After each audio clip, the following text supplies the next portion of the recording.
keep you waiting.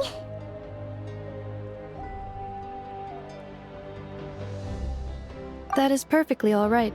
My data indicates clear skies in the coming days. Current conditions for maritime travel, optimal. I'll be ready whenever you are. But are we really gonna set off without telling anyone again?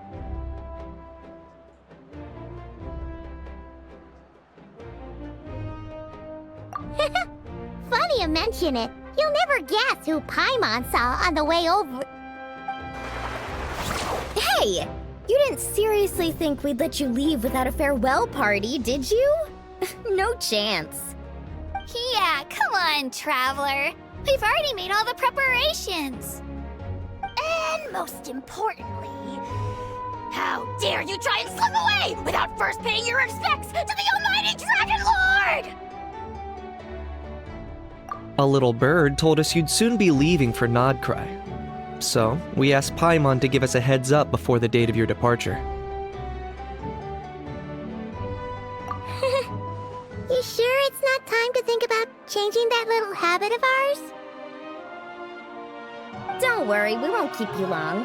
Besides, everyone's there already. Shaska, Ian-san, Auroron, even the Pyro Archon herself. You're invited too, Anefa. Shilonen has a special gift for you. Accompaniment request accepted. Shilonen demonstrates excellent massage technique. My impression of her is exceedingly positive.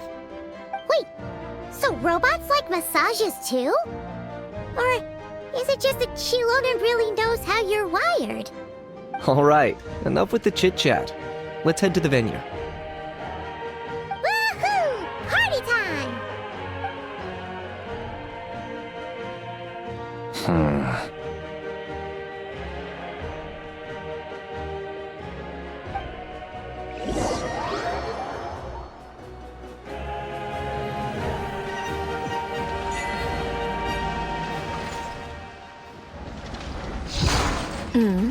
Spit it out, then. They've set off. Just as my calculations projected. About time I met this variable in person.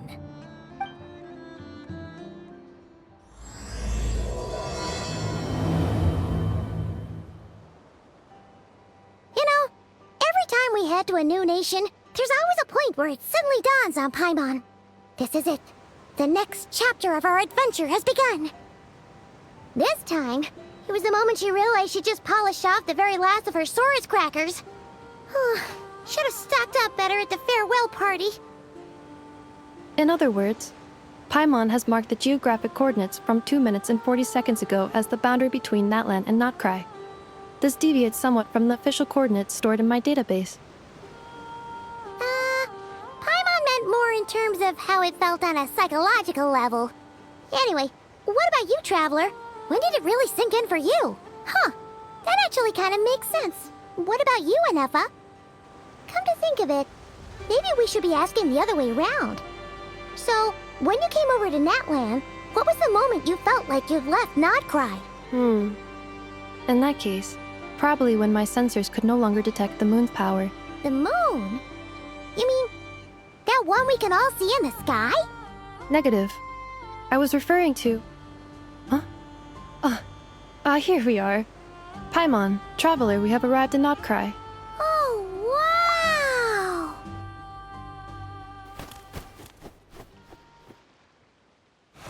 Paimon, Traveler, welcome to Krai.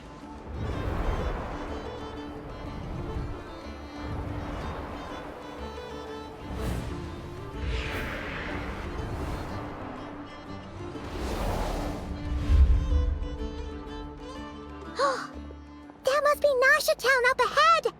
That's the place you were telling us about on the way over, right?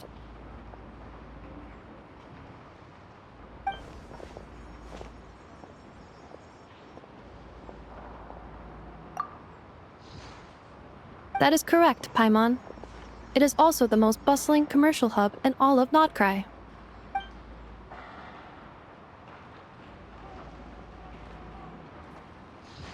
Oh, sounds like the perfect place to start trying out all the local specialties. Is something up, Traveler? Paimon, this is where our spaceship landed when Lumine and I first arrived in Teyvat. Huh? Are you sure? But how come you've never mentioned that before? Seems pretty important to Paimon. Oh, well, because those memories are really hazy. All I remember is Lumine waking me up and us leaving the ship. But just now, setting foot on this land, I felt something. The kind of power I sensed in those moments. Are you referring to Kuvaki? Kuva, what now? The locals refer to it as Kuvaki. It is a unique elemental force found only in Krai, or rather, a pure, primordial form of elemental energy. That is correct. Another similar concept I have found in my database is the primordial sea. Legend has it that long, long ago, the moon that shines in the sky above us once rose from the land of Krai. Modern geological surveys and meteorite studies conducted in the region have since supported this claim. So, when you mentioned being able to detect the moon's power earlier, you were referring to Kuvaki?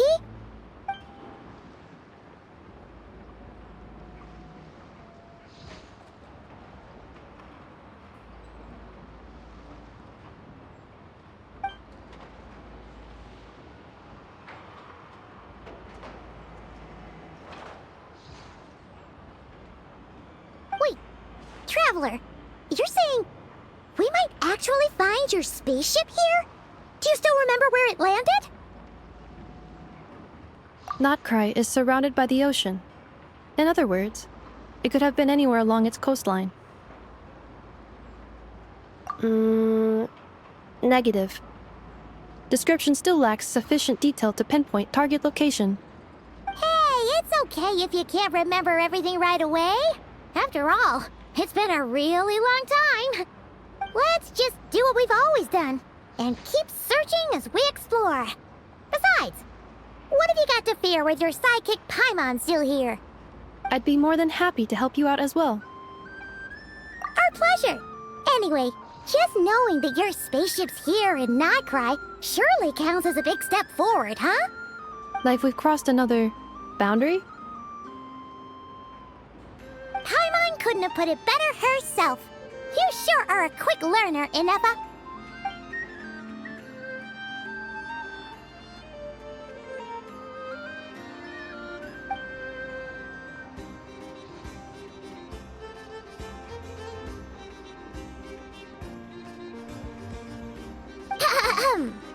Well, as the best guide in the whole of Teyvat, Paimon hereby does solemnly declare, Krai, here we come!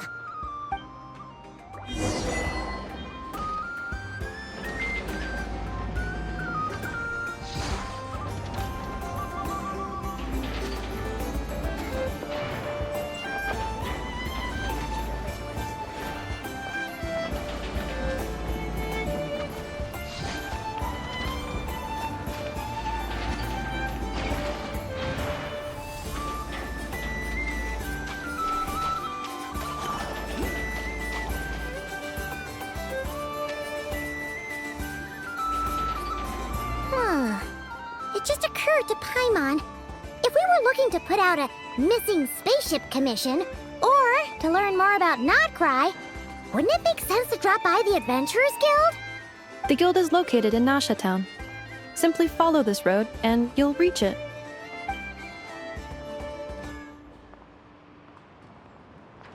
Huh? What in Teyvat is that?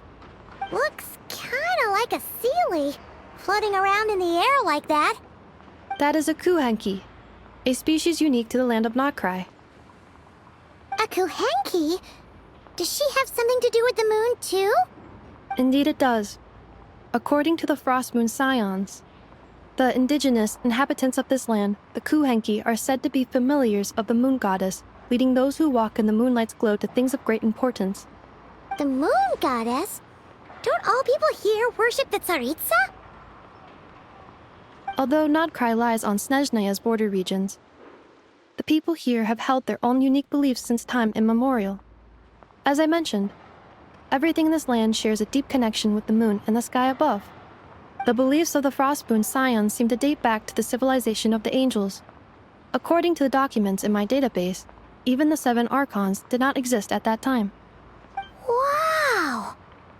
So the origin of their beliefs goes back even further than the Archon War? Correct. At some point, you may come across some statues of their goddess. The Frostmoon Scions carved these as well. Hey! Looks like she's floating away! I suggest you follow her. The probability of an ordinary person encountering a Kuhenki lies in the single digits. Many here consider them heralds of good fortune.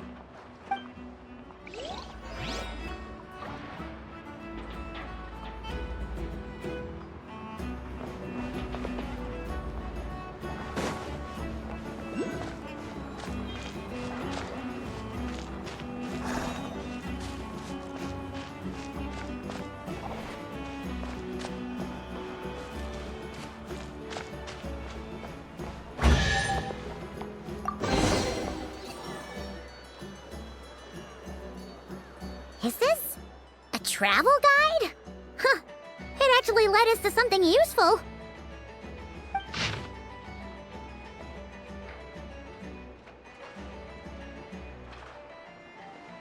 Are there any particular points of interest? Oh, it all looks pretty interesting to Paimon. If we have time, she'd love to see, pretty much everything. Recalibrating route. If we keep following the current path, we will arrive at an area of scenic beauty. From there, we will be able to identify both the Adventurers Guild and several must-visit specialty stores. Yikes! Why is Paimon suddenly getting the feeling that if she doesn't step it up soon, Ineva's gonna put her out of a job?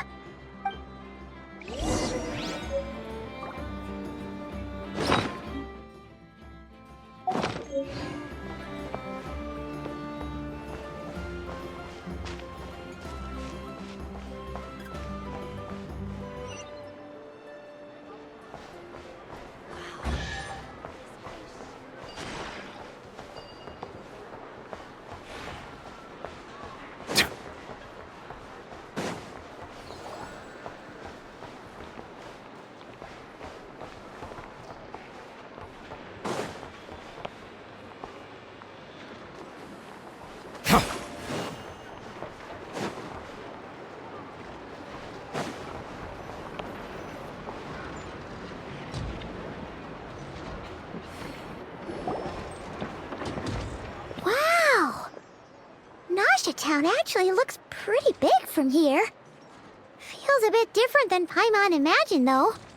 Which aspects in particular deviated from your expectations? Well, Paimon keeps hearing people describe Krai as an adventurer's paradise. So she kind of thought it'd be a bit more picture perfect somehow. According to legend, there was indeed an era of peace in Krai's past, the age of the Fae. Tales of those ancient heroes are still told today. One of the most well-known is that of the Lantern Fae. This individual performed many good deeds for Krai. The present-day Lightkeeper's nightly lantern patrols are, in part, a tribute to their memory. But then, one day...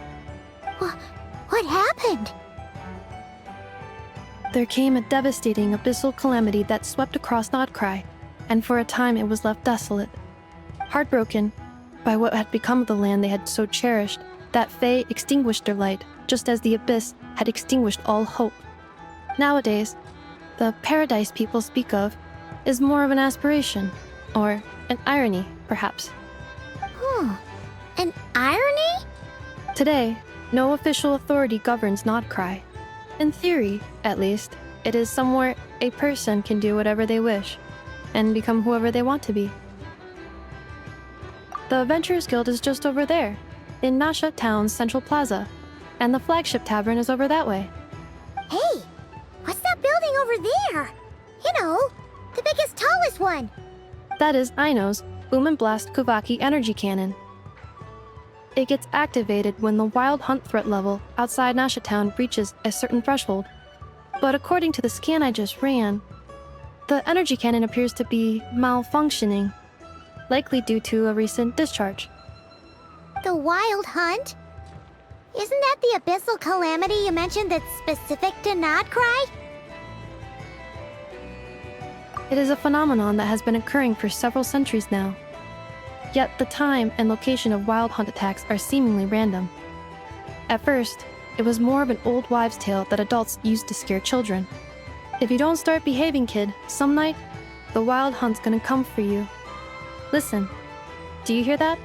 That weeping in the fog? Those are the cries of a young woman being dragged away. You're saying people actually hear things like that? I have not witnessed enough wild hunt attacks to give a statistically sound answer. But the oldest legends say that all people saw was the ghostly shadow of a woman in the mist. It wasn't until later that it became a full-blown calamity. Abyssal monsters and all. Oh, when you put it like that, Paimon's really gotta hand it to Aino. Not only did she repair you, but she's even built a giant cannon to keep the wild hunt at bay. Absolutely. Aino is very impressive indeed. Anyway, according to my schedule, it is time I took you over to the flagship. Oh, sure. After all, we shouldn't keep Varka waiting. Well, Paimon's not sure if he'll actually show up at the bar this early.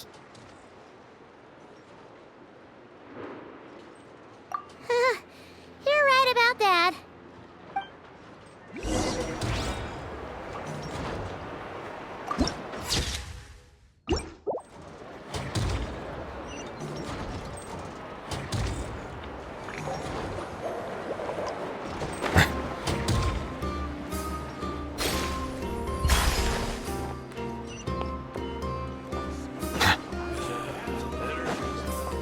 Huh. Isn't this the Adventurers Guild? Why isn't anyone here? Does that mean that Catherine and Nodcry actually gets to clock out? Anyway, let's come back later.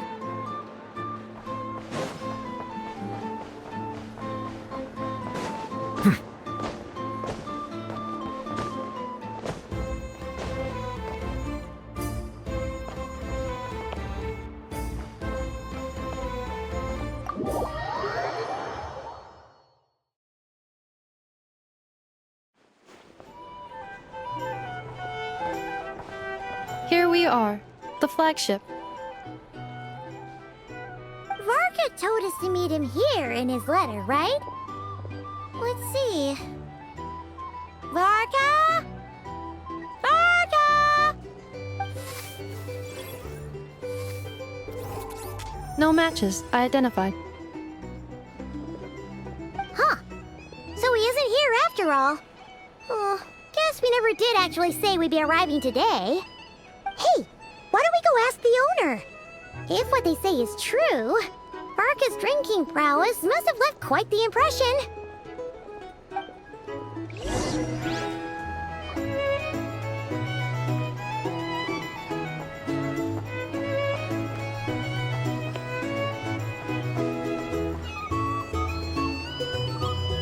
Huh? Well, well. If it isn't the ineffable Ineffa. Hello there, Demyon. You know each other?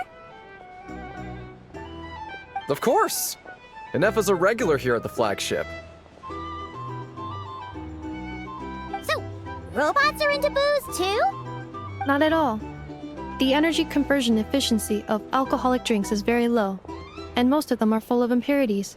Still, I can affirm that your berries and fried meat deserve a solid 9.12 out of 10. It has Aino's approval too. Funny that you should mention that. While you were away in Natlan, Varka would come in here every day to pick up a serving of berries and fried meat for Aino. Aww. He must have been worried sick that she wasn't eating properly on account of being so hung up about Ineffa being gone. Actually it's 'cause Varka found out that Aino went wild after Ineffa left, gorging herself on snacks she normally couldn't get her hands on. So it was more worry that she wasn't getting a balanced diet. I think I might have just put my foot in it. Anyway, since you're back from Natlan, these two must be the ones Varka mentioned. the Traveler, and Paimon, yes? Yep, that's us. So, from the sounds of it, you must be a close friend of Varka's too. Varka? Goes without saying. After all, he's the only one around here who's ever managed to stay standing after 10 rounds of the roulette special. Paimon can't believe he's made such a name for himself. Though, guess it's hardly surprising how. Right now? Must be somewhere near Anvantinjarvi. That's quite far from here. Huh? Where's that? It's a lake in the northern part of Krai. Word reached him of trouble brewing around those parts, so he took his knights to check it out. Oh. So, we missed him?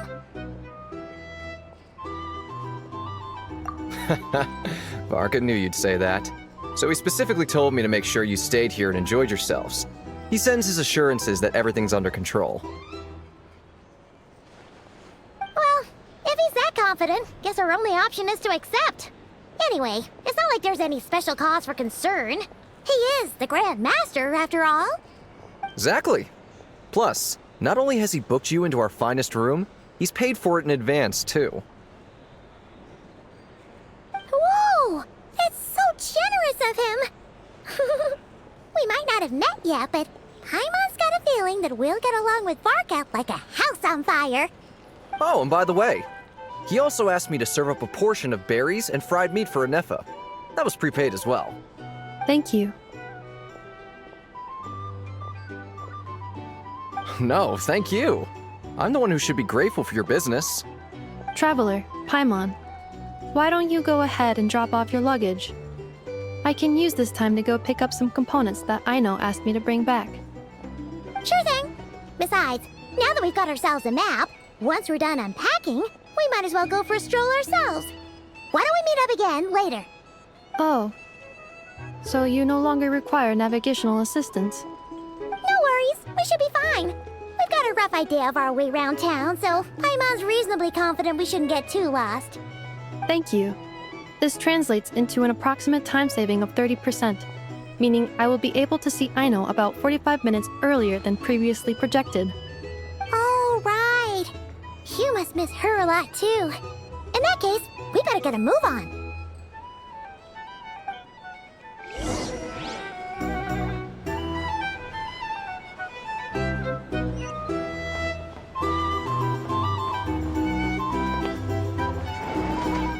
It's so noisy here.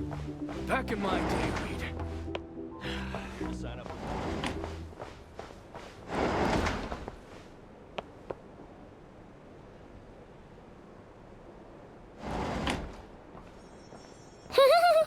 Feels pretty nice having someone sort out our food and lodging for us, huh? But is this really the flagship's best room? It's pretty big, make no mistake, but it looks a little worn out, right? Though, to be perfectly honest, that feels right at home with everything else we've seen of Nasha Town. You mean it's got something to do with Krai's history? Oh, that makes sense. But what exactly was this calamity?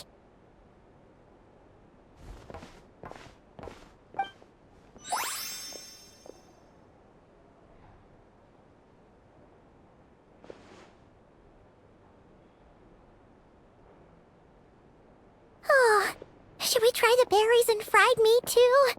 Paimon's getting hungrier and hungrier every time someone mentions it. Oh, sorry about that. Paimon wasn't watching where she was going. Please, there's no need to apologize. If anything, I'm the one who should be sorry. Clearly, I shouldn't have gotten lost in my thoughts in the middle of a hallway. Wait a sec. Are you staying in the room next to ours? Ah, quite the perceptive one, I see. First things first, allow me to introduce myself. My name is Kirill Chudamirovich Flintz, but please, just call me Flintz. Whoa, that's an impressively long name for sure. Ah, is that so? Names like mine ought to have been fairly common in Snezhnaya. at least in the past. Would I be correct then to assume that the two of you are travelers in this land? Yep, you sure would be. Paimon is Paimon, and this is the Traveler. We've been to a bunch of nations already, but we only just arrived in Krai today. What a rare honor it is to meet such worldly travelers. Are you here for travel too? If only I had the time to spare. No, I'm just staying the night. Oh, so you're here for business? That's certainly one way to put it. I'm a Ratnik of Krai, normally stationed near the burial grounds to the north. My sole cause for being here today was to repair this lantern of mine.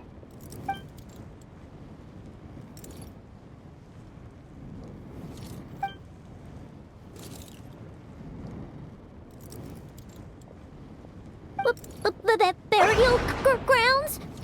Your surprise is entirely understandable. Most people cannot even begin to fathom the idea of a life surrounded by tombstones and decay. But if you've heard of the calamitous abomination that is the Wild Hunt, you'll know that in their wake they bring a host of souls tainted by abyssal filth. That then is why we are stationed by the burial grounds, to hold the line where it is most vulnerable. Oh, so it's all about fighting against the abyss. Oh, sounds like a tough job. I thank you for your concern. But in truth, I've long since grown used to it. In fact, I like to think it rather suits me. If anything, I'd say I prefer the peace and quiet of a graveyard to the hustle and bustle of urban life. Paimon sort of gets it now. But even so, she's still pretty sure she could never get used to living in a graveyard herself. For one thing, she'd be too scared to fall asleep at night. Oh, I assure you, there's no need to worry on that account. The kind of ghosts you find in cemeteries aren't too big on talking. But even when they do, they're usually far more discreet than the living.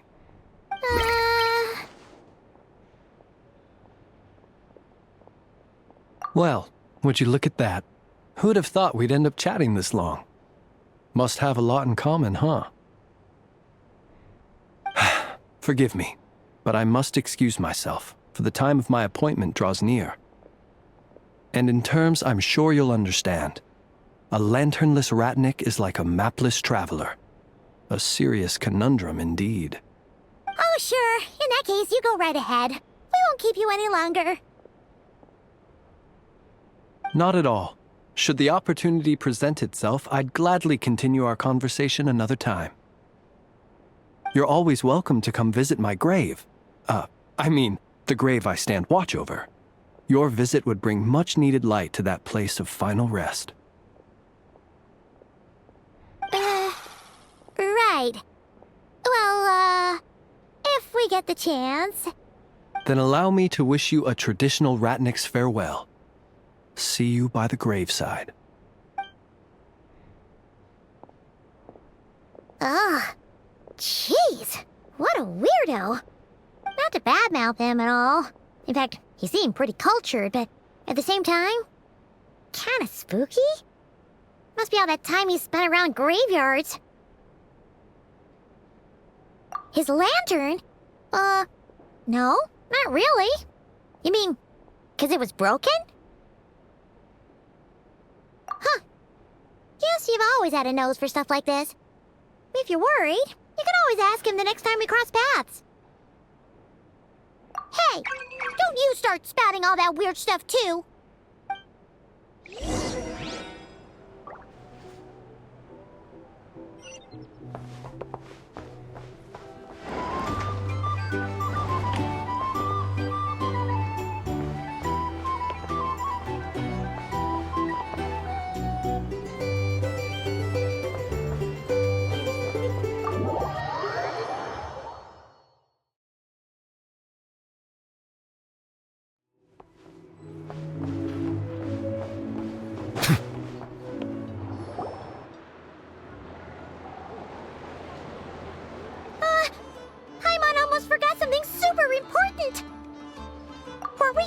try out the berries and fried meat? But now, heading all the way back to the flagship feels like such a waste. Please, accept today's boon. Come night or day, may the blessings of the moon goddess shine down upon you. Huh? What's going on over there? Wait, free food? Wow, the people here are so nice! Quick, let's grab some too. Paimon's super curious what their food tastes like. Moonlight illuminates the path before you, travelers from afar. Huh? How'd you know we were travelers? Just now were a song the birds in the sky, singing of your wanderings. You are no ordinary guests, it seems. The birds and the... what now? Forgive me. I should not have laid the words of others out as a welcome mat for our very first meeting. You, too, must be wondering who I am. I am Lauma, moon chanter of the Frost Moon Scions. Please, as do our followers and other passers-by, accept today's boon. Happy to oblige. Paimon's name is Paimon, and this here is the traveler. Thanks so much for sharing your yummy food with us. We'll take one each. Think nothing of it. These fruits were the finest we found, delicacies gathered in the wake of the morning dew. It is my hope that partaking of them may lift your spirits to heights anew. The finest you found? Wow! That sure is kind of you, but wouldn't you want to keep those for yourselves? The first fruit of the harvest must be placed upon the moonlight altar, not as an offering to the gods, but as a spark for lost hunters. For it is the blade of the starving that darkness most easily corrupts. As perhaps you have already heard, we Frost Moon Scions revere and worship the moon goddess. We believe that together, virtue and compassion are the shining light that will lead us all out of the long, dark night. And now, with tides of haughty Fatui swarming into Krai, driven by greed, and greed alone, more than ever before, we must all unite under the banner of virtue. Huh! Look who it is again. Those unsufferably kind-hearted Frost Moon Scions. Got enough for us too? That's right! 2 servings each! We're starving over here! The Fatui! After what you've been doing to our sacred statues, how dare you even show your faces! Wilhelmina, bestow today's boon upon our guests. You hear that? No slacking now. We'll have the very best you got. But, my lady, they... Please, you two, accept this meal. But remember this. Kindness is the first lantern left to guide those who stumble in ignorance. Come again? Let me finish. But should they still refuse to follow the moonlit path, then by our frosted blades shall we show them its shadow. You! Hey, look who it is. Tch, whatever. Just you wait. We'll be coming for you next. Huh? Where's the meat? Who wants to eat this garbage? Those stooges really are the worst. Ever since they came to Krai with all their weird equipment and built that so-called experimental design bureau, our lives have been turned completely upside down. Judging from how they reacted just now, it seems the Fatui already know who you are. Well, we have gotten in their way in pretty much every nation we visited, so we're probably at the top of their blacklist by now. I see. Then, on behalf of the Frost Moon Scions, I thank you for the goodwill you have shown us. Because if they had gotten ahead of themselves just now, I'm sure you would have stepped in to help. Just as the birds and beasts put it, your arrival heralds joy to us all. Besides, for a weary traveler far from home, what better respite than to bathe in the moonlight? You will always be welcome at the Frost Moon Enclave, the place we call our home. May we meet again in the moon's gentle glow. These are delicious! So refreshingly fresh!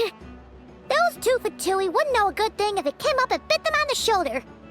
Looks like Anefa isn't done with her shopping yet, and the Adventurers Guild is still empty. Where should we head next? Good idea! Wouldn't want to let the Kuhenki down, after all. Let's see... Okay, Paimon's got our route all figured out. So, all that's left to say is... don't fall behind! This is Nuts and Nuts. It's mostly a fruit shop, but there's a crafting bench too. This is the Speranza, one of the travel guide's recommended restaurants. All the waiters here are kids. This is the Vesnitsi Prolecha greenhouse. Apparently, their flowers are all made of metal, so they'll never wilt away. And this is the Rossum Workshop. If you ever need a weapon made, this is the place to go. And over here, they've got a super tall observation deck. Whoa! Take a look at that! You can see really far out into the distance. That way's north, and that looks like something built by the Fatui? And then over there to the west, that must be the place Lauma mentioned, where the Frost Moon Scions live. So, what'd you think? Even if Anefa kinda stole her limelight earlier, this just goes to prove that Paimon's own tour guiding skills aren't too shabby either, right? She sure is! It'd take hundreds of years of practice to beat the best tour guide in all of Tibet. Huh? Look! There must be someone at the Adventurers Guild now. There's already a line forming outside. Looks like we'll finally be able to ask about your spaceship. Oh, or was there anywhere else you wanted to stop by first?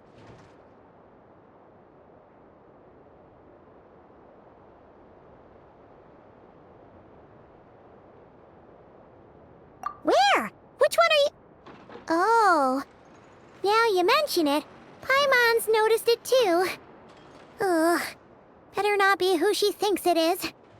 Anyway, where we go first is completely up to you. Either the Adventurers Guild, or that suspicious-looking shop. A word of warning, though. If we step into that shop, be sure to keep a very close eye on your Mora.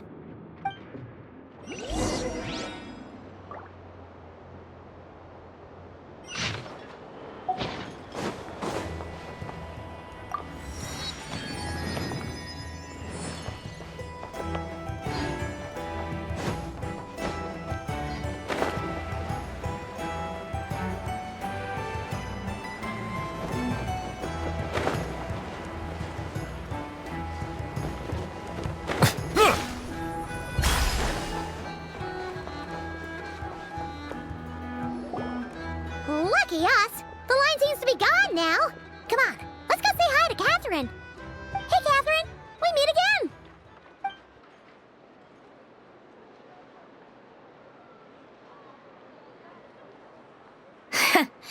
How ridiculous.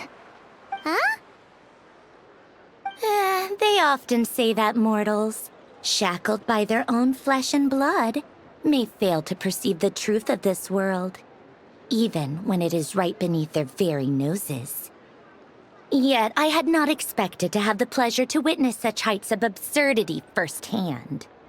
But Paimon must have gotten the wrong person? At second glance, you do seem a bit younger than Catherine, and you certainly sound a lot less friendly. A creator might forgive ignorance, but being mistaken for one of my own creations is beyond all pardon. Look very closely, for standing before you is none other than Marionette, 7th of the Fatui Harbingers. A harbinger?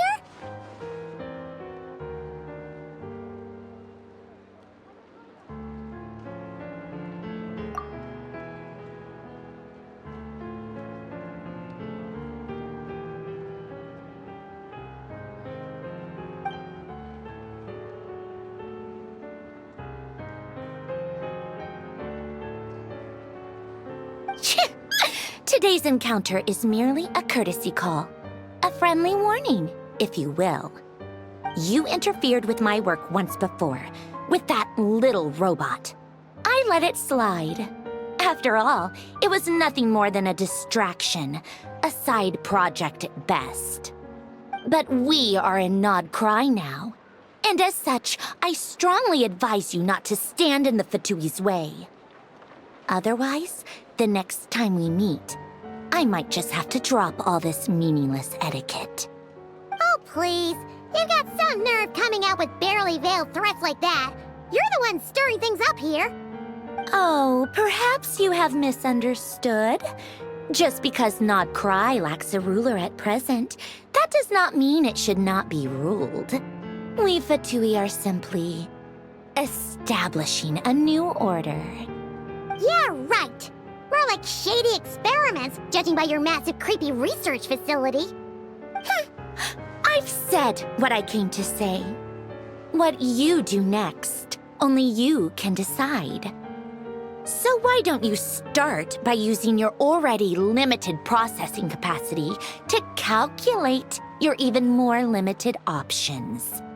And, being the refined young lady that I am, I shall indulge you just this once. Ad Astra Abasask. Welcome to Nod Krai, Dominion of the Fatui.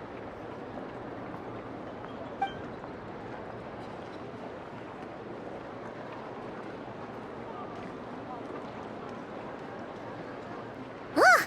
Paimon's so mad right now! How can anyone so obviously evil be so annoyingly self-righteous? But if a Fatui Harbinger is here to greet us in person, that can only mean one thing. We'll have to be extra careful from here on out. Paimon hates feeling like she's being watched. Hey! The real Catherine's back! Ad Astra Abyssosque. Welcome to the Adventurers Guild. How may I help? I will do everything I can to assist you. Oh, you're so much nicer to talk to, Catherine. Please don't leave us again, okay?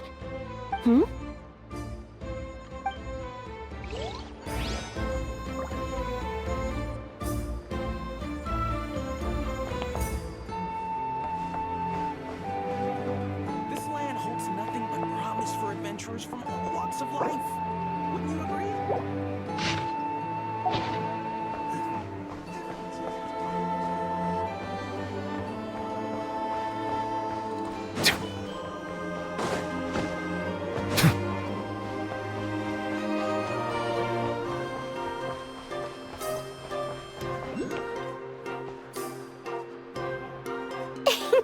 Please, here you go. And if you ever need anything else, don't forget to make the great Lord Sangama Bay your first port of call. Oh dear. So it is the real deal. Of course it's the real deal. Everything you'll find here is 110% real, meaning every one of my deals is as real as a deal can... Wait a minute. Well, if it isn't my two most valued clients. And with no small thanks to your munificent patronage. Come. How could you just sneak into Nod Krai like this without telling your dear Lord Sangama Bay? If I'd known earlier, I would have made an absolute pulled out all the stops to ensure that your boat ride over was as comfortable as humanly possible. Thank the Archons we didn't tell you. Oh, come now. You know as well as anyone how impeccably and conscientiously above board I am when it comes to doing business. Well, regardless of whether that's true or not, the main issue here is that we had no idea you had a branch in Nod Krai. A clever merchant always has a backup plan, or 2 or 3 up their sleeves.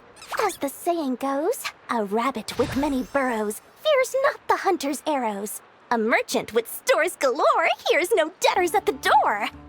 Since you're both here in Krai, would you care for some of my finest local souvenirs? Whatever you're looking for, I have it. Or if it's Sumeru you're missing, I've got that covered too. We literally just arrived. Do we look like we're on the hunt for tourist trinkets to take back for our friends? My, your high-minded tastes never cease to impress. In that case, I know just the thing. You must be on the hunt for something like this? What's that? Your hat? Information, of course. Information about Krai, locked securely in the otherwise impenetrable vaults of the Lord Sangama Bey's brilliant mind.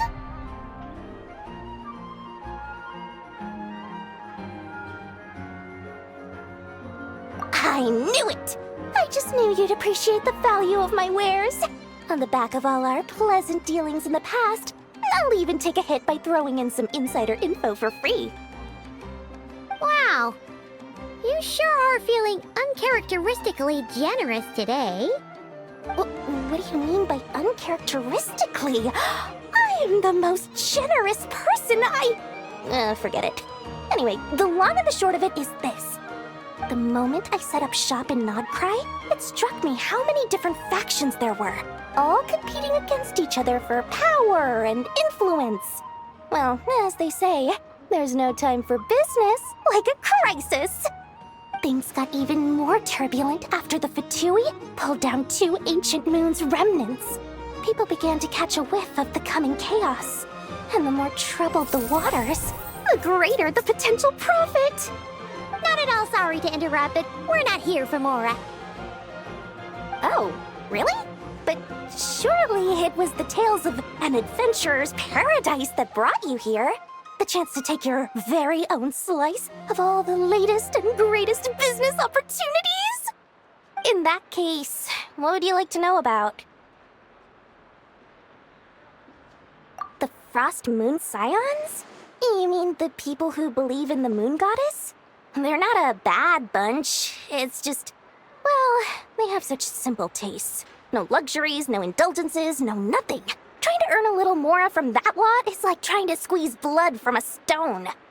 Still, things between them and the Fatui have gotten pretty tense. It's only a matter of time before the powder keg goes boom. And when that happens, that's when business will start to boom too. Oh, they're an organization set up to keep the locals safe. Apparently, they have a long and glorious history, and they're made up entirely of volunteers. But seriously, a volunteer organization in Krai?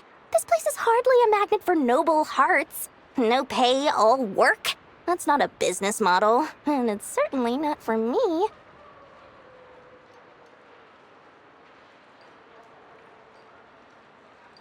Everyone knows they're here for the Ancient Moon's remnants, but no one's sure why they pulled them down in Krai of all places. Anyway, they've been acting mysterious enough, but if you ask me, that Kuvaki Experimental Design Bureau of theirs up north hides secrets wilder still.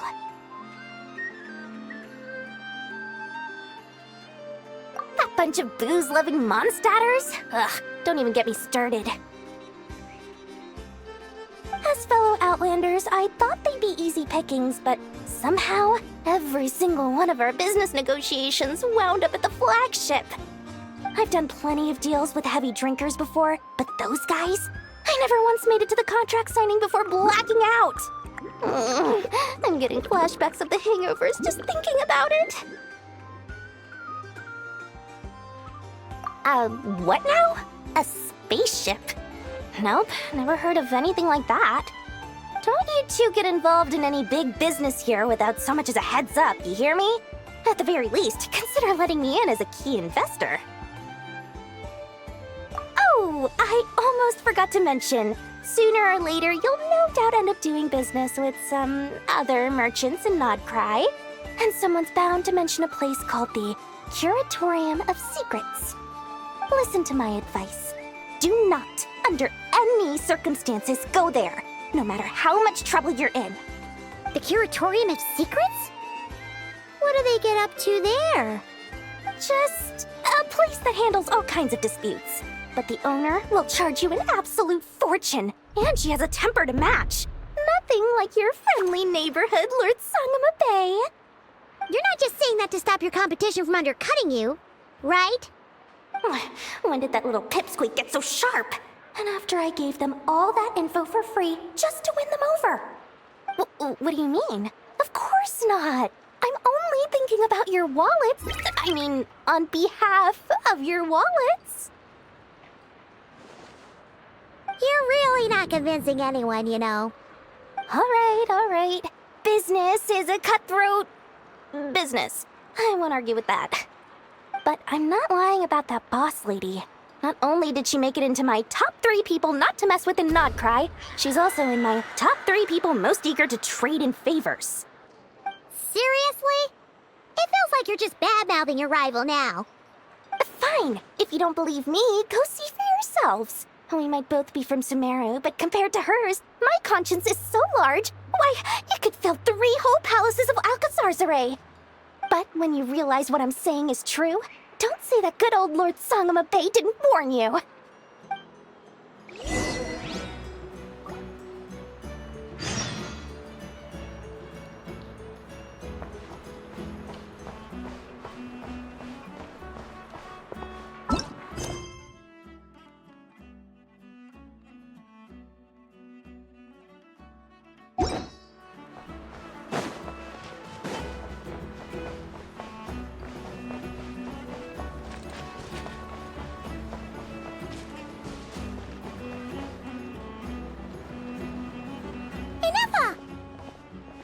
Hello.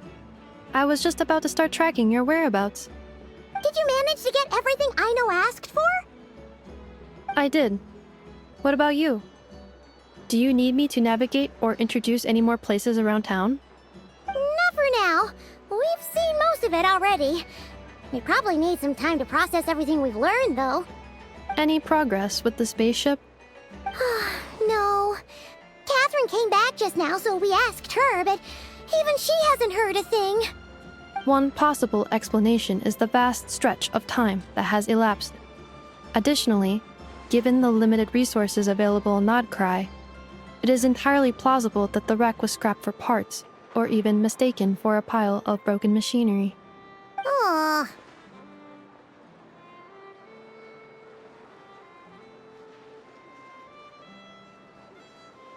Understood. In that case, why don't we go ask Aino together?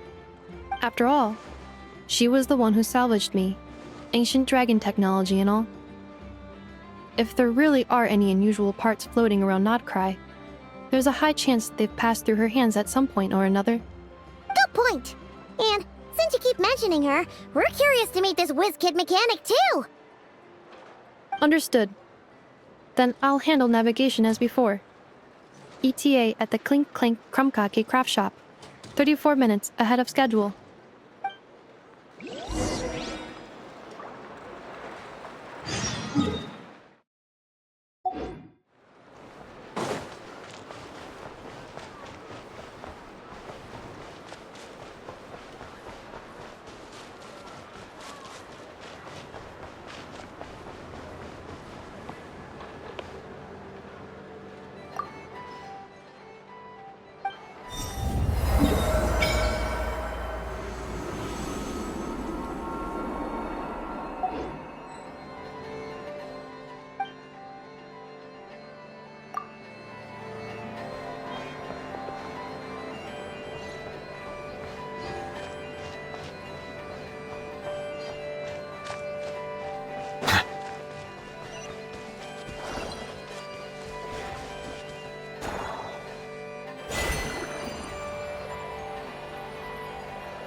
responding? The tides of Kuvaki affect everything in Not Krai. So much so that many creatures have evolved a kind of dependency upon it, growing stronger or weaker as it waxes and wanes. This little animal must have been caught here unprepared. So you're saying we need to use Kuvaki? Paimon will leave it to you guys then. Don't be scared! We'll get you out of there soon!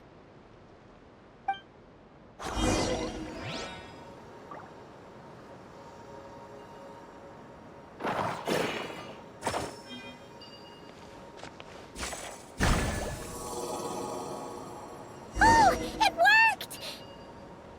Off you go now, little one. Don't go getting yourself caught again.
Here we are. The place Aino and I call home. Whoa! So many machines that Paimon's never even seen before. And then there's all these little robots. Did Aino build them all? That is correct. It looks like Aino has created 3 more little bots since I've been gone. Aww. Well, you were gone for quite a bit. She must have missed you. I missed her too. I want her to see what I've become. Let's not keep her waiting any longer then. Come on!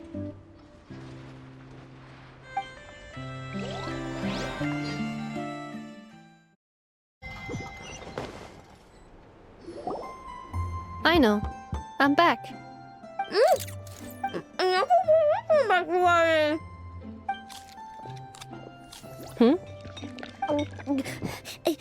Nefa? You're back significantly earlier than I expected. Like a whole 30 minutes at least. Everything went very smoothly, which saved me quite a bit of time, so I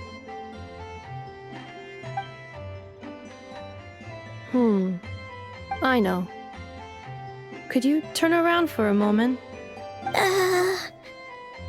I know. I've been on my best behavior the whole time you've been gone. She's got chocolate all over her mouth. I know. While I was away, did you strictly abide by my tailor-made snack intake schedule? Oh, of course I did. 1 whole cake, 1 crumb cake, and 1 pack of chocolates a day, right? It was either a cake or a crumb cake or a pack of chocolates per day. Oh, shoot. When did you finish the snack stash I left for you? Literally just earlier today. Let me just go run a scan on that. I meant today, a week ago. And then you restocked an entire week's worth on your own initiative? 2 weeks worth.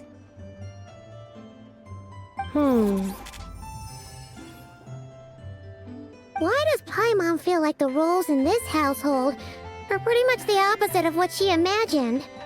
Calculation complete. Aino's recommended snack calorie intake for the next 4 weeks. 0. Ah, no fair! You're a meanie, Nefa. This is what happens when you break an agreement. Oh, come on!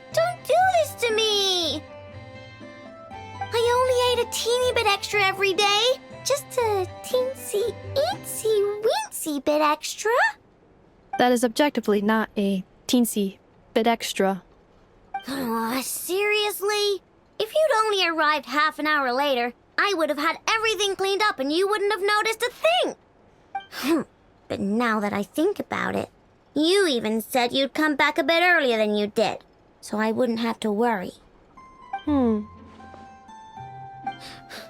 But then, you were away so long, and I was so worried about you. And that's the only reason I even... Oh. I know. I am very sorry to have kept you waiting. I'm back now. Welcome home. Oh. So, will I be able to keep eating snacks as usual now? Negative. Aw. Okay. Well, given that I am later than I initially projected, I'll let it slide. But just this once. Thanks, Inefa! You're the best! I know. Allow me to introduce. It's the honorary knight and Paimon! I know. Uncle Varka talks about you guys all the time. Nice to meet you, I know. Inefa's told us all about you, too.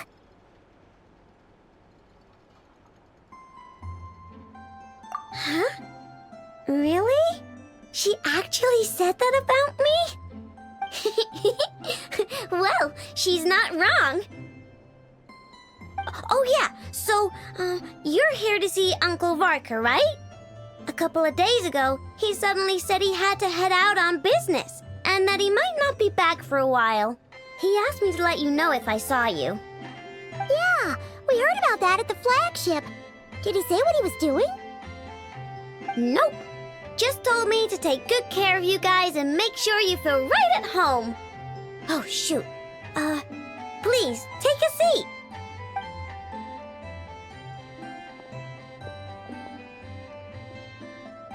Do either of you need my help with anything? Anything at all? After all, I'm the head of this household. Sure wouldn't know it from that snack tantrum she just threw.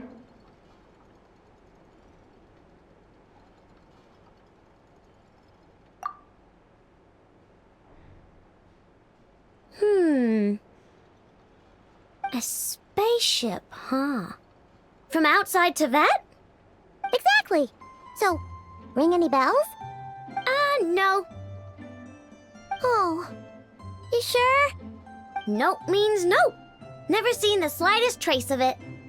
More specifically, by nope, I mean, I've never seen a single piece of tech in all of Krai that might have come from out of this world. Not in any new machines or in any old ones either. Huh. What I know means is that your spaceship almost certainly has not been disassembled nor repurposed as parts for other machines. Oh, so that's what she was getting at. Yep. I've taken apart pretty much all the fun stuff in this city at one point or another, but I don't recall ever seeing any components that were anywhere near that special. So, either your spaceship crashed somewhere it's never been found, or someone did find it and then hid it really, really well. But who would even do something like that? Beats me. Maybe someone who thought they could stash it away for a rainy day. Just like how I sometimes hide snacks in the...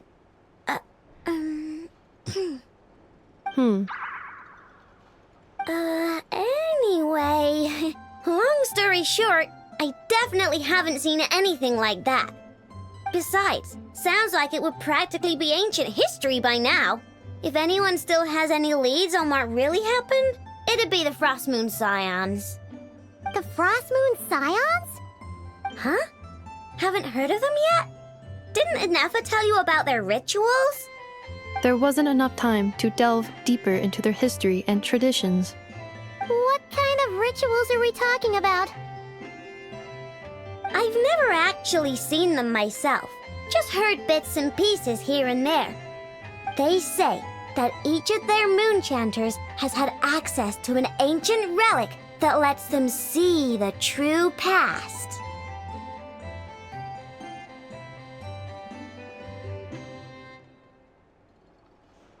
not sure exactly how it's meant to work. I can't get my head around anything that can't be explained by either machines or science. And to tell you the truth, I don't like it much either. Looks like we'll have to try our luck with the Frost Moon Scions. Aw, leaving so soon? Sure you don't want to hang out a little longer? It's getting late, Aino, and these two still need to head over to Hisi Island. It would not be convenient for them to linger much longer. Aww. Alright then. Don't worry, we'll be sure to drop in on you as often as we can. Really? You promise? Sounds like my type of visitors. You're welcome anytime. I'll be staying to look after Aino today, so I won't be going with you. Hey, don't sweat it. We'll find our way just fine. I'm glad to hear that. Also, I must admit, I have very much missed the charging bed that Aino made for me. Oh, are you here to play with me? My name's Aino, and I'm an inventor. Me and Anefa live together. I could probably eat all the cakes and cookies in the world because I love them so much. But my favorite kind of all is Lackaberry Crumb Cake. Come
I stand against the long night and purge the darkness!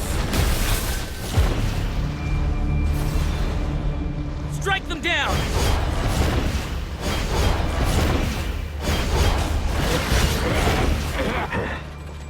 Rise with the sun! Silence!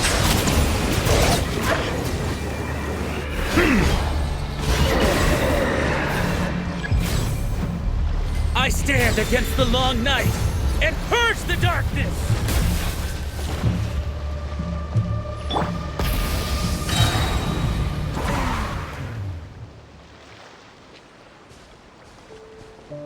Oh, seeing Anefa and Aino reunited like that sure was heartwarming.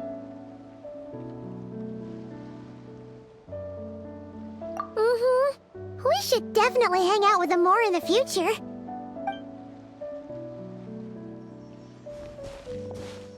Speaking of homes, we must already be close to where the Frost Moon Scions live. The vibe here feels different, just like the scenery.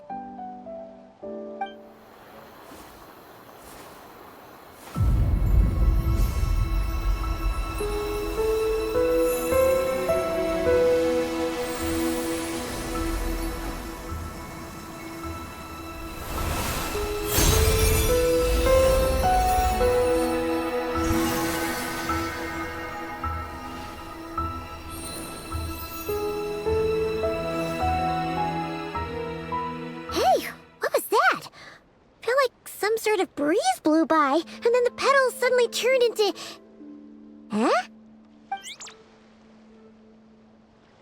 Is that... a Kuhenki?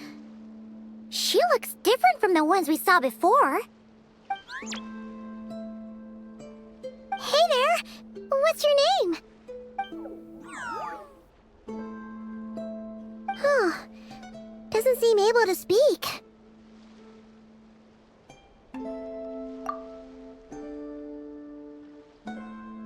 idea what she wants. Unless you want to stop, maybe we should just keep moving?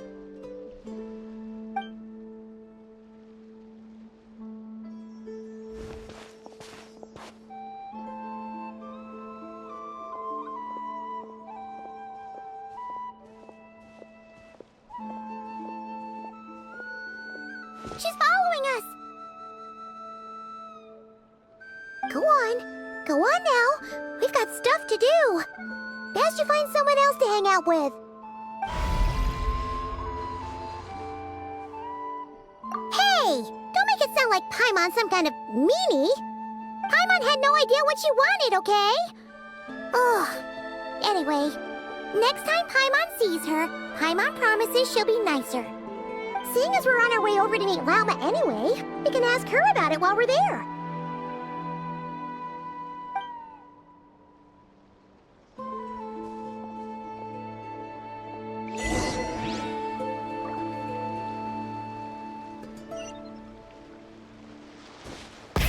Rev the engines!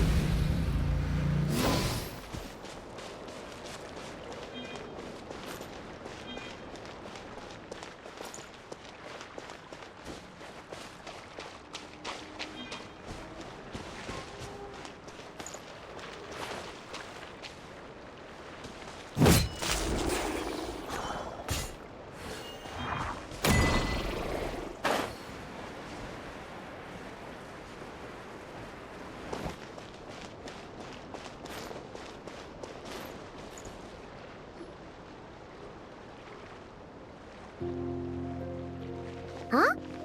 Hey, look! Isn't that Lauma? The moon chanter? Let me take a look at your wound. You must be more careful. Doesn't matter how much of a rush you're in, your safety always comes first. Oh, you're back too. How was your day? You what? Those two Fatui? The ones who were causing trouble in Nasha Town? You went to teach them a lesson? And you put that in their food? You naughty little thing! How could you do that? They didn't notice. That's not the point. You mustn't do that again, okay? Next time, at the very least, bring a few of your friends along too. You'll be an easy target if it's just you on your own. Hey, Lauma! Still remember us? Oh, it's the Traveler and Paimon, isn't it? Welcome to Hisi Island. Not at all. Those who come with kindness in their hearts are always welcome with the Frost Moon Scions. Were you just talking to those animals? I was indeed. The Frost Moon Scion's bloodline is unique, for throughout our history, there have been many among us who could communicate with all living things. What was that? Oh, is that so? She says she was trapped in a plant earlier, and that you were the ones who rescued her. She wants me to thank you on her behalf. Oh, it was nothing. Barely lifted a finger. If you both are free, why don't you join us at the Frost Moon Enclave for dinner? Consider it a small token of thanks for your kindness. We'd love to! And actually, we had something we wanted to ask you anyway.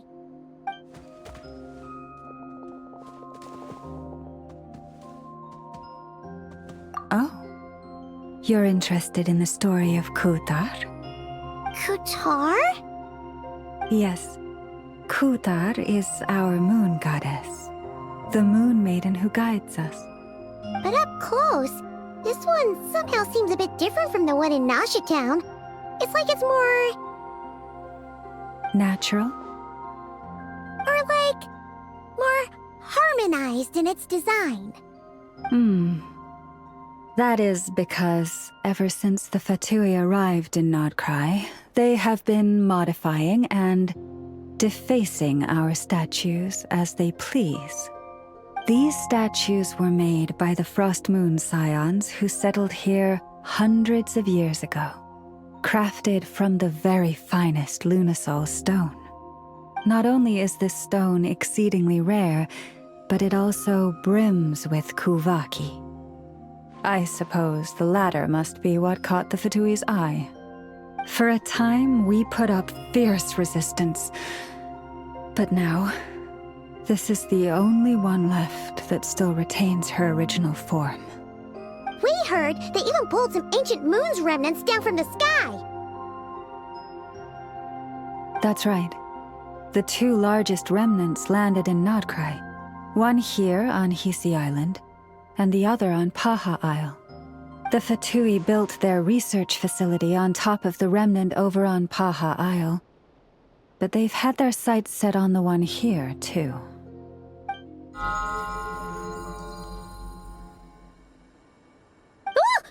Oh! It's that little Kuhenki again! Surely that can't be. Hey! We've been wondering what was up with it, too. It just appeared out of some petals and hasn't stopped following us since. No, that is no ordinary Kuhenki. These we name Luonnotar, beings born from the moon goddess's blessing. Can you understand what it's saying? We honestly haven't got the slightest idea why it's been following us. I'm afraid not. I cannot fathom its thinking any better than you can. Sometimes a long time must elapse before the moon goddess's blessings turn into Luonnotar. Perhaps you two were simply there to witness that transformation. Oh, maybe. Legend has it that the Luonnotar bring good fortune.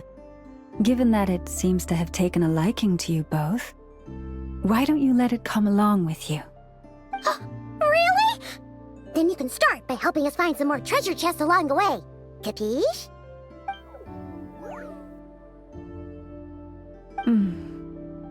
Twilight approaches. If you would hear more of the moon's story, then let us make our way to the Frost Moon Enclave. Beneath the gentle moonlight, I shall share this tale in full.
Oh, Lady Lauma, you're back.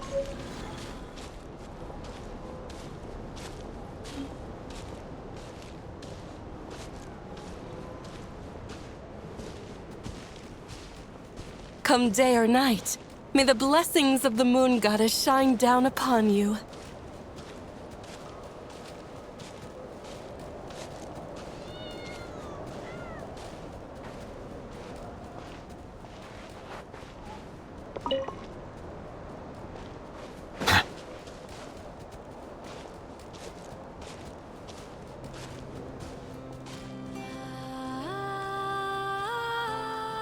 Lama, you have returned.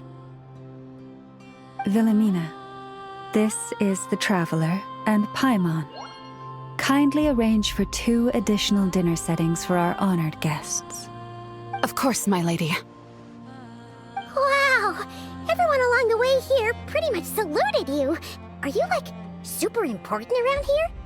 I am but a moon chanter, one entrusted to convey the moon goddess's will. Nothing more. She's just being modest. The Moon Chanter holds the highest rank among us Frost Moon Scions. Lauma is our leader. Wilhelmina? I know. I'll send word to the kitchen. 2 meals coming up. Whoa! Paimon had no idea you were such a big shot. It is merely that the unique traits of our bloodline have manifested themselves especially strongly in my person. That is no accomplishment of my own. Please, follow me this way.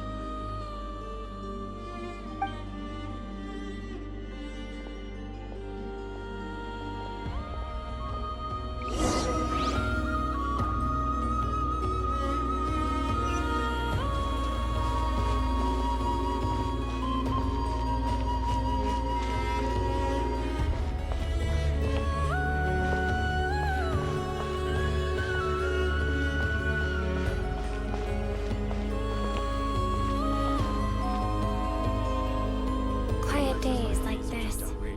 Guess they're not so bad either, huh? If only I could memorize my prayers.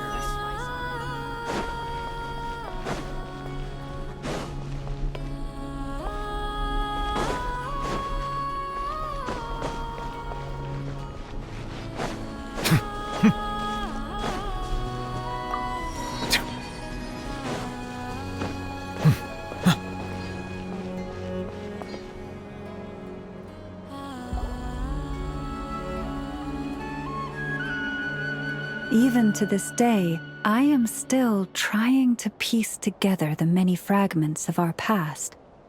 It is a story not only of the Frost Moon Scions, but also of the moons themselves. A story of the moons?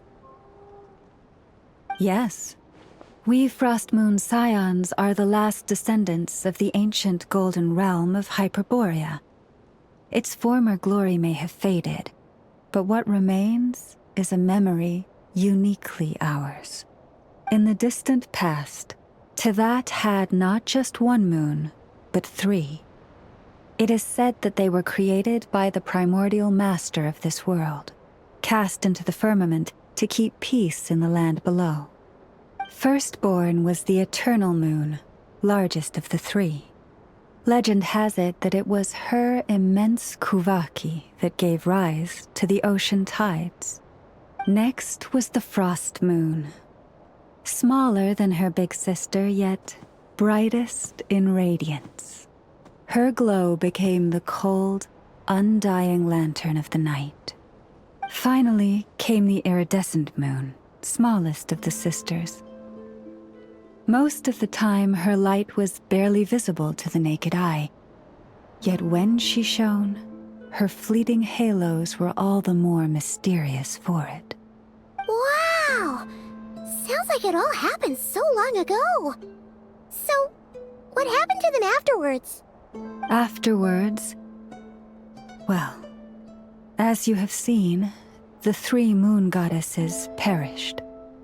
This happened in a war triggered by the Descenders, and of the 3 lunar husks, only the Frost Moon survived unbroken, while the others were shattered to pieces. Oh, so that's why there were ancient moon's remnants in the sky. Yes. It is also said that when the moons shattered, most of their fragments rained down upon this land like stardust. That is why Krai is blessed with such an abundance of Kuvaki. As for the remnant that the Fatui recently pulled down, that belonged to the Eternal Moon. Wait a sec.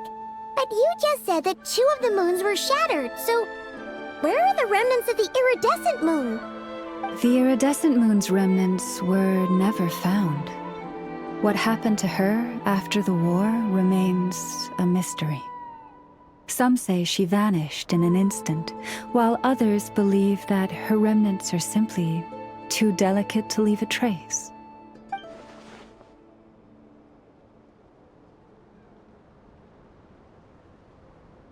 Yet, though the era of the 3 moons has long since faded into legend, successive generations of Frost Moon Scions have always passed down a prophecy that one day the moon goddess would return. And in the end, that prophecy did indeed come to pass. Though not quite. Lady Lauma! Lady Lauma, are you there? Cappy, what is the matter? Lady Lauma, it's my daughter, Karina. Her illness. Take me to her, right away.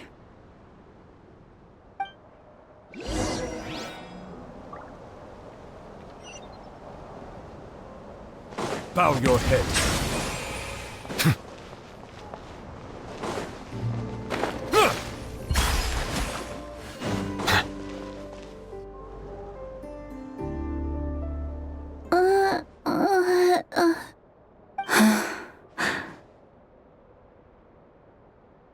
Her sensitivity to Kuvaki is flaring up again. After her last treatment, did you follow my advice and seek medical help in Nasha Town? But those doctors are all Snezhnayan. They're outsiders, compatriots of those brutes who invaded our homeland. How can we possibly trust them? Not all outsiders are enemies, Cappy. They've been treating this condition for generations. They have the experience we lack. But we're Frostmoon scions. Should we not remember what the outsiders did to our moons? Surely the Lady Kutar will reward our devotion. But Cappy, Kutar is long... This isn't the time for debate. O lost child, snow-swept and buffeted by the howling winds of the frigid night, let not the silver flame within you fade. By the frost moon's grace, I shall warm you, curled up as a fledgling in frozen soil. Praise be to the moon goddess, my Karina.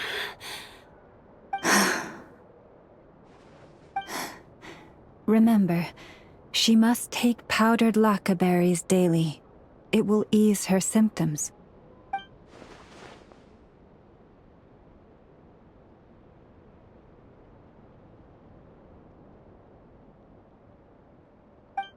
Lauma?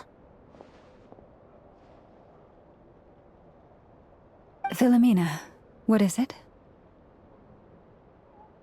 Dinner is ready. I see. Cappy, let her rest here for the night. I'll have someone bring her a blanket. All right. Thank you so much, Lady Lauma.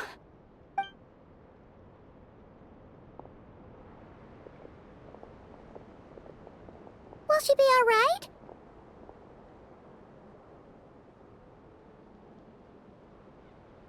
Yeah!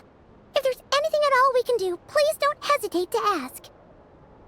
Thank you for your kindness. For now, though, Karina should be fine. She'll be feeling a lot better tomorrow.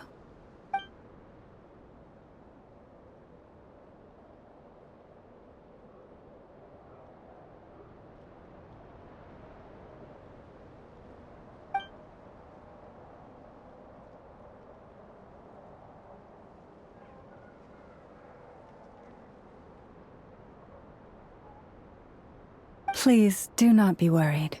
Come, let us head to dinner.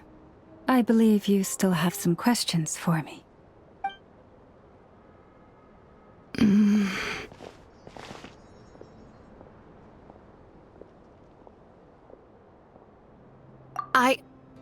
Oh, sorry. Yes, I'll be coming too. I was just thinking about something. Oh? Lauma makes such an unshakable moon chanter. Calm, capable, someone we can count on. Deep down, though, I know she's been quietly carrying the burden for the rest of us. Traveler, Paimon. Believe me when I say that as a fellow Frostmoon scion, I do worry about Lauma. It's just that sometimes it's hard to say it to her face. Could I ask you to look out for her? I can tell she really trusts you. I fear that would stress her out even more. Sometimes I really admire her strength, but at the same time, I can't help feeling powerless myself. Prices like these are just outrageous. Try and stop me!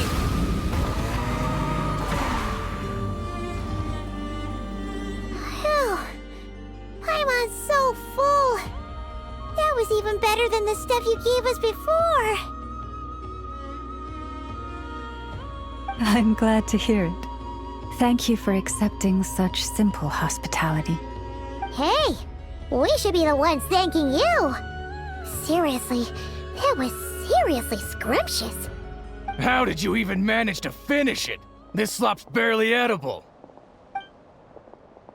Then again, I guess that's what you'd expect from savages. It's you! Those rude old Fatui we just met back in Nasha Town! My sincerest apologies. If you found the food we gave you earlier difficult to swallow, may I suggest taking a deep breath and joining us? These delicacies might change your mind.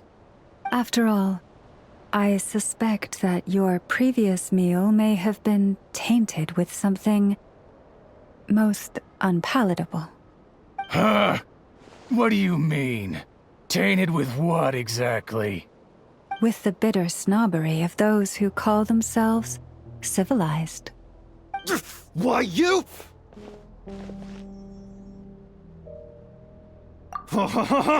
Looking for a fight? Sure, I'd be more than... Hold it! We're not here to brawl. Yet. We're here on official business. Orders from above. We're here to deliver the Frostmoon Scions a warning. Or rather, a final ultimatum. You have 3 days to hand over the relic and reveal the whereabouts of your so-called Kutar. If you fail to do so, the Fatui will immediately begin the cleansing of Hisi Island. Which, by the way, is the sovereign territory of the Tsaritsa of Snezhnaya. What insolence! Your demands are outrageous! For generations, this land has belonged to the... Dear guests, allow me to save you both time and trouble with a speedy reply. The Frostmoon Scions will never hand over anything to the Fatui.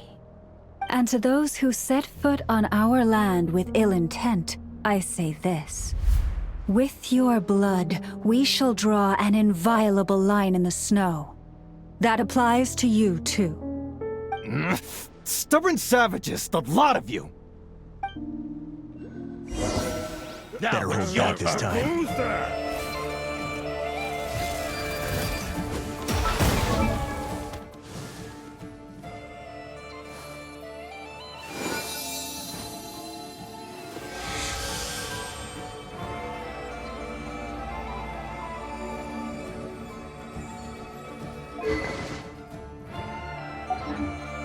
This ought to do it. Forest, protect... Yeah. Stabilize! Light of the blazing sun!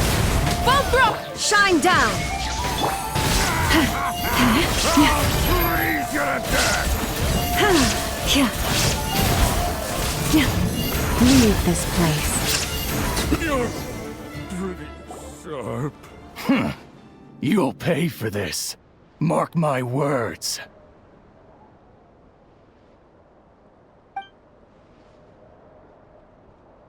Hey, if you're so tough, get back here and put him up! Huh.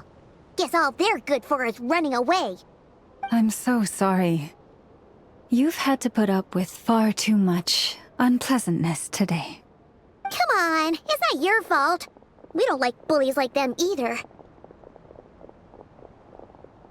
But still, they mention a relic and Kutar. What exactly could they be after?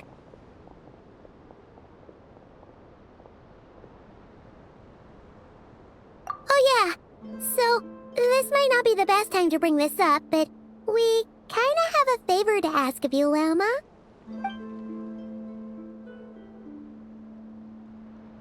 I see. So your questions concern the sacred relic too. Please, do not hesitate to speak your mind. Unlike those insolent intruders, you walk in the moonlight with open hearts. You stood by us when we needed your help, so it's only right that I return the favor. But let us continue this conversation somewhere more fitting. As it happens, there's something I'd like to show you, too.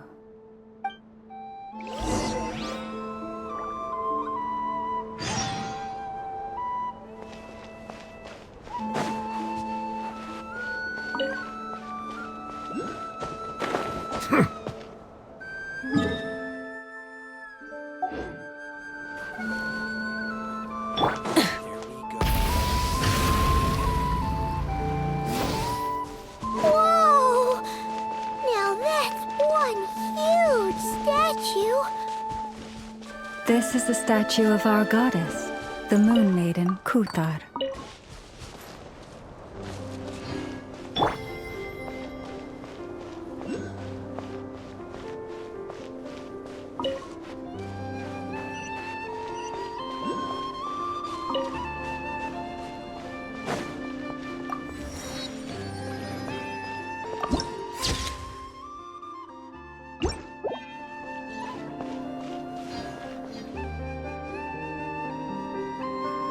Wow!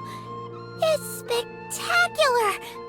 Kuthar was born here on Hisi Island around 500 years ago. As it just so happened, a priestess of the Frost Moon Scions witnessed the moment of her birth. Instantly realizing that this was the prophesied rebirth, she quietly recorded the event and carved this statue to honor that miracle. According to legend, Kuthar's birth was accompanied by the sudden appearance of many Kuhenki, who wove the moonlight that bathed her into silken vestments fit for a goddess. Hey! It's like it knows we're talking about it. From that day forth, the Kuhenki have been regarded as Kuthar's familiars. Some believe that their habit of guiding travelers to hidden treasure stems from an instinct. The same one that not only drives them to protect the moon goddess, but also to make her smile. After all, according to the records, Kuthar always looked lonely as she gazed up at the distant moon.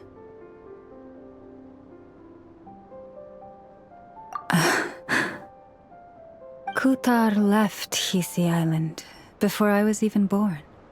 According to the previous moon chanter, the goddess was angered by our people's greed, and that is why she left us.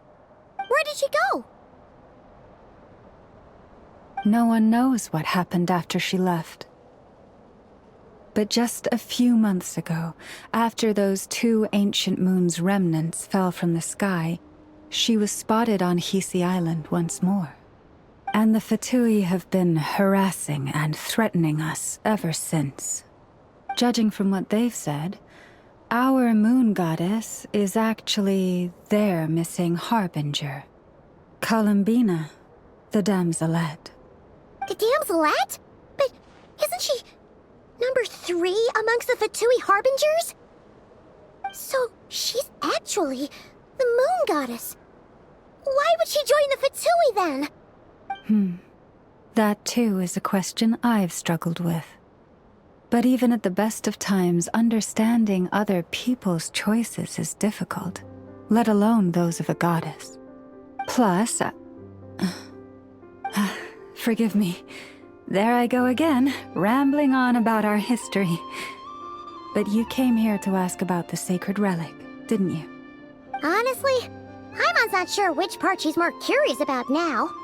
Since ancient times, the Frost Moon Scions have had in our possession a special fragment of the ancient moon's remnants. A piece in which I sense a power unlike any other. Successive generations of moon chanters have all detected a divine presence within it. We call this unique remnant the Moon Marrow. We heard you can use it to see what happened in the past. What is it in particular that you seek from the past? Well, basically, to cut a long story short, the traveler here is actually from outside of Tibet. Oh.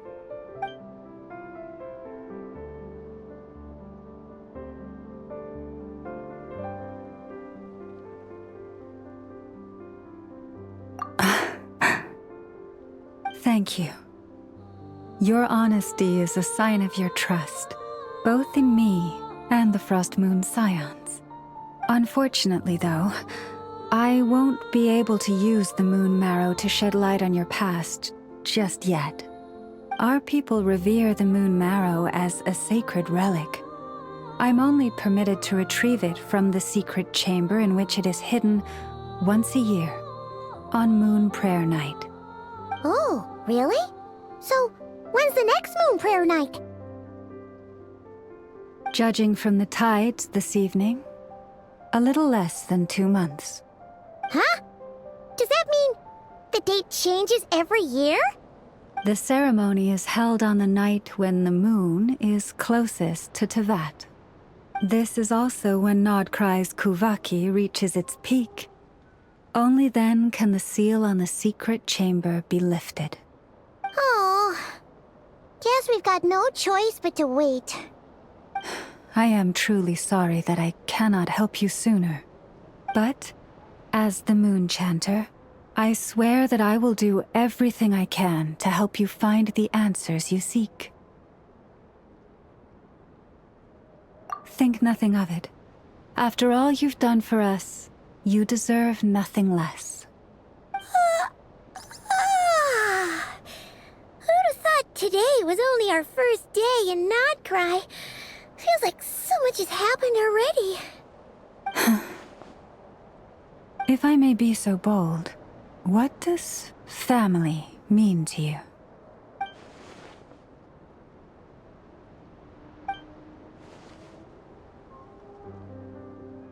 If you are aware of something, a secret that could hurt your family, would you be honest with them? Or try to hide it?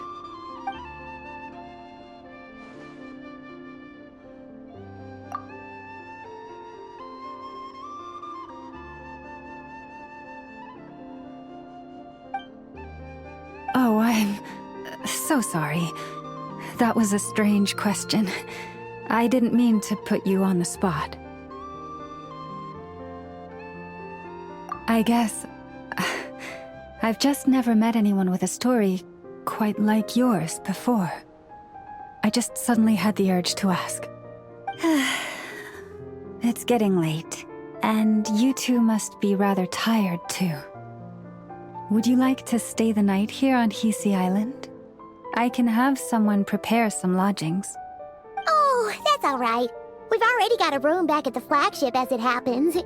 Speaking of which, if you ever need us, feel free to come knocking. Do you need me to show you the way back? No worries. It's quite a way, and you should get some rest too, Lauma. We'll make sure to be careful. Understood. Then I won't keep you. May your first night in Krai pass in stillness and peace.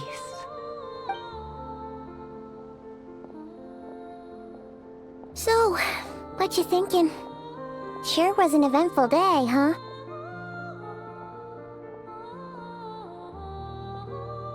The good news is, we're not at a dead end in the search for your spaceship yet. We can always learn more about this place while we wait. The usual drill, huh?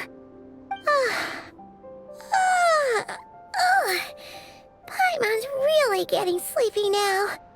If she gets too tired to fly back, you carry her, okay?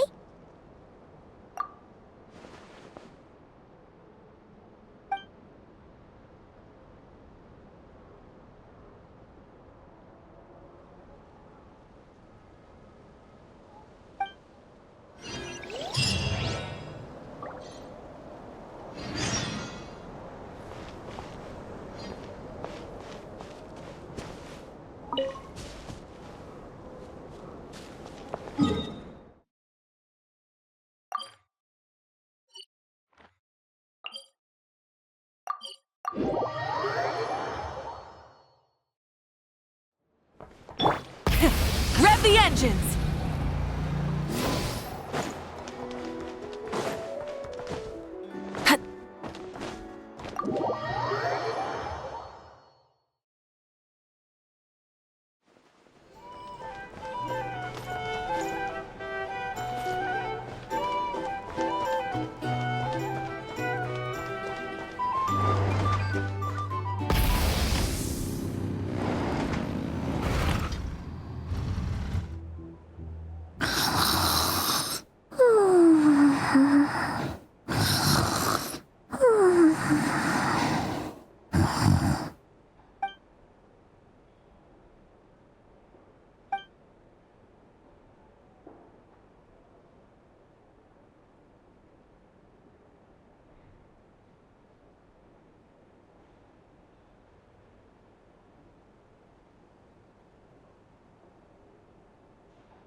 Just one more helping.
Hey, what are you doing here?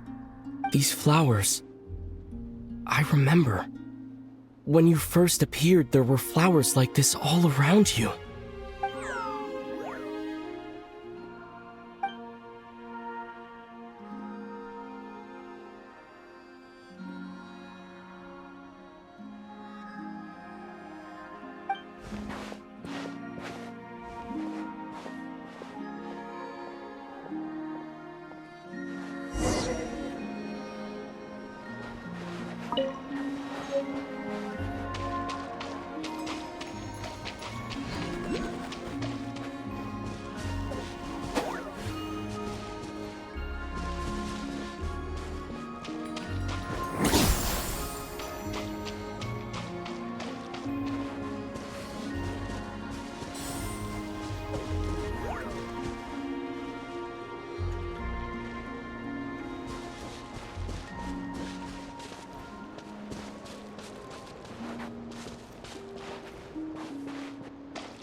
goes there? How did you get in here? I am but a passing traveler. I followed your song here. I'm very sorry if I've intruded. The Kuhenki. She brought you here.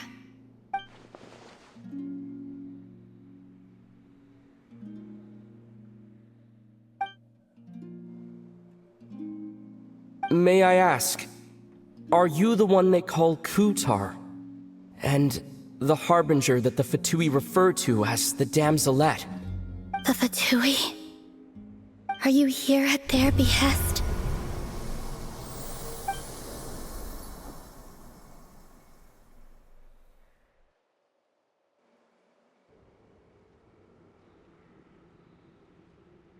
Please, don't get me wrong. I have no intention of doing anything for the Fatui. I just wanted to ask you about Krai and the moons. The moons? Do not believe in what you can see. What truly matters is what you cannot.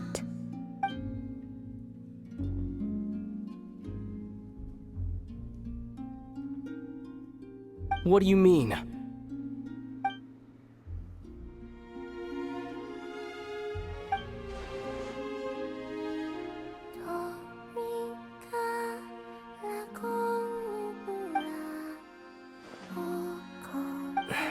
Listen, I'm the Traveler. I'm on a journey through the nations of Teyvat. Hello.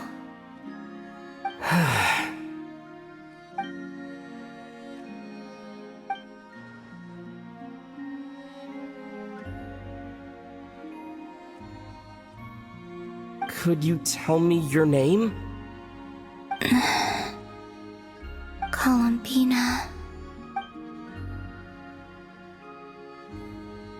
Kutar, the Damselette, the Moon Goddess.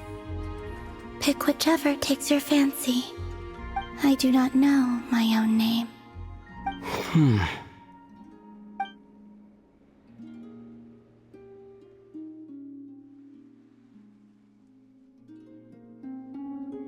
Then, Columbina.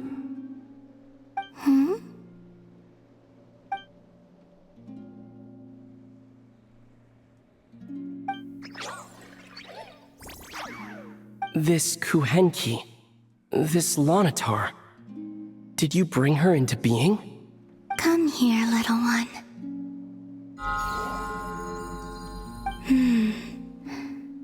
The trace of a blessing, but not one of mine.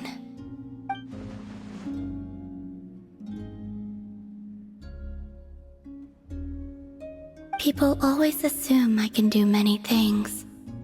Assume I have done many things. But I haven't. All I ever wanted was to.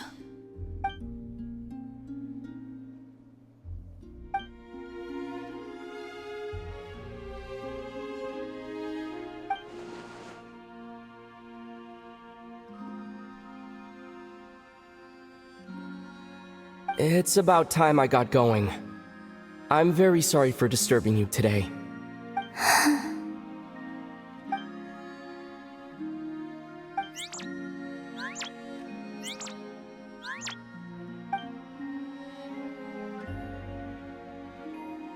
Columbina, that Kuhenki.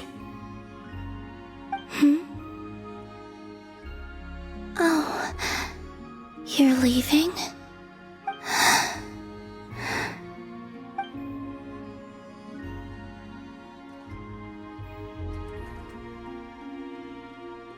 Go then.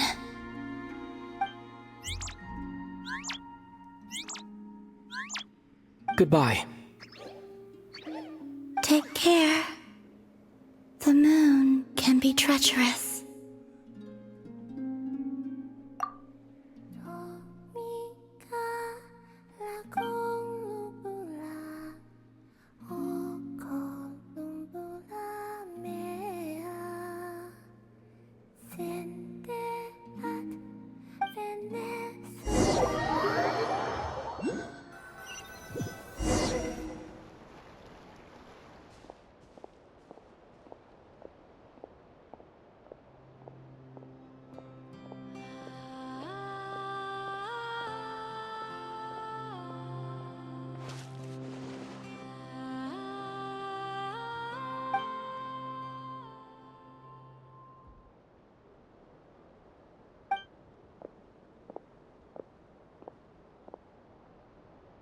Wait, is that... Lumine?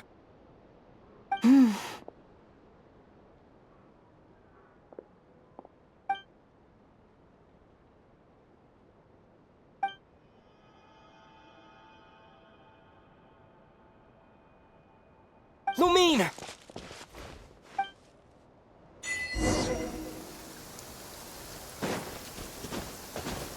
Lumine!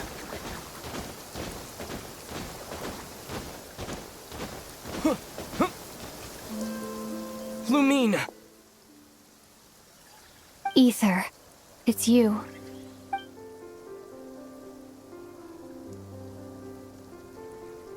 Why are you here on Hisi Island? If I told you I was here in search of the Frost Moon Scion's sacred relic, what would you think?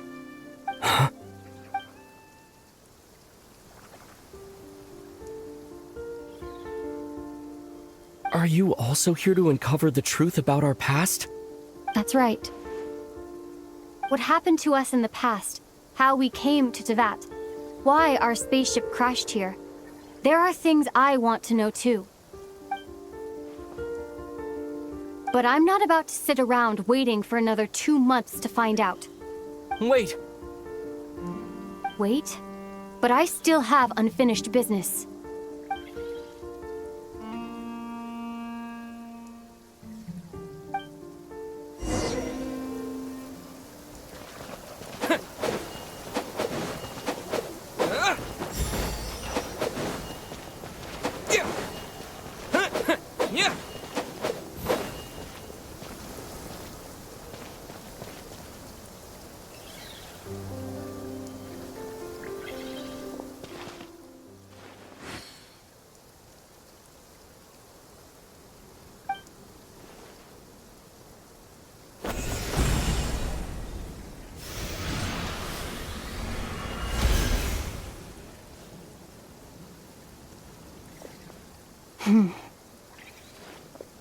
Hold on a second. What's wrong? That's the Frost Moon Scion's sacred relic. We can't just... Use it to get to the bottom of all this? We should at least get their permission. You barely even know her, yet already you hold that moon chanter in such high trust? What do you mean? She told you that the seal can only be broken on Moon Prayer Night, when the flow of Kuvaki is at its peak, yes? You heard all that? Watch this. Huh? But... Get it now? She's been stalling for time. As long as the statue's base is imbued with sufficient power, the secret chamber can be opened at any time.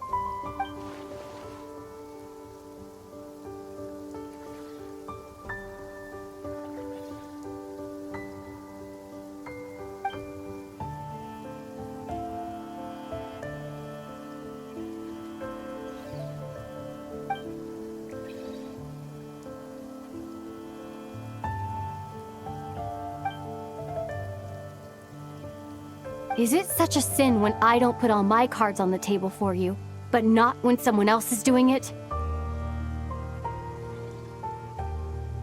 It's not like that. Is it? Lumine, you've got it all wrong. This whole time, I've wanted to ask you, what happened to make you like this? I admit, I've been having trouble accepting it. But after all this time apart, I've finally come to terms with who you are.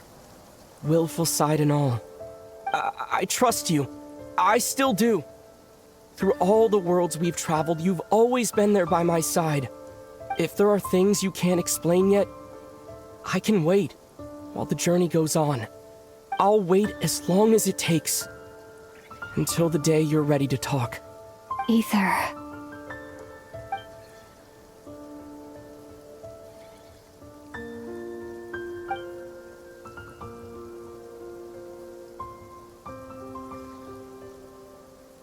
I'm not looking to borrow the moon marrow simply because of our past. It holds answers about the very origins of Tevat. I've always believed that if you want the truth, you have to see the whole story for yourself. I'm not asking you to trust me, Ether.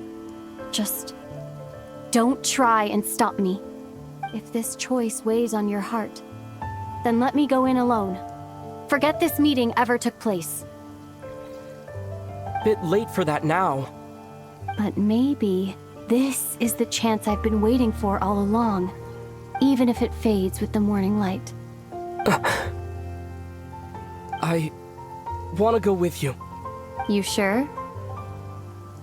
Yeah. Then let's go. Lumine. It's been ages since we went on an adventure together. I can't wait. Really?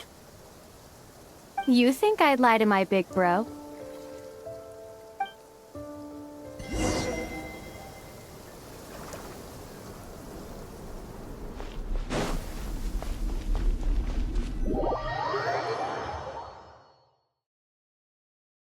From what I understand, the path ahead is likely to be full of trials and challenges. A deterrence against intruders, and a test for those who truly seek entrance. I doubt the two of us will have any problems. I agree. Still, if we get separated, things could get tricky. Best we move together and watch each other's backs. Even the sound of your footsteps takes me right back. As a warrior, as a traveler, as my big brother.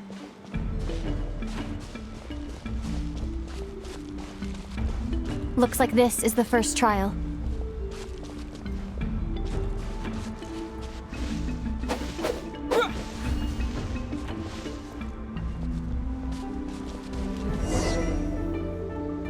Ether, do you understand how Kuvaki works?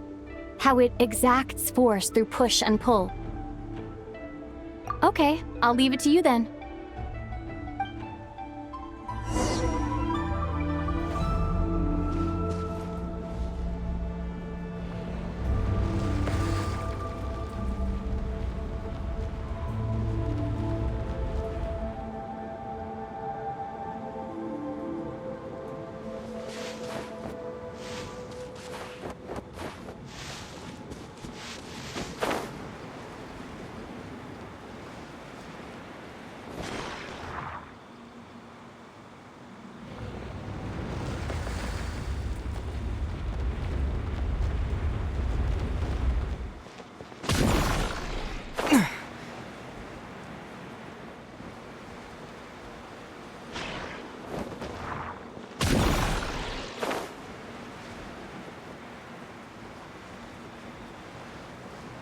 This should help Lumine get across.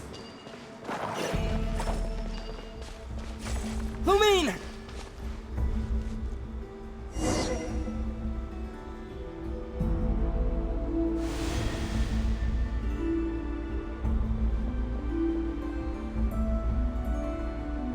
We make a pretty great team, huh? Just like the old days.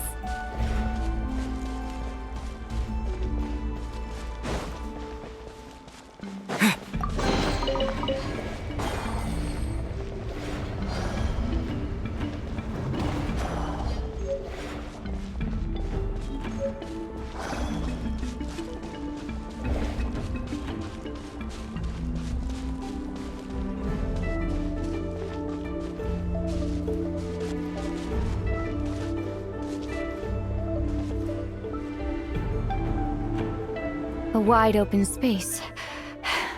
Must be in for a fight.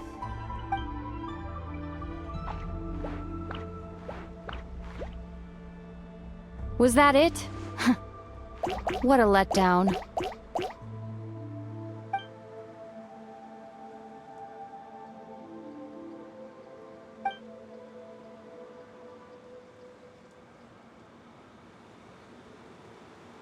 Ether.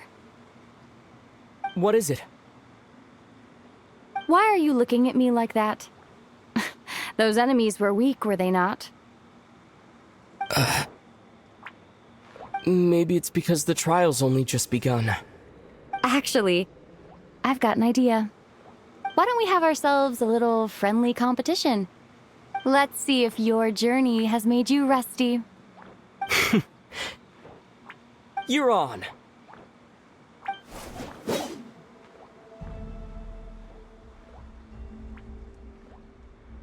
I won't lose to you, Lumine. If memory serves, I used to come out on top more often than not.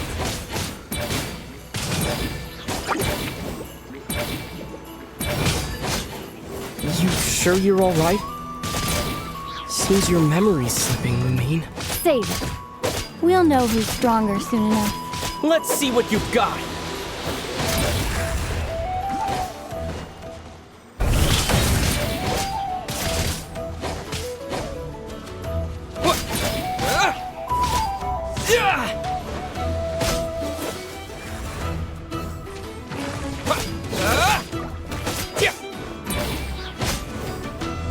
Here, I'll let you take this one. But next... Fine. You win. Didn't feel like you really wanted it anyway. Going all out in a place like this? Sounds like overkill to me.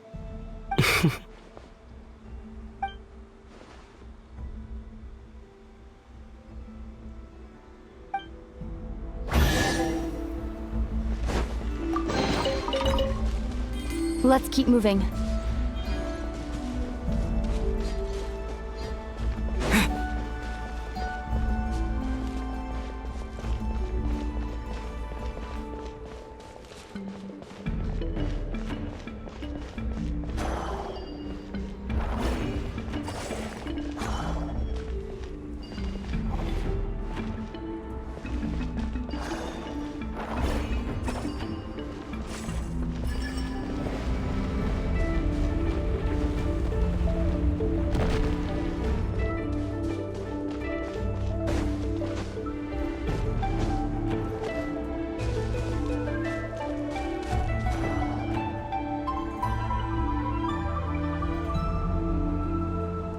What is this place? No sign of any monsters. Feels like a ritual site. But something's missing. It's ahead. Inside that thing that looks like a mirror. I can feel it. But maybe it's sealed within. Can you open it using Kuvaki? Apparently not. Do you think it might have something to do with the Frost Moon Scion's bloodline?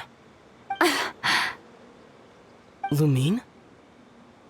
If this is about strength of blood, what could possibly stop us? Let me give it a try. Why don't you check around for other clues? Sure.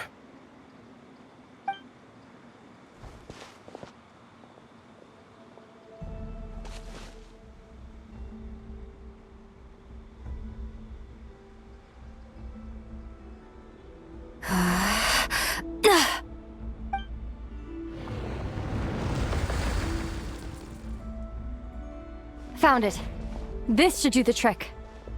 Okay.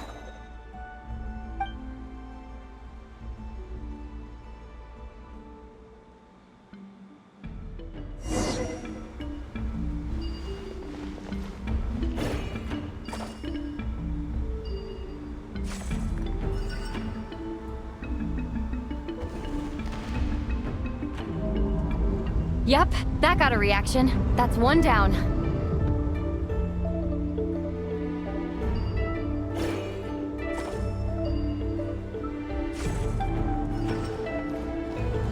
Nicely done.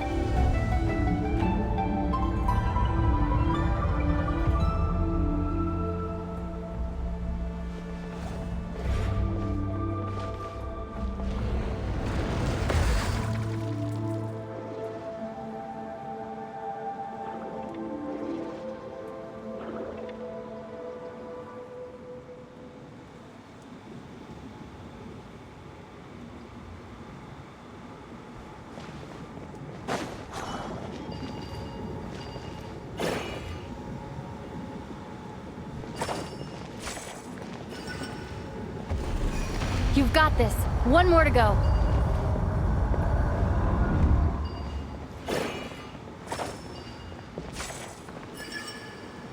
Good work, Ether.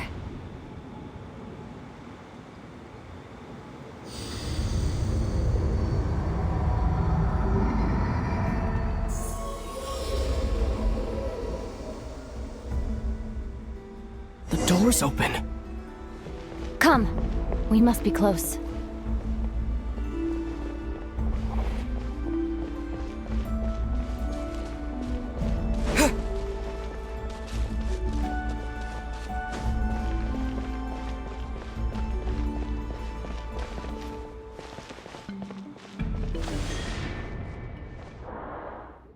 Stay on your toes now. Have you considered that I might be the more experienced between us? Is that so?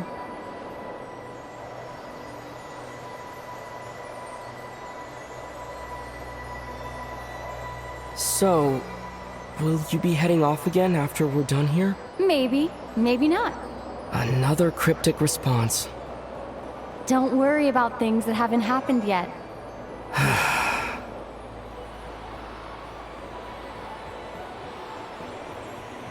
At the end of all this, what do you think we'll find? Whatever it is, we can handle it. What about the end of our journey? That's not something we need to worry about right now.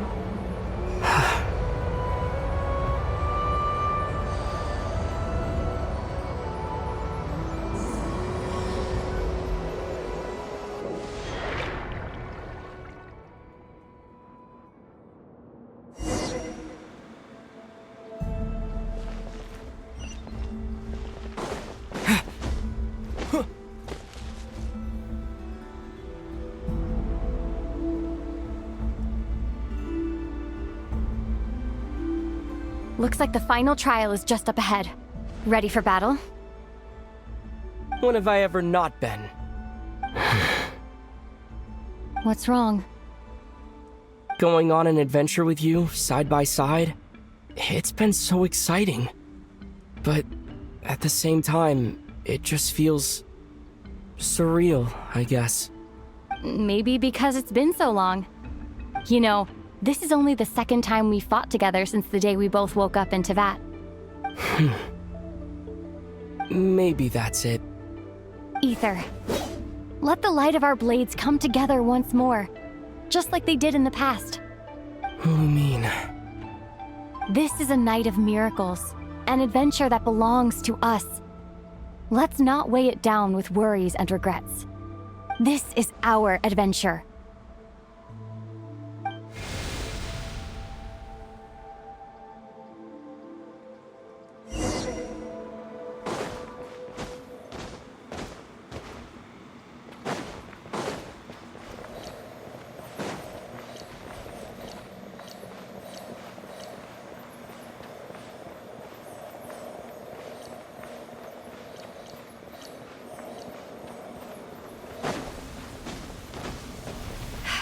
Here goes nothing. Prepare for battle. Stay focused! Dodge its attack!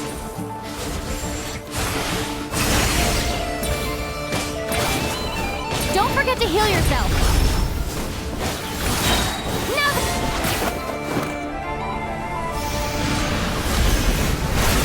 Watch out!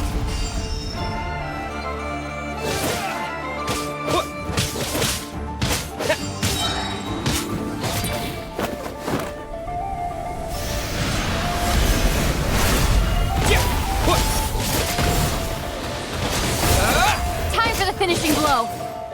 Stay focused! Dodge its attack!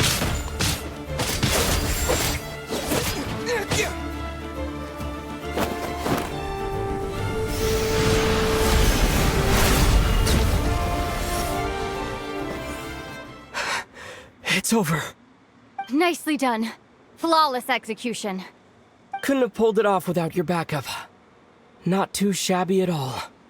As for what you were saying, yes, I should have come to see you earlier. Or at the very least... Spent more time with me going on adventures like this. something like that. Instead of just running off and expecting you to follow my trail. Wait a sec. That's not an official apology, is it?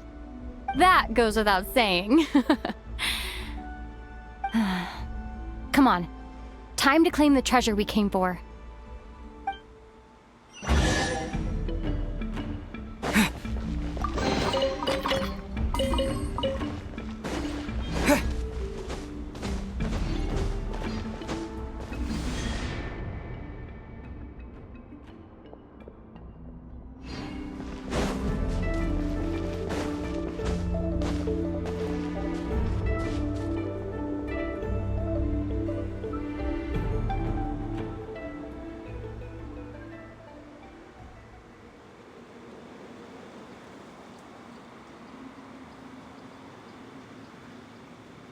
So this is the moon marrow. The treasure we've been after. All right. Go get it for me, Ether. It belongs to me.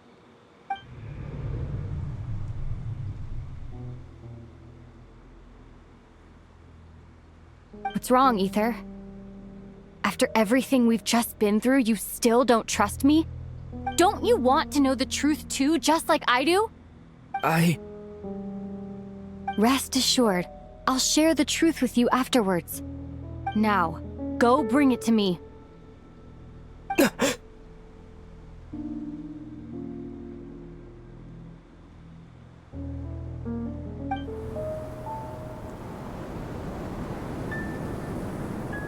What's going on? Where did this fog come from? Lumine!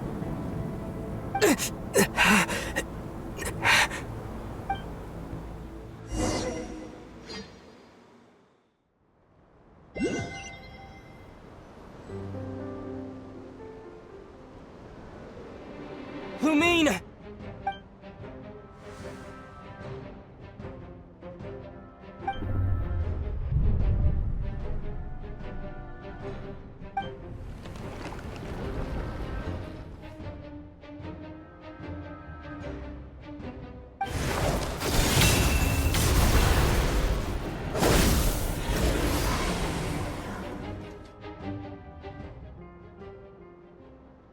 Lumine!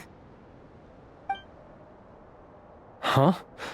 What are you doing here? Yes, we ran into each other at the flagship this afternoon. I'm honored you still remember.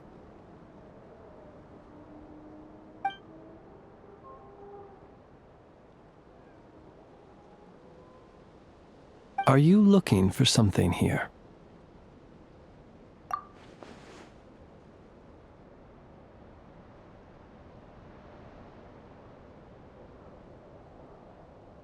And you just happened to end up surrounded by the Wild Hunt.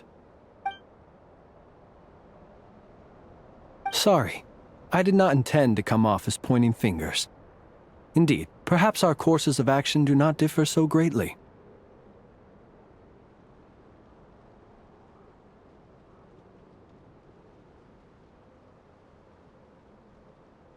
Not exactly. We Lightkeepers are accustomed to patrolling at night. A long-held tradition, you understand. I was just passing by when I noticed that the Wild Hunt had struck. So I simply did what I am duty-bound to do. As a matter of fact, I just saw someone leaving in quite the hurry. Was that your companion?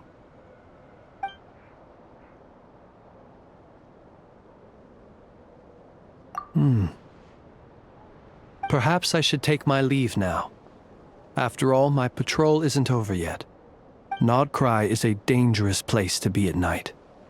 I'd advise that you head back soon as well.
Woke up and saw you were gone, so she made you a cup of berry juice to help you sleep.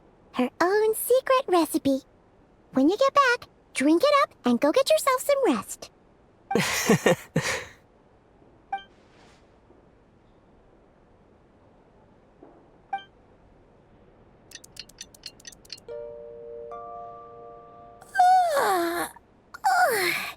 Good morning? If now still counts as morning. When did you get back last night? Did you sleep well? Good to hear. So, where'd you wander off to on your midnight stroll? Anything interesting to see in Krai at night? Oh, really? Come on, don't leave Paimon hanging. All right. Guess we'll have to feed your stomach before we feed Paimon's curiosity. Let's go grab something to eat while we talk.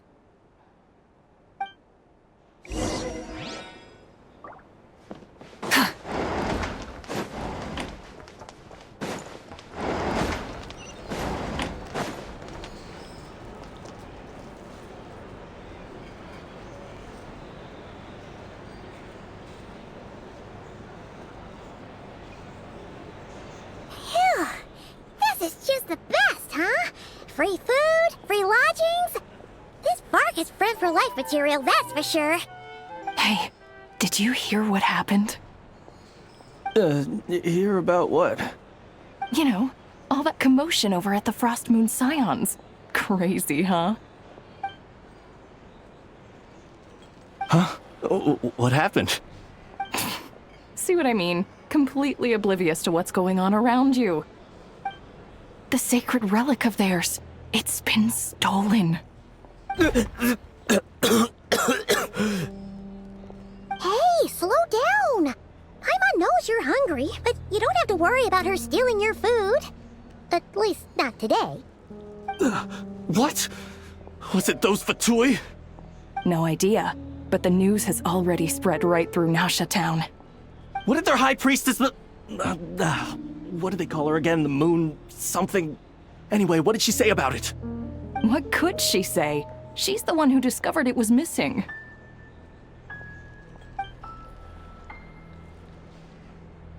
She was in Nasha Town first thing this morning, hoping to launch a joint investigation with the Voynich Guild. Whoa! Did you hear that? Lauma and the others, their sacred relic's been stolen! Who in Tivat would even have the nerve? Paimon bets it was that bunch of good-for-nothing, rule-breaking, troublemaking Fatui!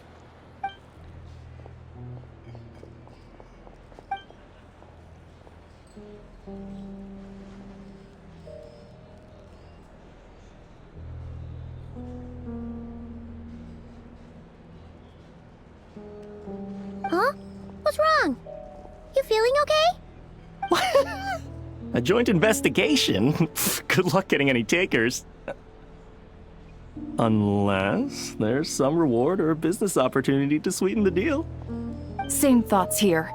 So just a few minutes back, she switched gears and headed over to the one place that might actually be able to solve this. The Curatorium of Secrets. Ah! You scared, Paimon! What is it? Huh? Okay, just... Hey! Paimon's not a baby, you know! Quit pulling her arm!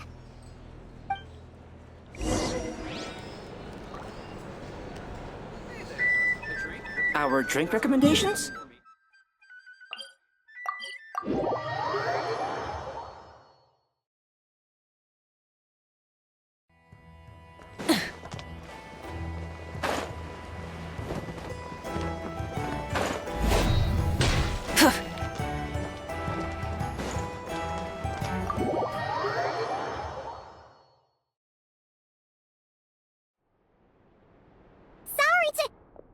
Huh? There's no one here. But didn't they just say Lauma came this way a few minutes ago?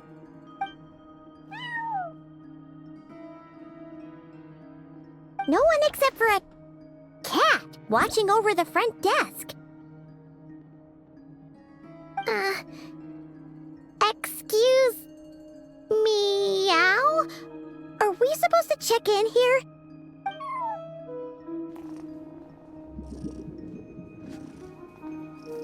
No idea what that means. Is this Lauma's personal receptionist or something? Pretty sure she'd be the only person who could actually understand it.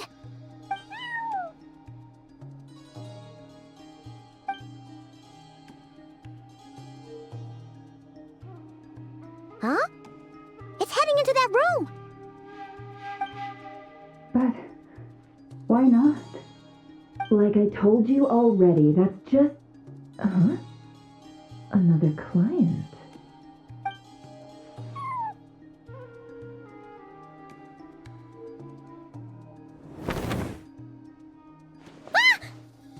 So, you were in this room the whole time? Something I can do for you? Traveler. Paimon. Oh, you're acquainted then? Yes, they visited Hisi Island yesterday. We had dinner together. Allow me to introduce you. Traveler, Paimon. This is Nefer, boss of the Curatorium of Secrets.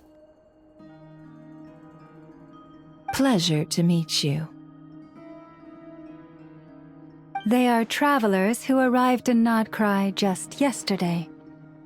Greeted by the birds and beasts of this land, they are kind-hearted souls who walk in the moonlight's glow.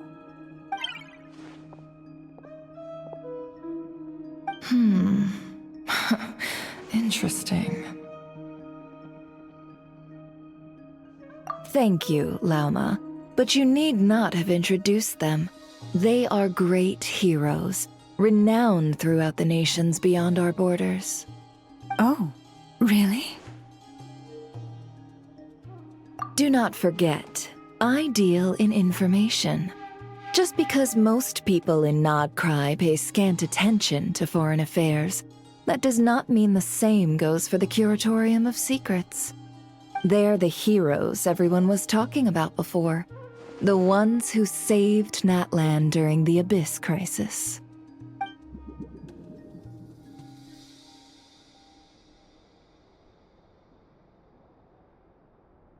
I see. We Frostmoon Scions seldom leave our domain, so I had not heard of your heroic deeds. Please, forgive my ignorance.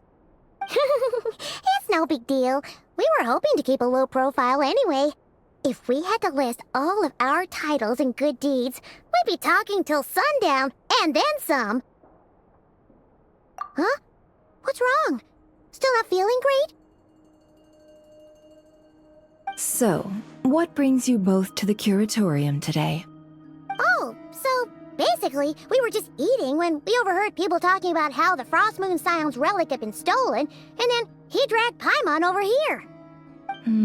I see. Ah, I see. So you came over here because you were worried about Lauma. A combination truly befitting of great heroes. Strong at arms and pure of heart.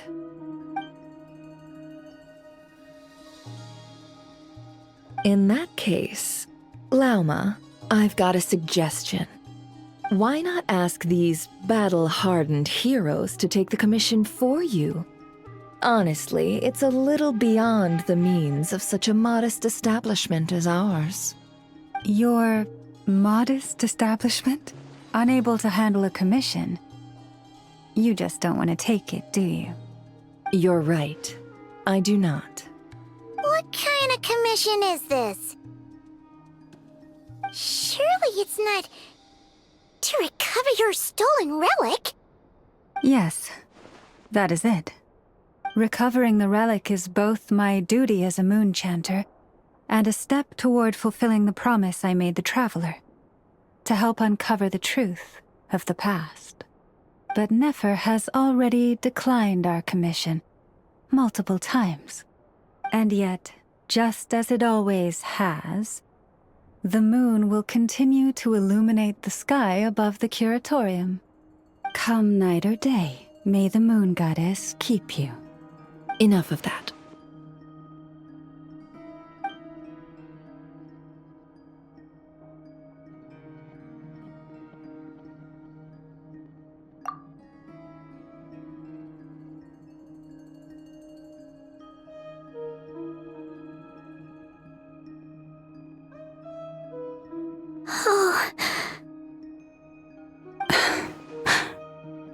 So, according to him, He never came into contact with the relic, so he suspects his sister may have taken it. I understand.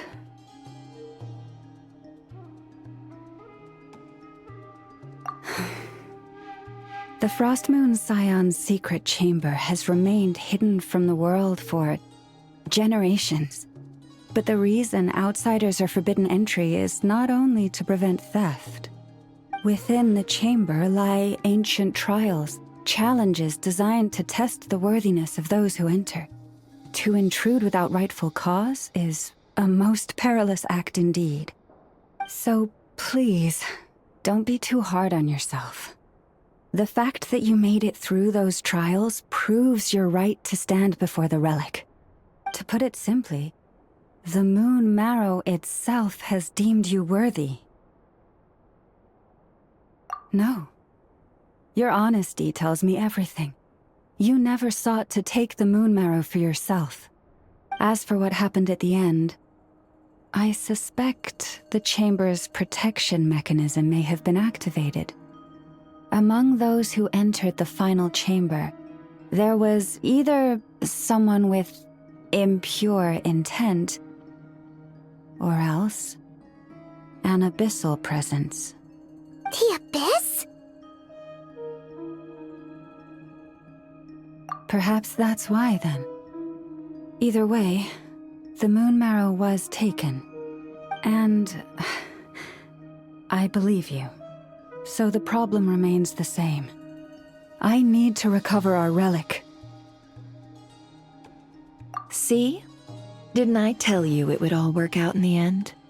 But before everyone starts celebrating, forgive me for asking just one more thing.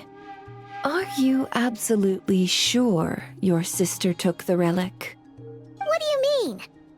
Weren't they the only ones inside at the time? Who knows? Think about it. After your sister broke the seal with abyssal power, what was to stop someone else from following you in there?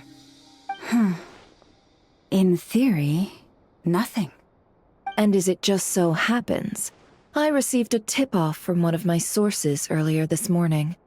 Word is, today of all days, the Fatui suddenly called off their search for the relic. What?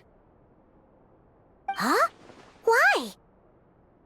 Well, either they woke up this morning and suddenly decided they'd lost all interest, or... Exactly.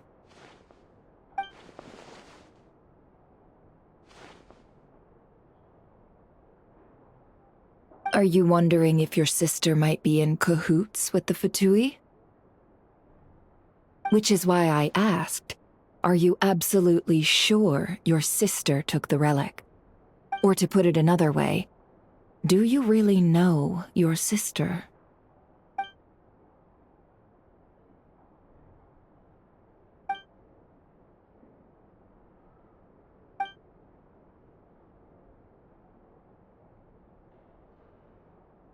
In other words, it's highly likely that the Fatui already have the Moon Marrow. So, basically, all we need to do is find our way into that Fatui research facility, and we should be able to get to the bottom of this, right? Congratulations, you've found your answer. Looks like the Curatorium won't need to lift a finger this time. Well, Lauma, there we are. On behalf of our long-standing cooperation and the great hero by your side, I'll waive your consultation fee. But just this once. You're really not planning on helping us? I think I've helped more than enough already. If we're to stand any chance of infiltrating that facility, we'll need the help of a specialist. Just so you don't get the wrong idea, let me make myself crystal clear. The Curatorium of Secrets has always striven to abide by a policy of strict neutrality. We do not take sides with any faction in Krai. I cannot help the leader of the Frostmoon Scion sneak into a Fatui facility. That would make me their enemy. When one of their harbingers asked me to help them infiltrate your territory, I gave them the same answer. No. All right. I understand. But I do have one final request. I promise it's my last. It had better be. No matter who it is, I want you to help us persuade the next person who walks through that door to join us. What is she up to? You're that desperate for help? What if it's a member of the Fatui? It doesn't matter. You're welcome to tell them everything, even about our plans to infiltrate the Experimental Design Bureau. All I'm asking is for you to say one thing, just one thing to help persuade them. If you do that, I promise I won't ask you for anything else. Made up your mind? Fine. Fine, I'll play along with your little game. Besides, as long as I'm not personally involved, no one can accuse us of taking sides. Boss, I'm back!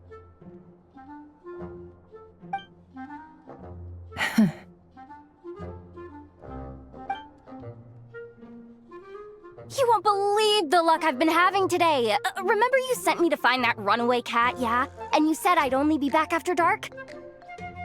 Well, guess what? Right after I left the house, this big ibis flew over and the missing cat was right in its claws. And once it got close, it loosened its grip and...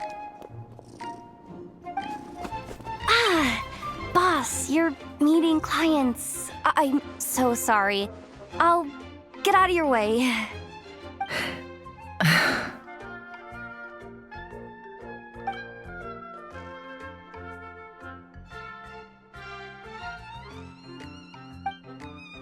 Yehoda, dear, come here.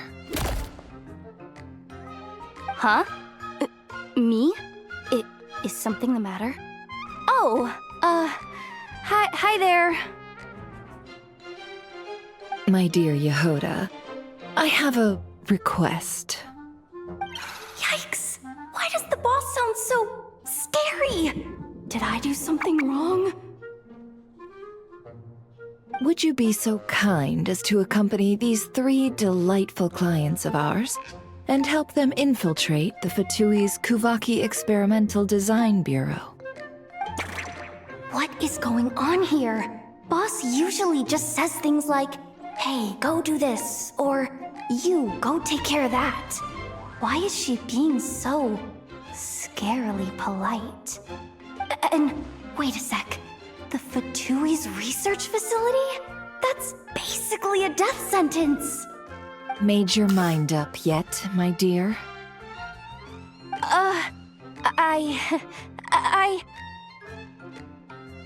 What is up with Boss today? Am I supposed to say yes to this? Or maybe it's because the mission's too risky, so she's actually looking out for me? Why is everyone looking at me like that? Is this some kind of test? I can't let the boss down. Can I? Have you made up your mind?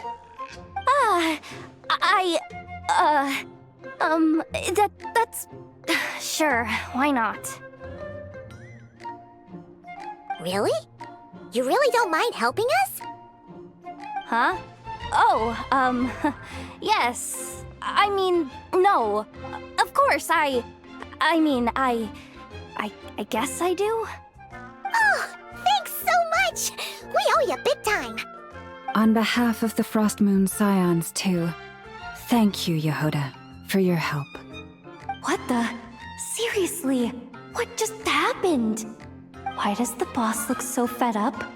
Oh no, was I supposed to turn them down?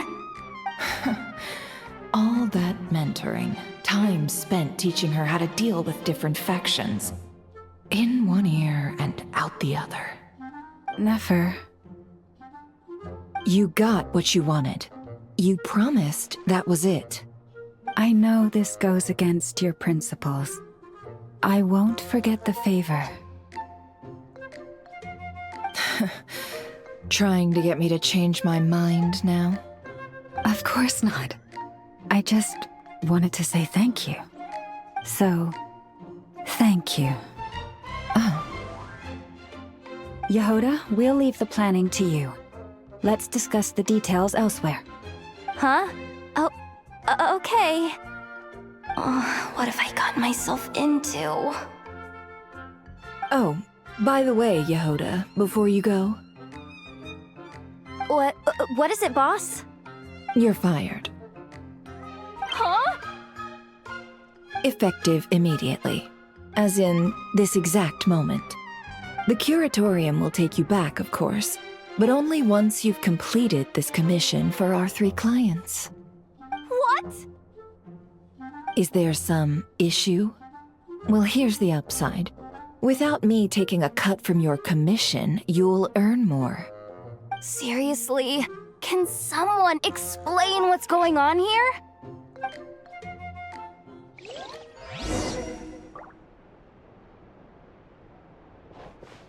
Full throttle!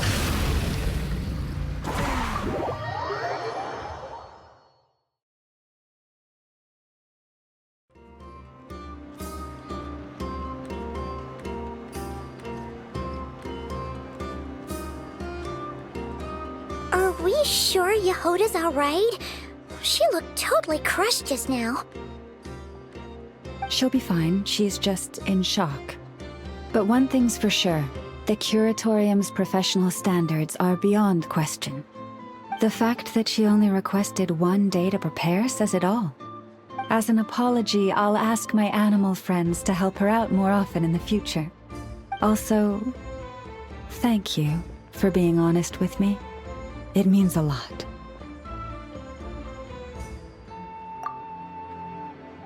Was it really, though? As far as I see it, trusting your family is never wrong. In this case, let's call it a misjudgment. But the truth is, we all make mistakes every now and then. What matters is how we deal with the consequences. So, in return for your sincerity, there's something I'd like to share with the 2 of you as well. Oh? What is it? Perhaps it is something best said under the moon's gentle light. Would the 2 of you meet me on Hisi Island tonight? Oh, it does sound important. You're right, there's too many people here. Somewhere quieter makes a lot more sense. Thank you both for understanding. Then let us meet beneath the moonlight.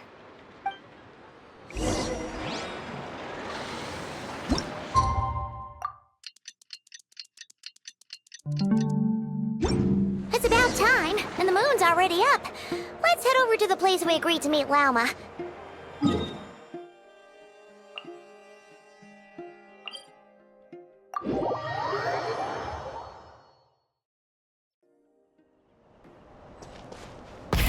Rev the engines!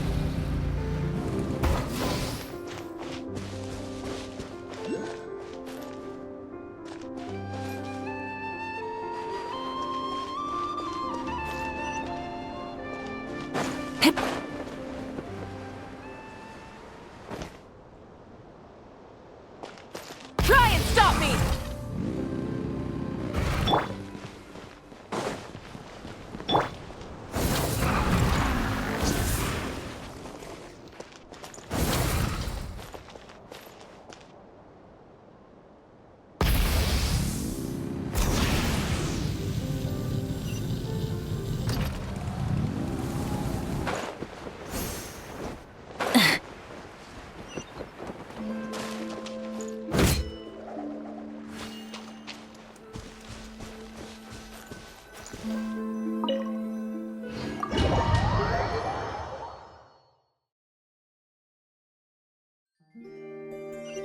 Full throttle!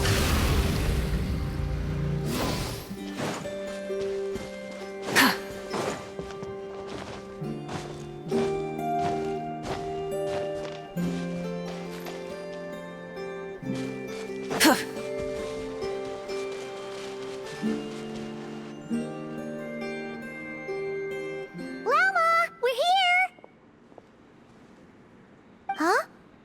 Lauma, are you praying? Indeed. For the moment I was born, my people exclaimed, "Behold, eyes like the moonlit tide, antlers like the crescent moon, and blood that glimmers silver as the moon's reflection." From as far back as I can remember, I was revered as the Frost Moon's emissary and the Moontide Maiden. The first words I ever learned were prayers to the Frost Moon. The first gestures, those of our sacred rites. Wow, that must have been tough. Back then, I didn't know any better. It all just seemed so natural. The Frost Moon Scion's bloodline has long since begun to run thin. Nowadays, even those of us with antlers are few and far between, let alone those attuned to the power of Kuvaki. But I...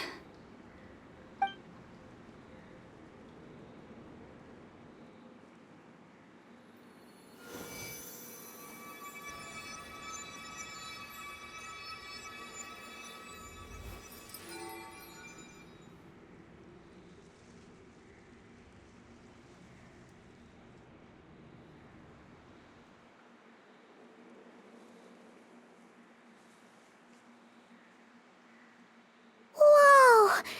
Your antlers are so pretty. They say it's an extraordinarily rare condition. Once in a century, if that. I am unusually sensitive to the moonlight, as well as to the Kuvaki's ebb and flow. As a child, I could barely sleep because of it. Oh no! It was that serious? To others, fluctuations in Kuvaki are something you easily get used to, like a gentle tide lapping away at the shore. But to me, that same tide is a towering tsunami, a surging swell crashing against me. Of course, as the years went by, I learned how to suppress my senses and my power, enough to keep it all from overwhelming me. But because of that, I also had to walk the path of concealment. Concealment? From the moment I was first taught to pray, my kin would point up to the night sky telling me, "That, Lauma, is the Frost Moon, the last of the moons, the sole surviving truth." But I would ask them in response, why? Why can't I feel anything from it at all? Later, I came to understand that they simply could not tell where the real tide was coming from. They couldn't sense it. The true moon beyond the sky's veil.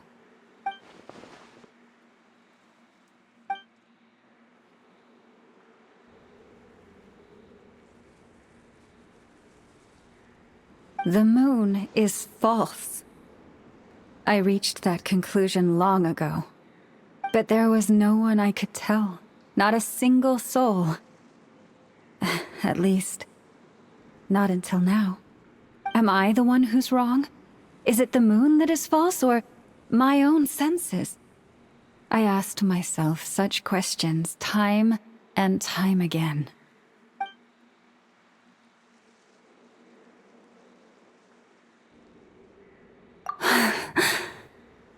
Thank you. When you called yourself a descender, I had a feeling you might be able to confirm what I had always suspected. And now that you have, it's exactly as I imagined. I feel relieved. Oh, Paimon kinda gets why you couldn't tell anyone now. It's not easy to change people's minds on something they've believed for hundreds of years. That's what I meant by concealment. I knew too much, so I had no choice but to keep my people in the dark. Every prayer I offer feels like a lie to keep myself going.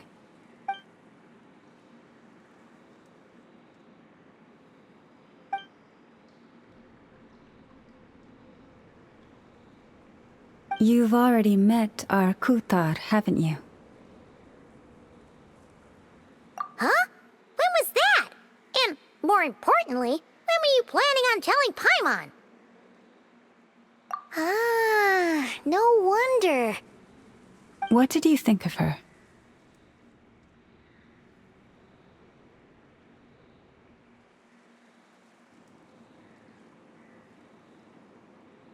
What exactly do you mean by up in the clouds?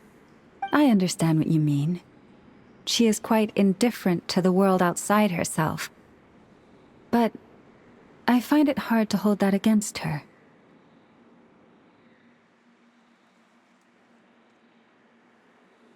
Yes. It was shortly after the fall of the ancient moon's remnants. I asked her what the Frost Moon Scions meant to her, and why she left in the first place. Yeah? So, why did she? Perhaps it's better if you ask her yourselves. Things tend to get lost in translation when you speak on someone's behalf. What I can say for certain is this.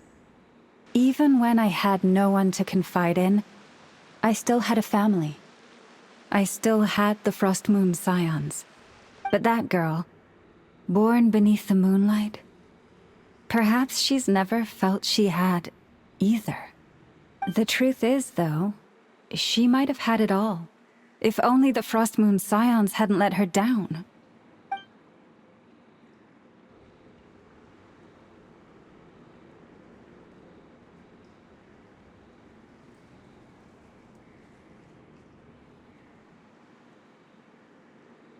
The Frost Moon Scions now walk a path of error. They offer their prayers to a false moon, and to a goddess who can no longer answer them. I want to change all that. But with the Fatui closing in on us day by day, the Frost Moon Scions must stand united, now more than ever. I just need to wait for the right moment. Lady Lauma! Lady Lauma! Cappy? Has Kadena's condition deteriorated again? Traveler, Paimon, we'll have to continue this conversation later. We'll come too!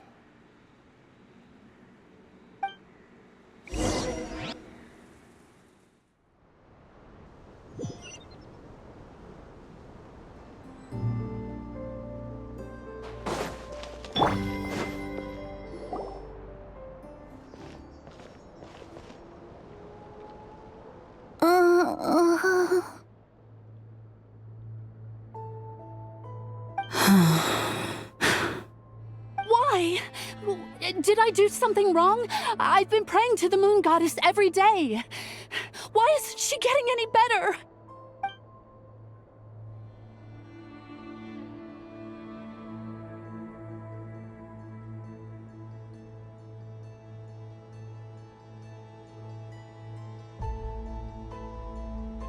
Cappy, I need you to wait outside. I'm about to start her treatment.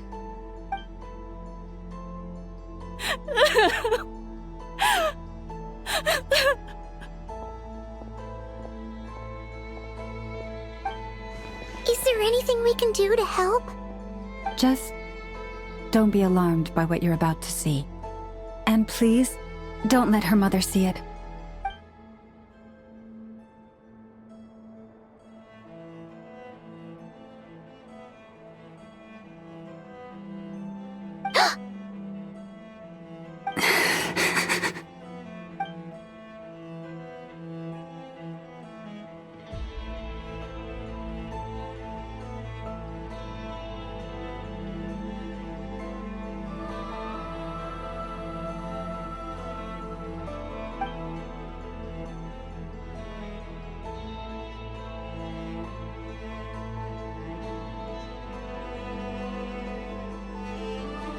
Shh. Please. Help me keep this a secret. She looks much better now. But, Lauma, was that? A medicine prescribed by a local doctor. For ordinary people, my blood has the power to counteract any adverse reactions to Kuvaki.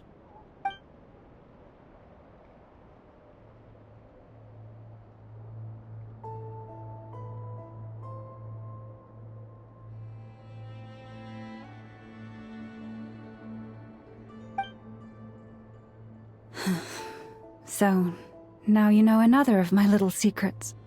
I had hoped to guide the Scions out of error before Karina's illness reached this stage, but clearly, I was too late.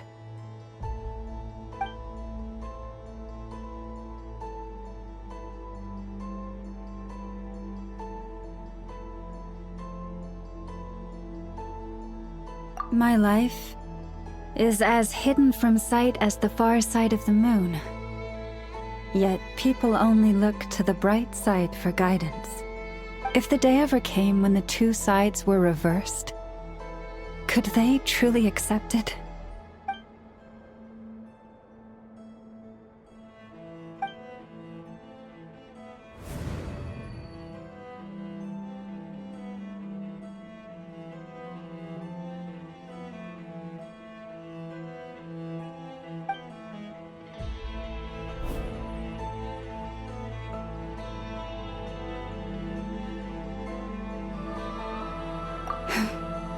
Hearing you say that puts my heart at ease.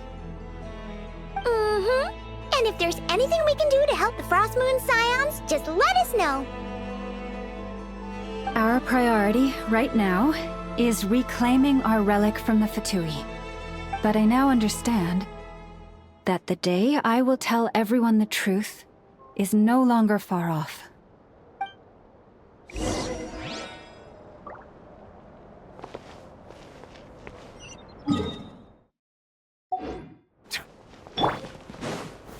Gather! Rev the engines! Wow! Paimon would never have guessed Lauma had all that bottled up inside. Hey! Watch your step! Ah! What's wrong? Oh, you scared Paimon. You scared me there too. Almost stepped right into one of my traps. A trap? Why would you leave a trap somewhere like this? Well, it's not like this is a main path. And besides, we Frostmoon Scions would recognize it instantly.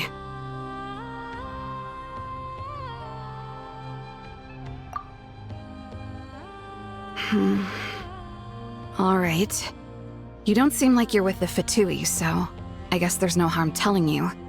Lauma asked me to set up these traps to keep the Fatui at bay. Oh! Come to think of it, their 3-day ultimatum is almost up now. Yes. Hopefully they'll back off when they realize we won't go down without a fight. Oh, you've done a lot for the Frost Moon Scions too, just like Lauma.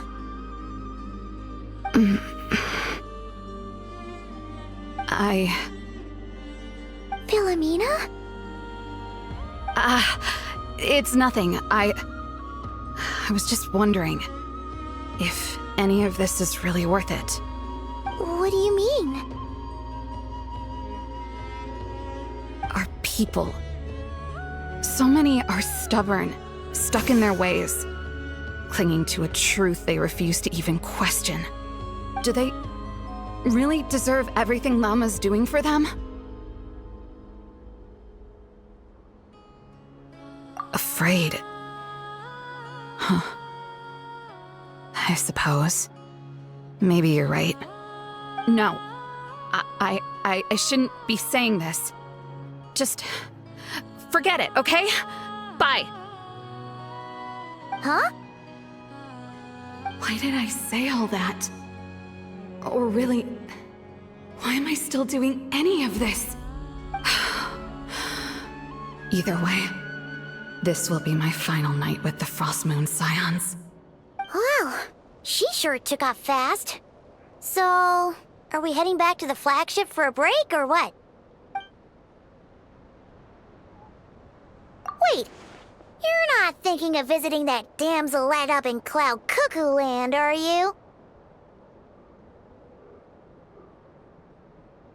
Huh. Given who she is, pushing her won't get us anywhere. Hey! Why don't we... Let's bring her something tasty! If she doesn't want to talk, we'll have to win her over with food. Hey! No harm in trying. At the very least, it shows we're trying to be friendly. Let's see. How about an F is 9.12 out of 10 berries and fried meat, the Frost Moon Scion's boon of the day, and one of your signature dishes. Your choice. Should be a good mix of meat and veggies. There's bound to be something she likes.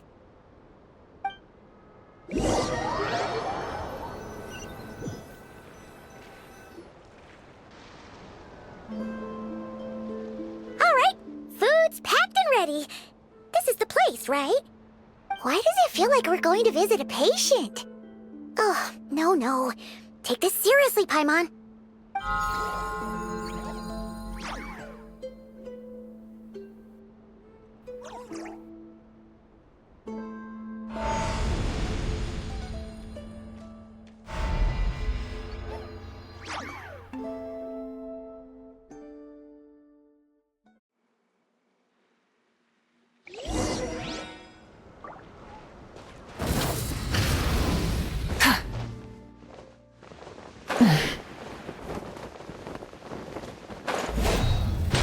Try and stop me!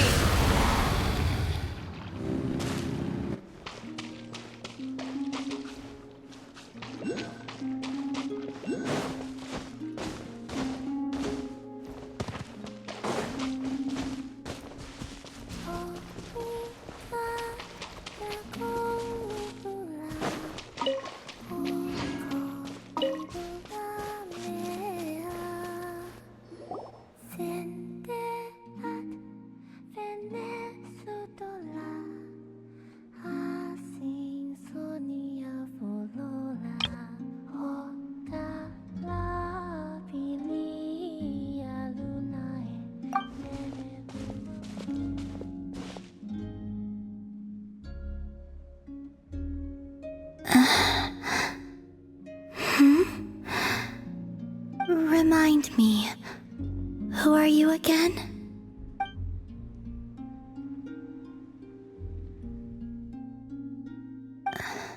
A different one floats by your side today. A different one? What's that even supposed to mean? Ugh, there goes Paimon's perfect conversation starter. Hi there! Paimon is Paimon, and this is the Traveler.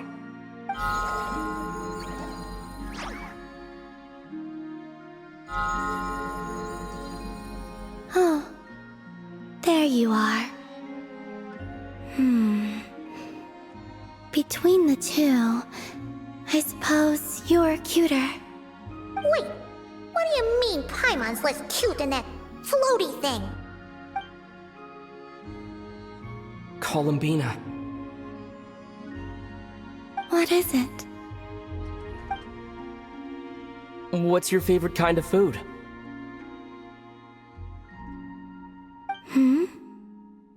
Is this a treat? Or an offering?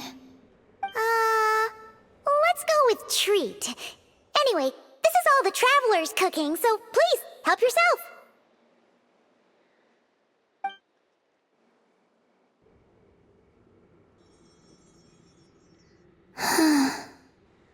Oh, that wasn't exactly a yes, but she didn't turn it down either. What could she be thinking?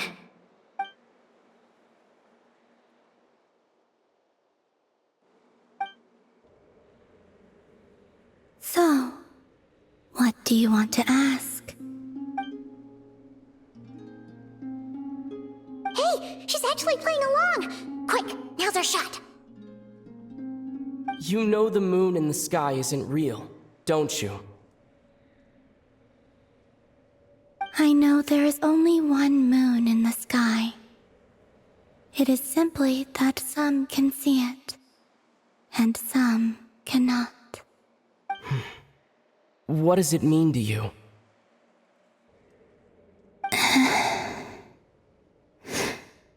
The missing prologue. What?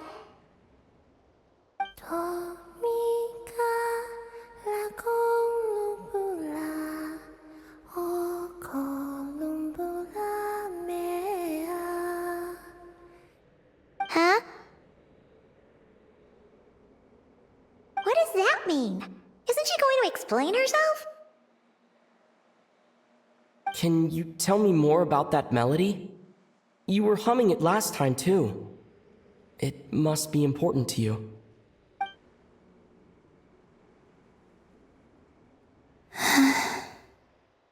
It is all I remember from the moment of my birth. A melody. A few lines of lyrics. Like a lullaby from a foggy dream. Oh, so who was singing it? I do not know. I have nothing else. Just that song. Huh? And the Frost Moon Scions who found me.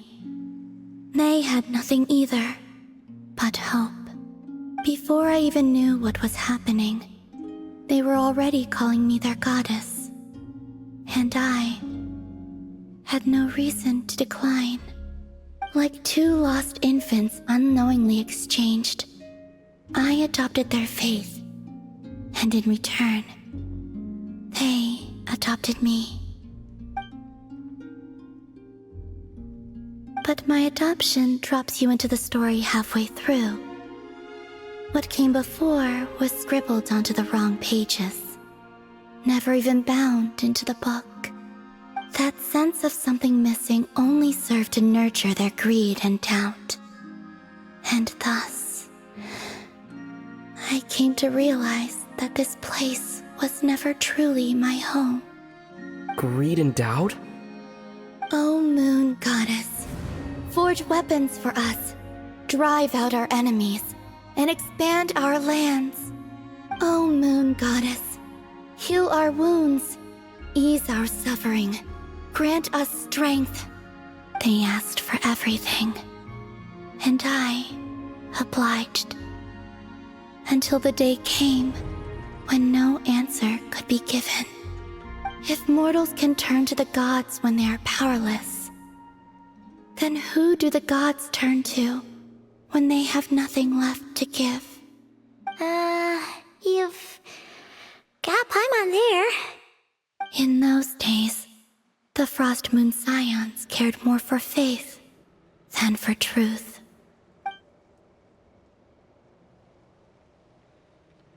Reality rewrote the sky in words I could not understand. I did not want to read a tampered version, so I simply stopped looking. The real beginning of my story lies up there, on the moon, forever beyond my reach. Like a message carved for blind hands, sealed away where no fingers can find it. Huh. So that's how it is.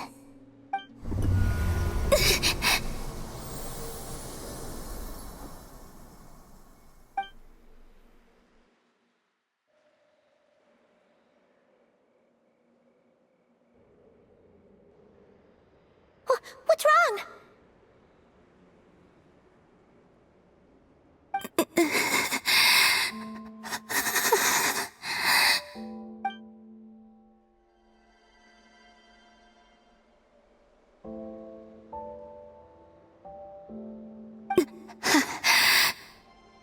You should go.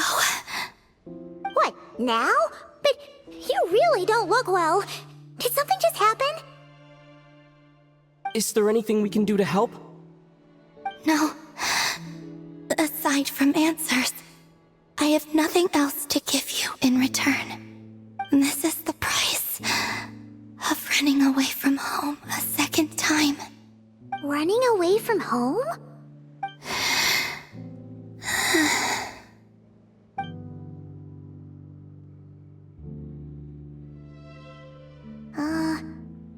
Is she heading towards the food? Did all of Paimon's questions make her hungry? Do you still have many questions? I know I should offer more in return for your kindness, but I'm feeling a little worn out. Oh, we're so sorry about that. But Tsaritsa was right. Freedom always comes with a price. She said I could treat the Fatui as a second family. a second home.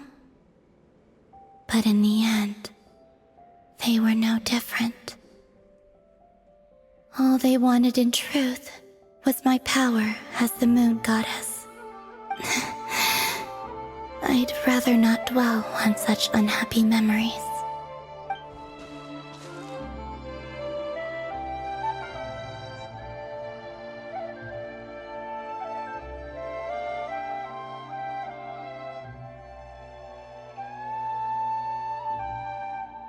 I have fulfilled my promise to the Tsaritsa, though it has used up much of my power.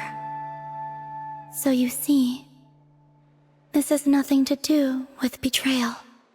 So, you're just staying here for now, resting and recovering your strength? Yes. What about these flowers? They have grown in Nod Krai for many generations. They're highly sensitive to the ebb and flow of Kuvaki.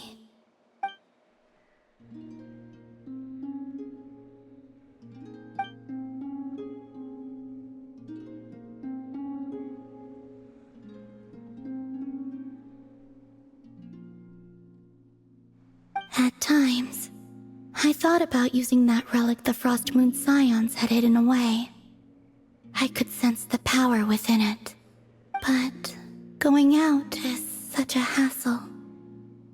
People might see me, and I promised Lauma I wouldn't show myself to anyone. Besides, I know it's gone now anyway. Really? Lauma asked you to stay in hiding? Uh-oh, she's looking back at the food again. Paimon's still got some little crumb cookies here. You could have these for dessert if you wanted. Lauma said she wishes to change the Frost Moon Scions, which is why she asked me to stay out of sight. I don't really understand what she meant, and to be honest, it's not something that concerns me. But I wasn't planning to see anyone anyway. If they found their way here themselves, that's hardly my fault.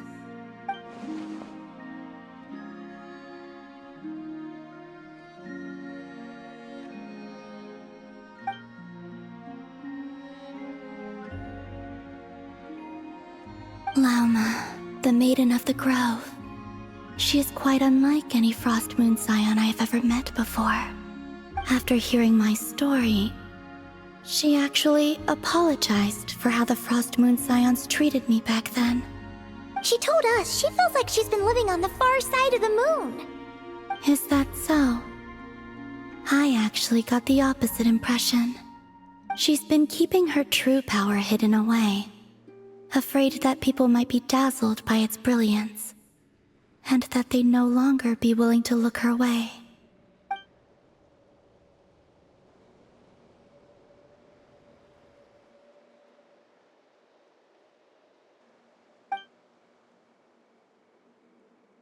So what do you wish for now?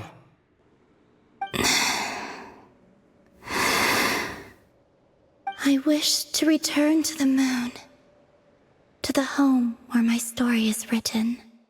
Right now, that is all I wish for.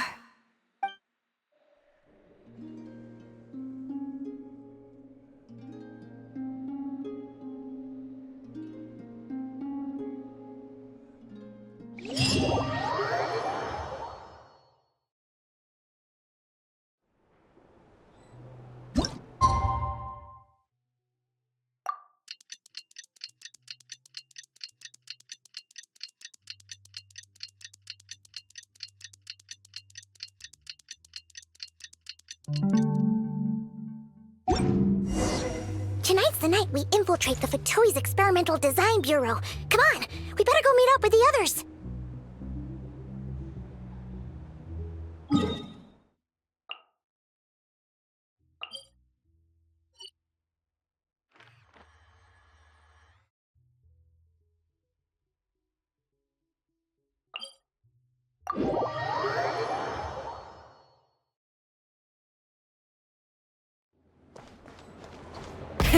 Rev the engines!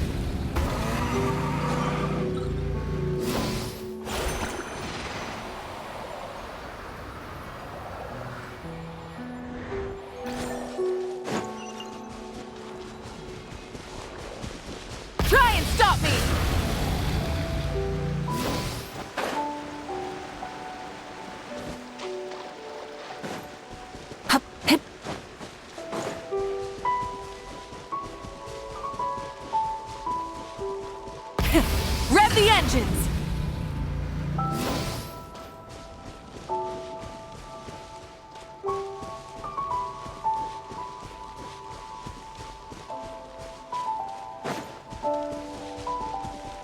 Try and stop me!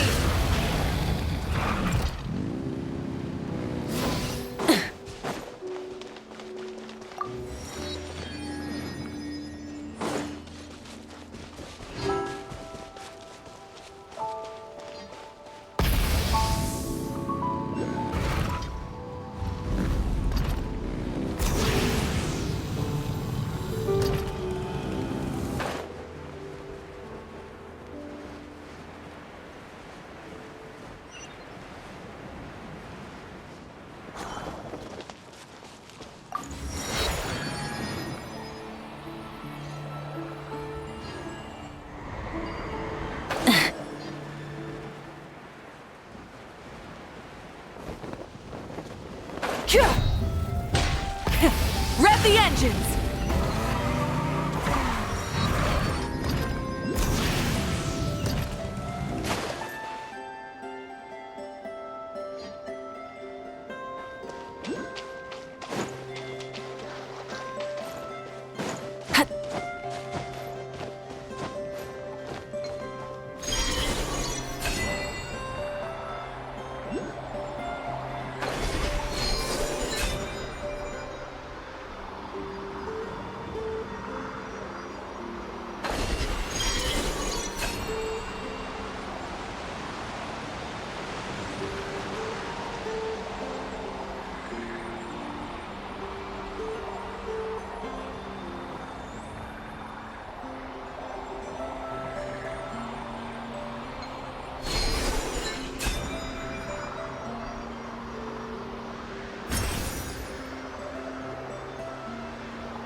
Huh? How come you're here by yourself, Lauma? Where's Yehoda? I haven't seen her. Seriously? Don't tell Paimon she's ditched us on our first mission together. I don't believe so. Nefer and I have our differences, but that shouldn't interfere with our shared objective. Recovering the relic is my duty. But as far as she's concerned, there's plenty to gain here too. In Krai, it's common knowledge that the Curatorium has a nose for profit and opportunity. The same way aphids flit from flower to flower in a never-ending quest to make honey. Huh. Sounds like you know her pretty well.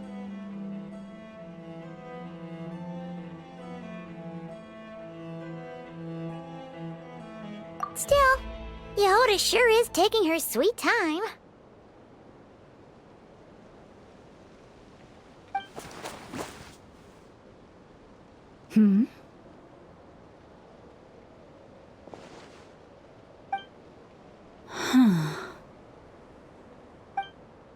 I believe we may have misjudged and underestimated Miss Yehoda. Huh? What do you mean?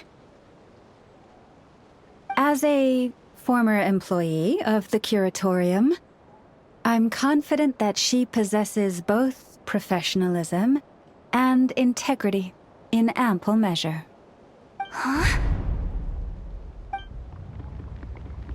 Huh? What was that noise? The sound of a wavering conscience, perhaps? Ah! Whoa! Something just fell fell down. Hello, everybody! What kind of an entrance is that? Wait a second. Have you been hiding nearby this whole time? Yeah. I was just, scouting things out from up high. Darn it. How did Jane Doe even notice me up there? I can't believe I'd only realized I'd run out of smoke bombs this morning. What if something goes wrong inside? How am I supposed to make a quick getaway now? Thought I could just hang back and wait for the clients to get cold feet. But nope. Turns out they're all completely fearless. Don't they know how scary the Fatui are? Really sorry, everyone. Truth is, just as I was heading out this morning, I discovered I'd run out of a super important, completely essential, absolutely indispensable piece of equipment. So, what are we gonna do? Well, as I see it, there are two options. Plan A is we take a detour to Nasha Town to restock, though who knows if any shops will still be open this late. Plan B is we call it quits right here, disband the team, and I'll go home. My place is only like a 10-minute walk from here, so... Personally, I vote Plan B. Bada bing, bada boom! Maximum efficiency, minimal effort. Don't try to solve your problems by running away. Not a fan of either? Then I guess our only option is to fall back on Plan J. That's J for Yehoda, by the way. Why didn't you just tell us that was an option in the first place? Come on, that would have totally ruined the surprise. Boss pulls this trick all the time, and it's always the clueless ones who end up praising her to the skies. Feels like you just threw shade at a whole lot of people. I have faith in your professionalism, Yehoda. You don't need those flashy tricks. Your abilities alone are more than enough to earn our respect. Huh. This Jane Doe sure has an eye for talent. Speaking of which, maybe it's time I started calling her something nicer? You really mean that, Jane? Lauma Doe? I do. I'll tell you what, it's not every day you get to work alongside such considerate clients. I have a feeling we're gonna make a great team. Plan J is this. We find our way in through the freight access on the facility's east side. It's tucked away from view, and security's lighter at night. I've prepared some special gadgets too, so we should be ready for anything. If we want this to go without a hitch, we'll need to work together every step of the way. So everyone, stick close behind me. Now that finally sounds like a real pro talking. Hey, you saying I didn't before? Kinda, yeah. You... Ugh. Never mind. A top-tier treasure hunter like me never lets the naysayers get to her. All right, let's go over what we agreed on yesterday. The goal of infiltrating the Kuvaki Experimental Design Bureau is to locate and, if possible, recover the relic that the Fatui stole. We also need to figure out why they built the facility in the first place. I'm worried that they've set their sights on the ancient moon's remnants on Hisi Island too. Well, now that we've got a plan, time to get this show on the road.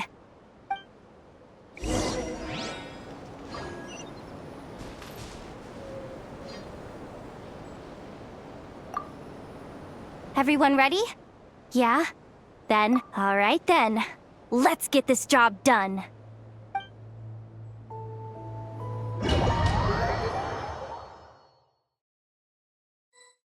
Go, go, go! But make sure you stick to the side.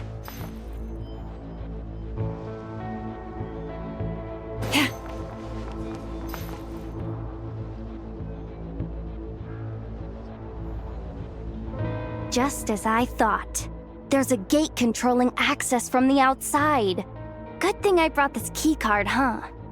Well, technically, I stole it. But no need to tell them that, right? Blame that chump who thought it was a good idea to get wasted at the flagship during work hours.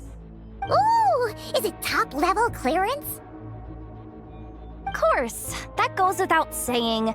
Let me read it out loud for you. Fatui Experimental Design Bureau number 183574, maximum clearance, maintenance intern. That doesn't sound very top-level to Paimon. Never underestimate interns. Even the most legendary of thieves started out as rookie pickpockets, you know? Besides, if it wasn't for this person's selfless generosity, we wouldn't be able to just waltz in like this, would we? Feels like you're trying really hard to change the subject. Allow me to teach you the first rule of treasure hunting. First and foremost, use every resource at your disposal.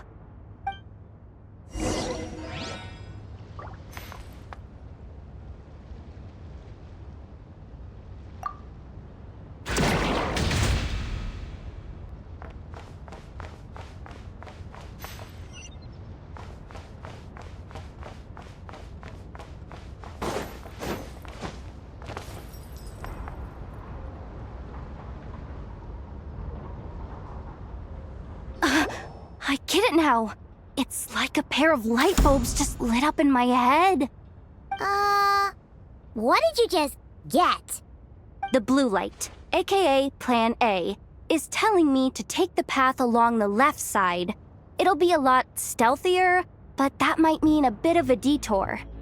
The red light, aka Plan B, is saying, just charge straight in. But that'll mean dealing with, like, a dozen sentry bots already powering up.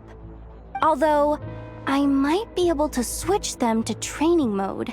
Their attacks will be weaker, but we'll still be in for a fight.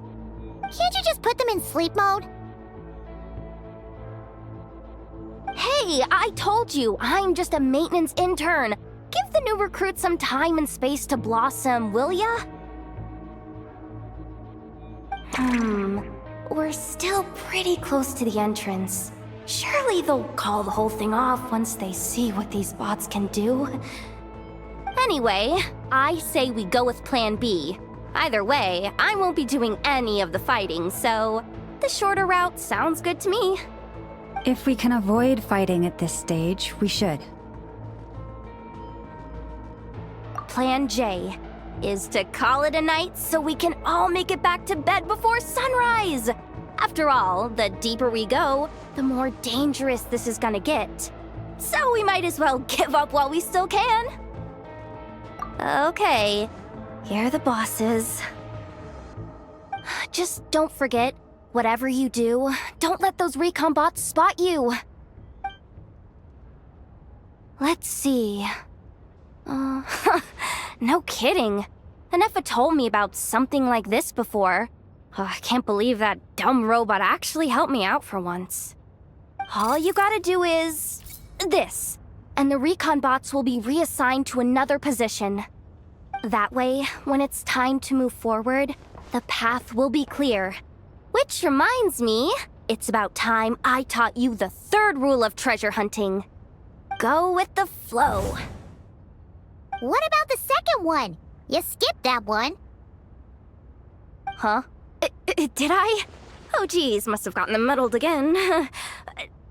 I mean, the second rule is exactly the same as the first. Guess that's what you meant by going with the flow, huh?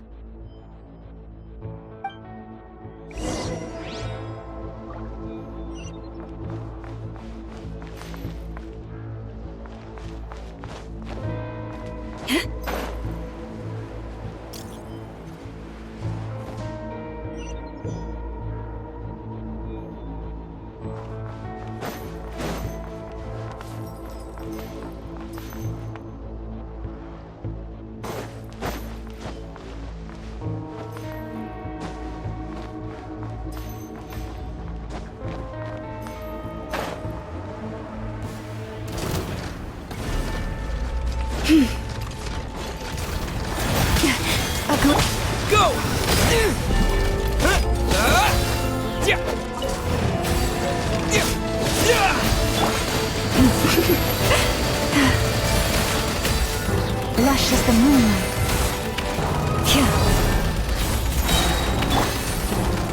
For the everlasting forest. Water jet!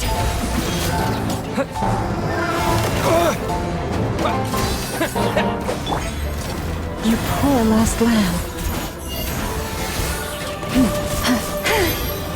Bombs away! Water jet! By the frost moon of old. Leave this place.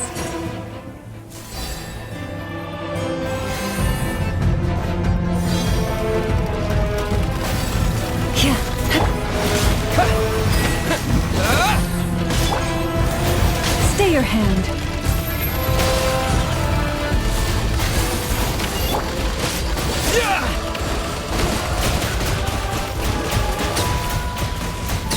Go! For the everlasting forest. Forest, protect.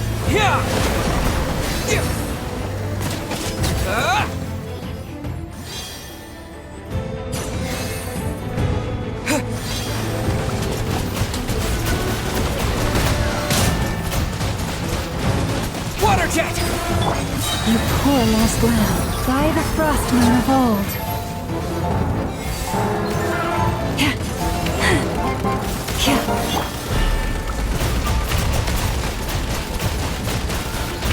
Water jet! Leave this.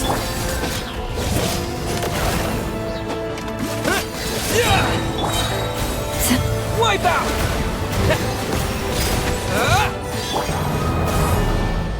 Forest, protect us. With one heart, we pray.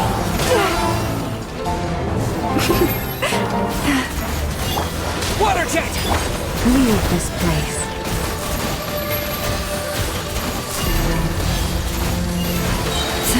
For the everlasting forest.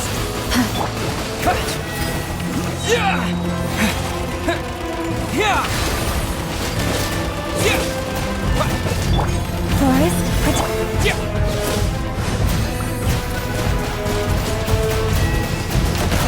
Water jet!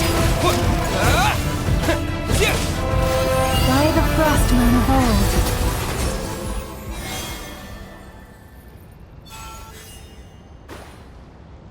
Receive my blessing.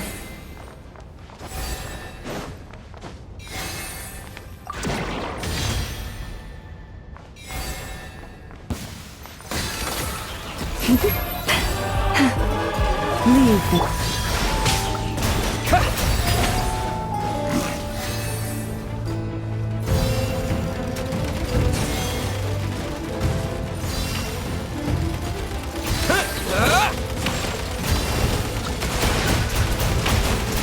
Water jet! You poor... Wipe out!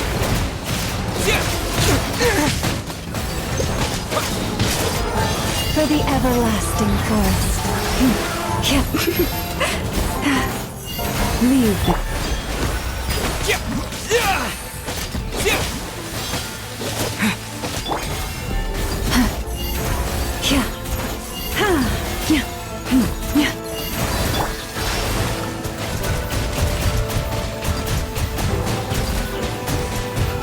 Go! With one heart, we pray.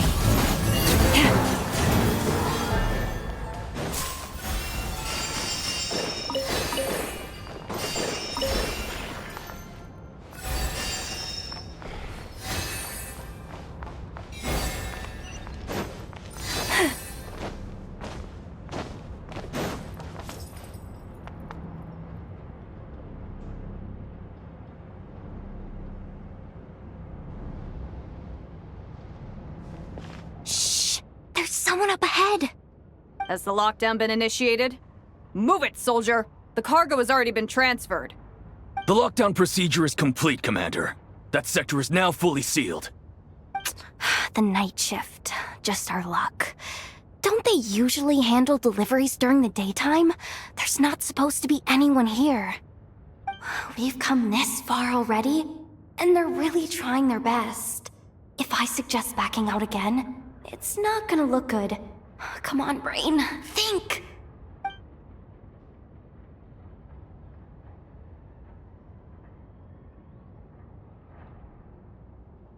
Got it! The freight shaft to the upper levels. We might have a shot there. Let me see. Huh? The recon bot in the middle's not responding? A double lock failsafe? We've been outfoxed. Stay calm. Stay calm. One step at a time. Let's just find a way across first.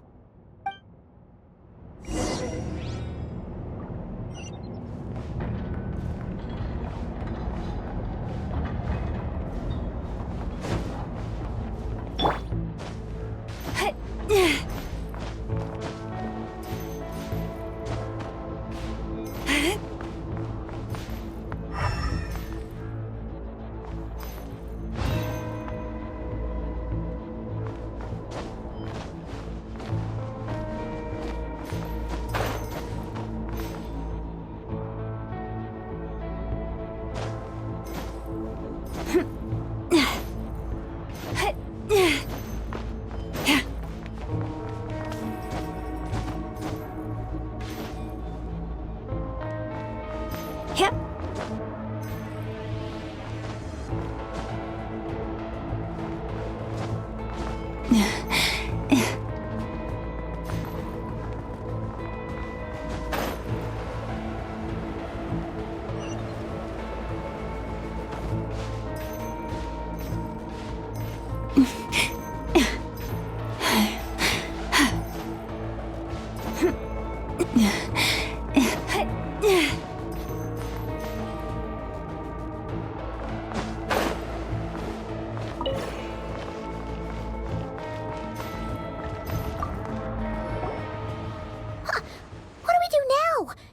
Here too.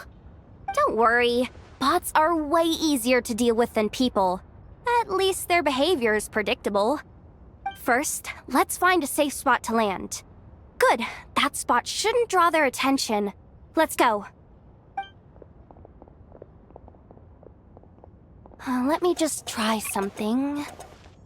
Maybe I can use the terminal to command them to move out of our way. Security verification? With 10 questions?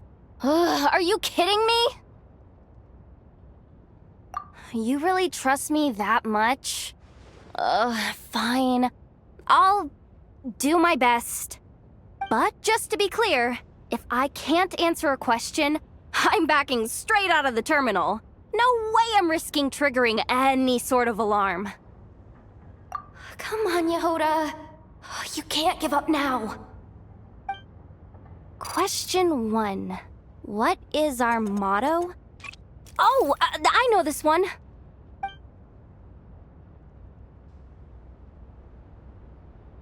Question 5. The name of the harbinger in charge of this facility. Let's go with, Sandrone. This one should be the Pale Star Edict. I've heard one of Boss's informants mention that before. Final question. Enter employee ID. And it's timed? Okay. 183574. Confirm. I actually got them all right? What a miracle! Not bad, Yehoda. Not bad at all. Guess you're an official maintenance intern now. Hey, that could be my personal plan B if I can't get my job back. Just kidding. The Fatui are awful. The bots have taken the command. They're moving off. Let's get going while the coast is clear.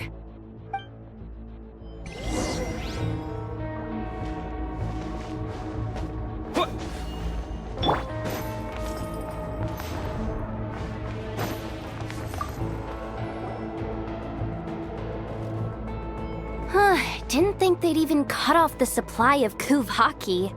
They're being really cautious. If we can somehow divert some emergency power into the system, we might be able to force boot this thing. What do you mean by force boot? How do I explain this? It's like dumping a whole bucket of water into an empty pool so that the little ducky gets to swim around again. You should probably just ask Aino instead. So, we just need to find that bucket of water, right? Huh. Paimon thought your explanation was great. Kinda adorable. In a childish sort of way. Hey, you could have just skipped that last part. Here, bucket, bucket, bucket. Where are you hiding? Judging from the concentration of Kuvaki, over there. Wow, you can sense that, Laumado? That's incredible.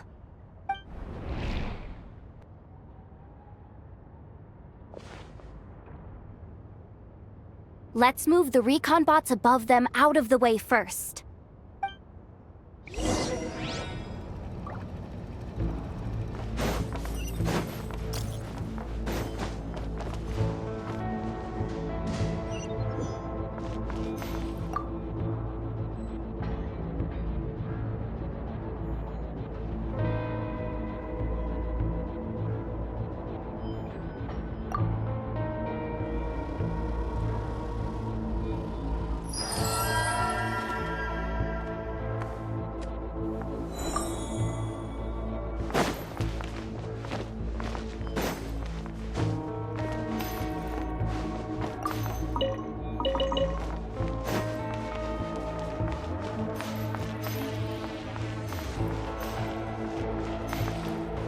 Yeah.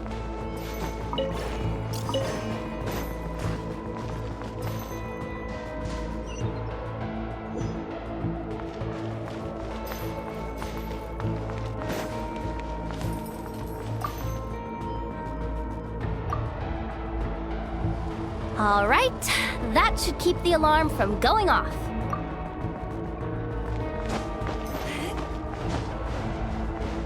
Time to plug in the charging component.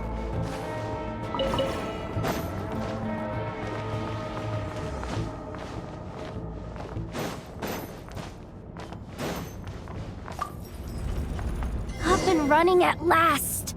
Let's hope nothing else goes wrong. Please, everyone, step inside. Oh, it's so dark in here. Well, it is a cargo crate after all. No point in being picky about lighting at this point. Ah! Something sharp and pointy just poked me in the back! Sorry. That was probably just my antlers. It's pretty cramped in here, so I had to crouch down. Oh, having antlers must be inconvenient at times like these.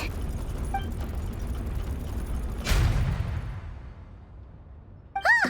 What's going on? Don't tell me something's gone wrong already. Looks like there was only enough juice in the emergency power supply to lift us this far up.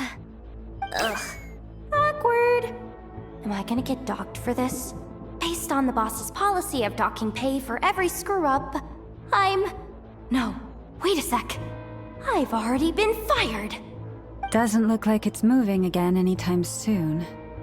I think we can get through if we follow the ventilation duct along the outer wall. The entrance has gotta be somewhere. Don't worry, this was totally part of the plan.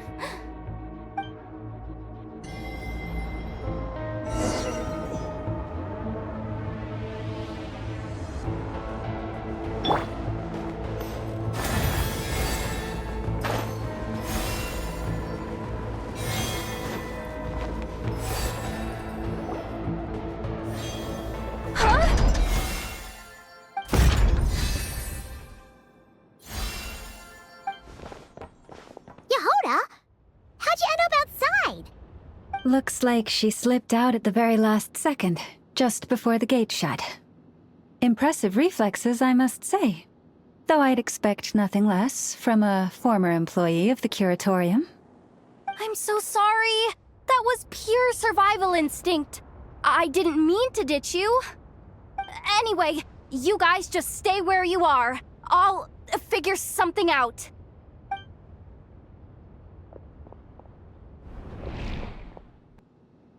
Hey, there's a terminal nearby. Hang tight! Can you hear me now? The duck security protocol has been triggered. The gate must have dropped when it detected a living presence. Wait, so we're trapped in here? I'm checking what I can do from this end. Watch out for the laser up ahead. What laser?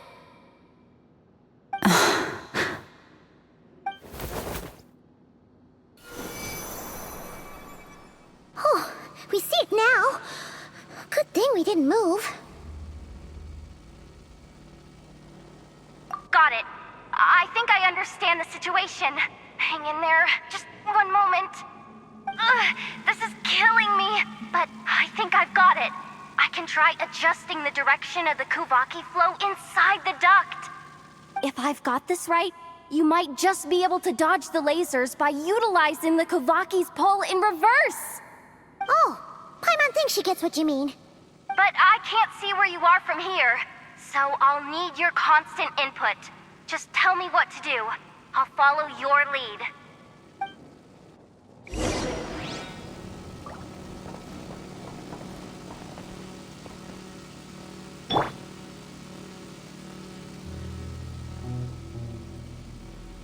Like this, right? So, wanna grab dinner after our shift?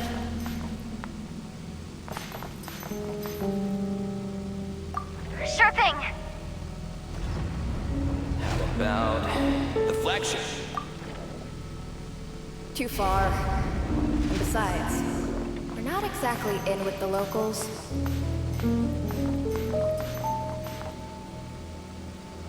Sure thing. Then how about the staff cafeteria? Brimming with bright ideas, aren't we?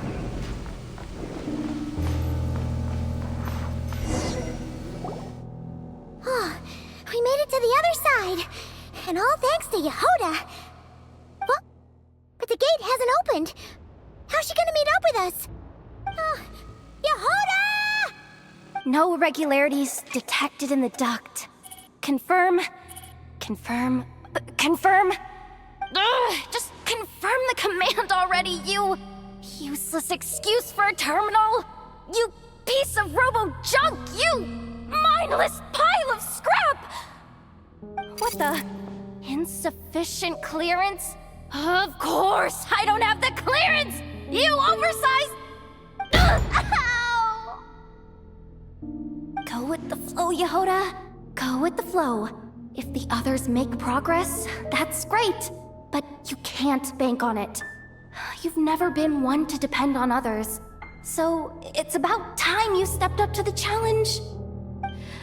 Deep breaths. Stay calm. My priority right now is getting my hands on a high-level access card. That way, I can override the security protocol. Senior maintenance staff. Only they can access the core sector. But hey, there's always someone careless enough to hide a spare key under the flower pot by the door. Which means there's a good chance there's a duplicate lying around somewhere in the control room. Even if I can't get into the control room myself, doesn't mean I can't rely on some external help. If I can take control of one of those guard bots, maybe I can use it to search for the access card. This is crazy, Yehoda! You're all alone. You've got nothing. And yet, you're charging ahead like fear's a foreign concept. Maybe that's exactly why. 'Cause I've got nothing left to lose! Confirm! Am I a genius? Whoa, this feed's super clear. This is gonna be a piece of cake. Wait a second. This thing's not a guard bot. It's a janitor bot.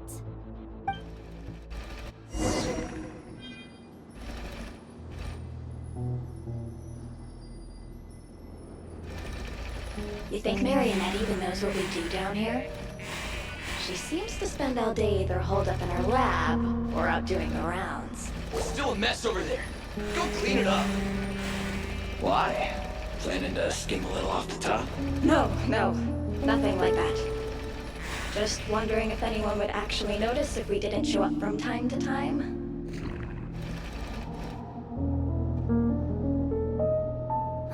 Let me see.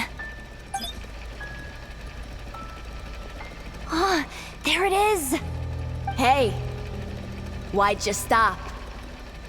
You haven't finished sweeping that corner. But, I can see the card from here. Guess I have no choice but to swallow my pride and stay in character for now. Sweep up the crumbs by my feet. Yeah, good luck with that. What are you gonna do when they ask for a progress report?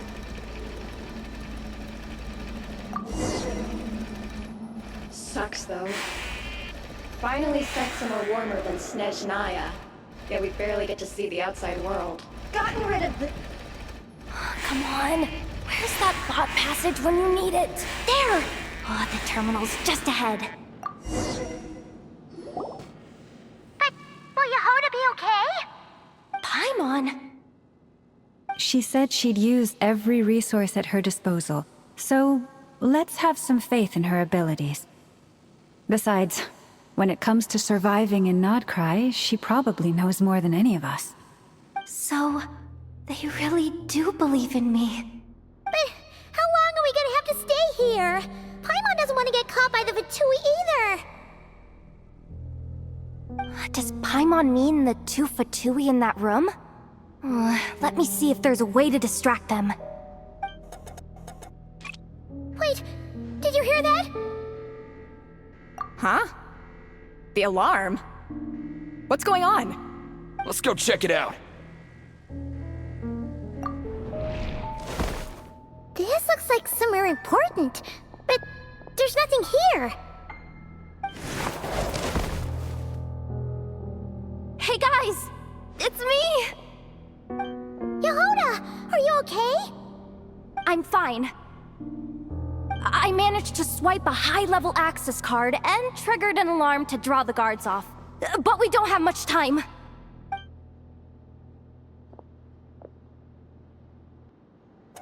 All right, looks like we can control the elevator. Come on, hop in. Let's take it further down.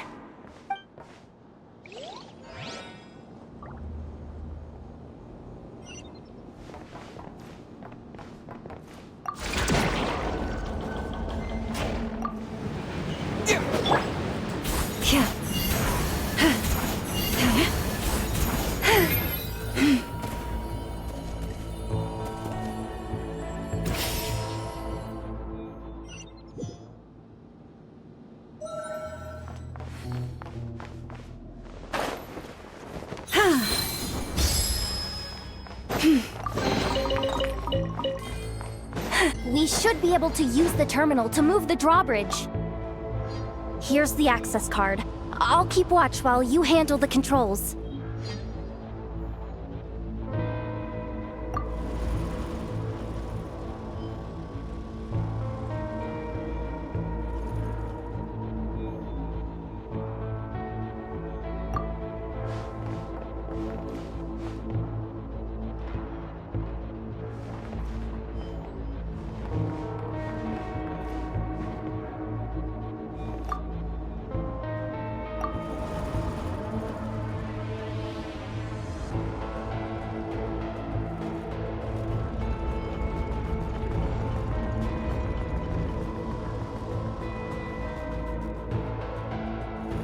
All done.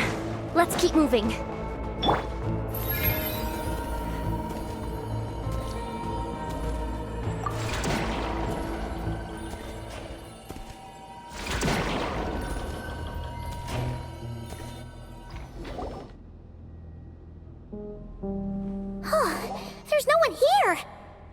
good news for us.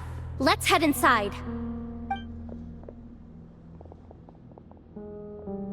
Looks like a rest area for the Fatui's Oprishniki. Huh? The terminal's still on?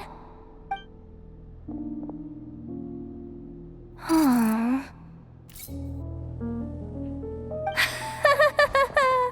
Looks like that good news is now half good news, half bad news.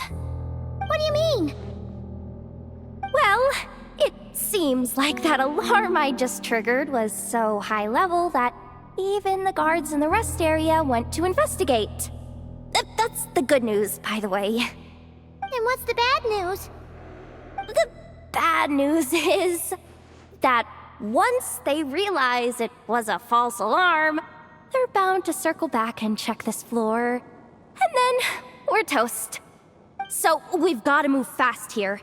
If you need me to run a quick search, say the word.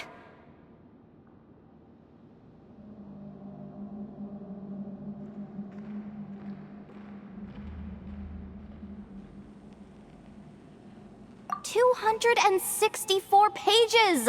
What is this? A novel?" Can we just skip to the end? I'm flipping through it as we speak. Kuvaki, a weapon. Huh. Seems like the Fatui and Snezhnaya are trying to harness the power of the Light Realm to build some kind of weapon. The target of which is... Seriously? Insufficient clearance? Again? Ah, good idea! Pulling it right away. Wow! What's with that huge hollow structure down below? That might just be it. Secluded, out of the way. Exactly the sort of place they might be keeping the relic. Looks like that's about all our current clearance gives us access to. Based on what we know so far, it seems like the rest must be hidden inside that massive hollow beneath us. I could sense something beneath the water down there. Something unsettling. If they've gotten their hands on the moon marrow, odds are it's hidden down there too. And here I thought we were almost done. But nope, we're going deeper and deeper into the danger zone. Chin up, Yehoda. Once this job's done, you're buying yourself the biggest nod-crying hot dog in town. Deal's a deal.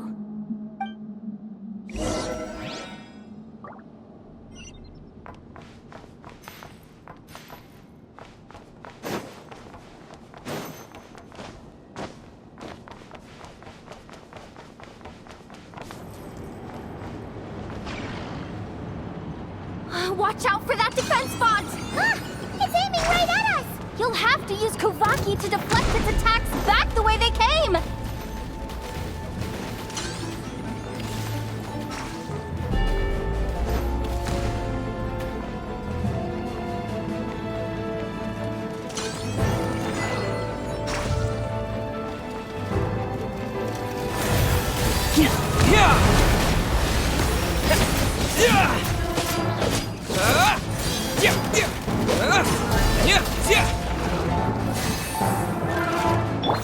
Forest, protect us.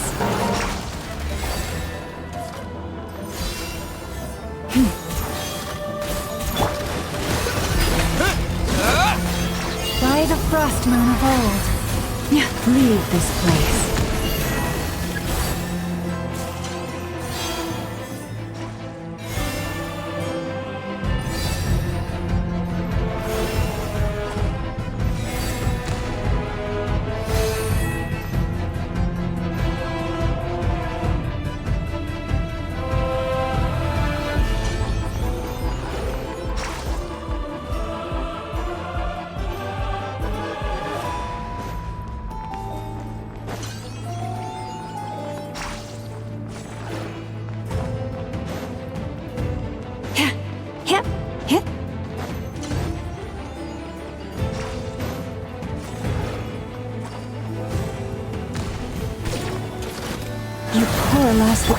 Water jet!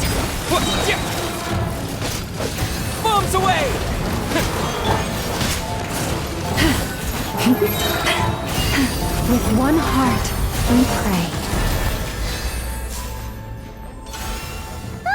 Its attacks are getting faster!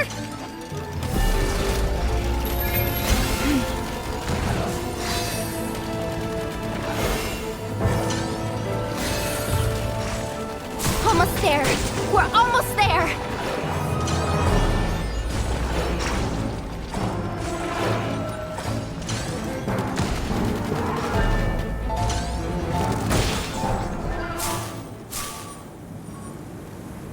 It's finally down.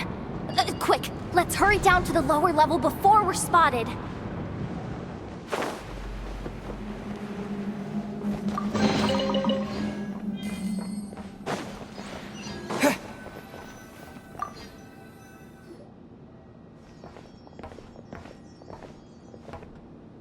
That switch looks suspiciously obvious.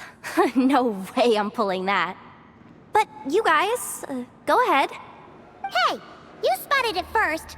Shouldn't you be the one to pull it? Not a chance. I'm just the guide, remember? At most, I'll help you look for an escape route. They don't seriously think pulling this thing's gonna lead to treasure, do they? I'd be amazed if it doesn't set off an alarm. Besides, I didn't even bring my smoke bombs. Which reminds me of the actual second rule of treasure hunting. Better safe than sorry.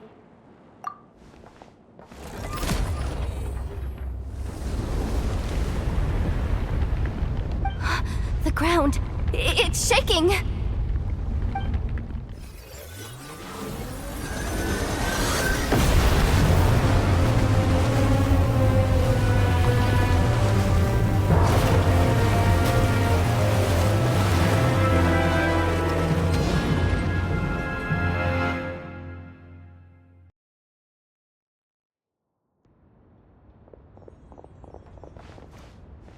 Wait, did the surface of the water open up?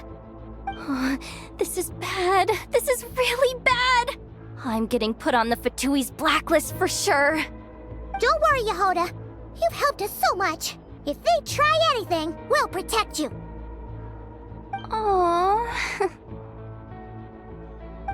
Come on, I was just kidding. I'm tough, okay? Just haven't had the chance to show off my fighting skills yet. Me, afraid of the Fatui? Ugh, not a chance. I suspect the relic is hidden down below. Yehoda, your commission ends here. I am truly grateful for everything you've done for us. You don't need to put yourself in any further danger. I'm coming with you. This has nothing to do with the commission, or the danger, or whatever. This has already gotten way out of hand, so I'm coming too. End of story. Ah, she's blushing. Hey! Zip it! Why'd you keep staring? You looking for a knuckle sandwich or what? Come on, move it already!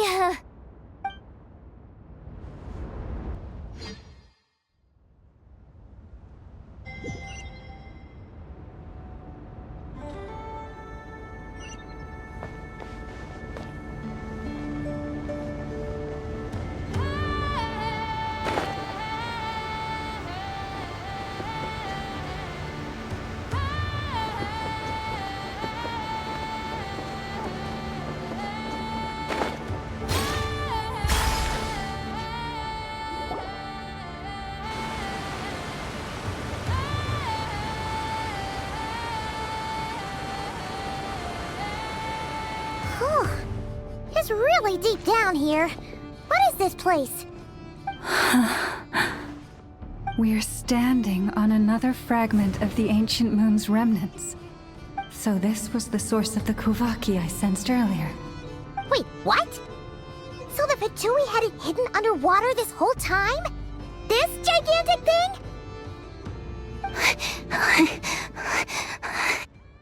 Yehoda, you've been kind of quiet since we got down here. What? Me? Have I? It's nothing. Really. We're doomed. How are we even supposed to get back up from here? Oh, my grappling hook's not nearly long enough. And if someone spots us here after all that commotion, we'll be sitting ducks!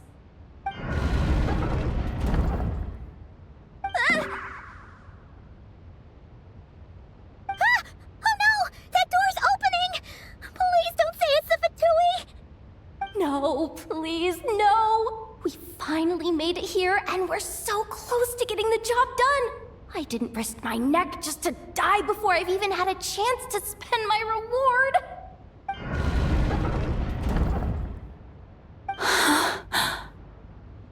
What happened? Why did the underwater barrier open? How could this be? Huh? Lauma? And... you guys... Wilhelmina? What's going on here? Looks like... there's no point trying to hide it anymore. What are you talking about? I thought you might come, but I didn't expect to see you here so soon. Forget it. The Moon Marrow isn't here. You... joined the Fatui? Yes. When? The day I could no longer bear to live a lie. At first, the Fatui wouldn't accept me. But then, one of their harbingers noticed me and said she'd give me a chance.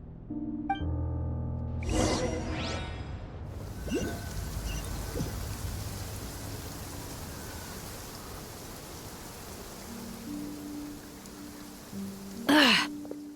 Lost them again. That harbinger told me to follow the blonde traveler who might visit the Frostmoon Scions. Easier said than done, though. The animals are on alert at night. If they see me, Lauma will catch wind of what I'm doing sooner or later. Am I really doing the right thing? No. It's too late to turn back now. The empty prayers, the stubborn displays of faith like Cappy's today. This isn't the life I want. Huh? Is that? The Traveler's back. I won't let him slip away this time.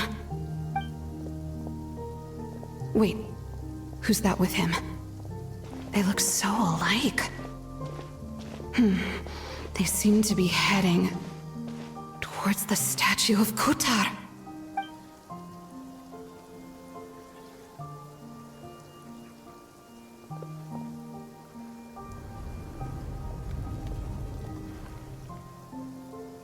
They've opened the secret chamber?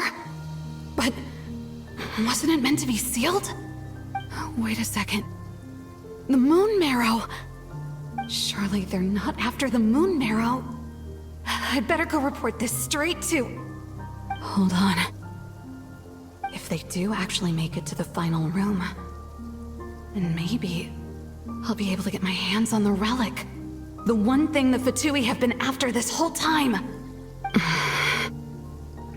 If someone's going to take it, it might as well be me.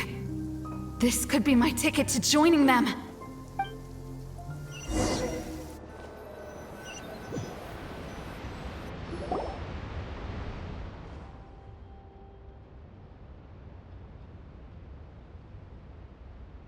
Yes. And in your final moment of hesitation, I took the chance. And then you gave it to the Fatui? But when we talked to you before, you seemed so genuinely worried about Lauma. Because I thought she was as fed up with the Frostmoon Scions as I was. We grew up together, Lauma. I know you were chosen to be the next Moon Chanter when you were just a child. They never gave you a choice in that. I saw the look in your eyes when you were treating that child. That sense of helplessness. Surely you too must see that this blind, inherited faith of ours is simply holding us back. If our prayers are never answered, then why keep praying? Do they really deserve all of your devotion? Or are you trapped by the responsibilities they imposed on you? So those are your reasons for wanting to leave the Frost Moon Scions? Isn't that reason enough? When we pray to the moon, we do so to show our gratitude for the life it granted us long ago. It reminds us to strive for something higher within ourselves. But I know that's not what you want to hear. You're right, Philomena. I have indeed kept secrets from you. I knew it. You don't want to be the Moon Chanter, do you? No, that's not it. I'm talking about the fact that the moon in the sky isn't real.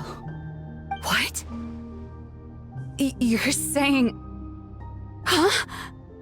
I've completely lost the thread now.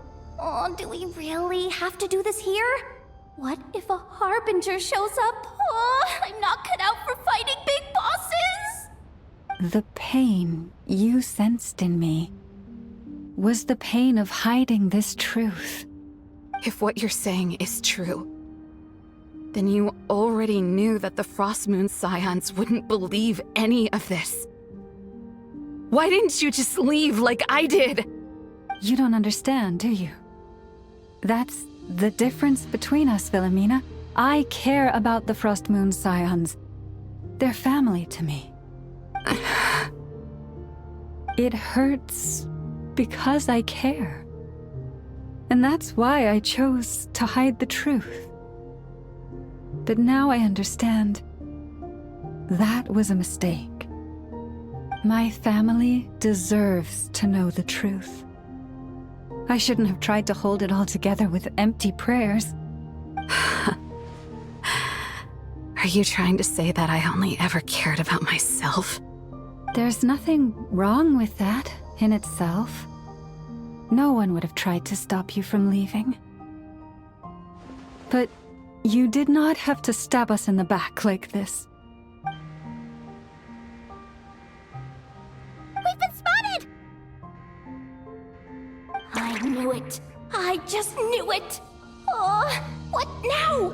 If a Harbinger shows up, I'm out of here. No darned relic is worth dying over. Looks like I misjudged you, Llama.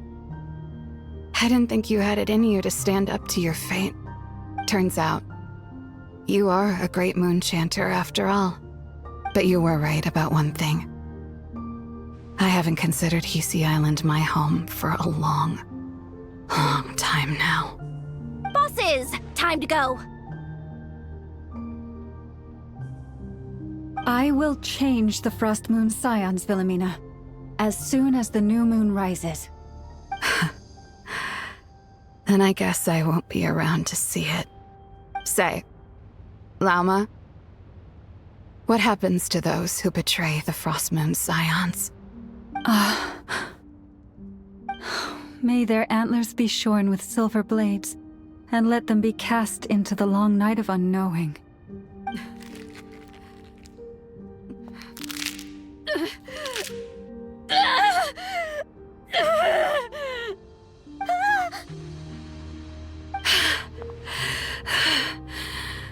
I have honored the ways of the Frost Moon Scions one last time. Think of it as a gesture of respect, Llama. There they are! Grandma? Marionette has the Moon Marrow. She went to Star Sand Shoal. Don't flatter yourself now. I'm not trying to atone.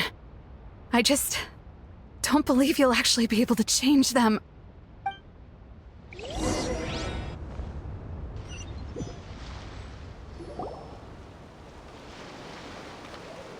An alarm coming from the Experimental Design Bureau. Interesting. Hey, wrap things up and get yourselves ready.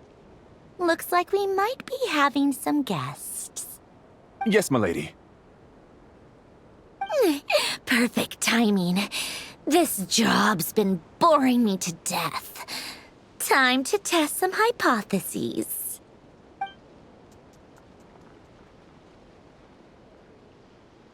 Bosses! I mean, esteemed clients. I mean, generous benefactors. Wait up! Come on! Sure you don't want to consider heading home first and coming back another day? Nasha Town's that way. You are aware that this is the way too. A little ahead of schedule, aren't you? Oh no, it really is a harbinger this time. Marionette. So you are here after all. Hand over that relic right now. It belongs to the Frost Moon Scions.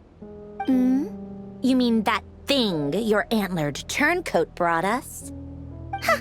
I have never much cared for trophies given up without a fight. But watching you tear each other apart over it? Priceless. I'm not in the mood for warnings today. Ooh, how frightening. Had I a Trimble function, I'd have rattled off at least a dozen screws by now. Or perhaps I've just set my sense of humor parameter too high. Were you trying to be funny just now?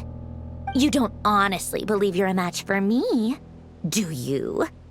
Go on then. Let's serve our guests a little appetizer.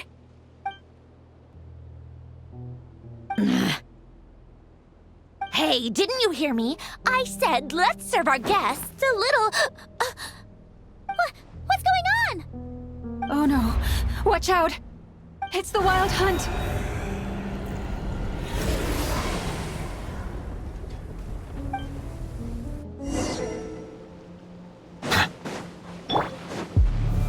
Stabilize! Wrath from the sky! Full throttle! The tides beckon. Settle down!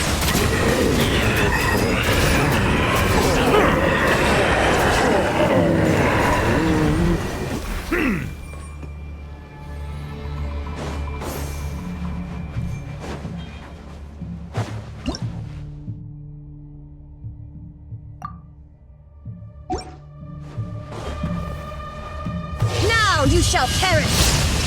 I will have order! Burn it down! Bow your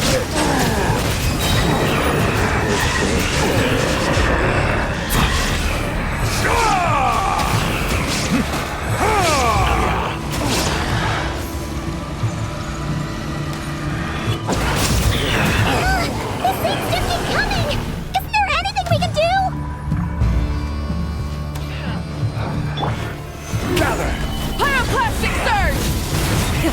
Rev the engine! There is no escape! This is order! Let the mighty be humbled! Silence!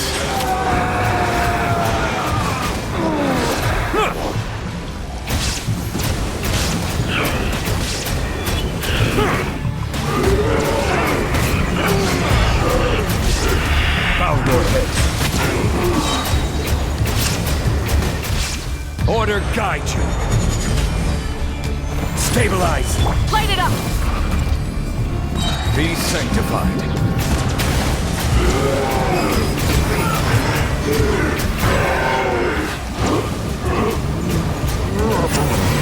Silence.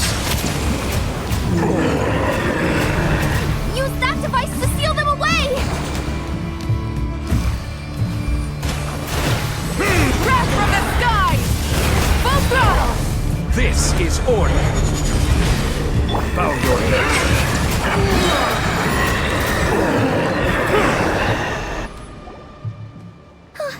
Is that it?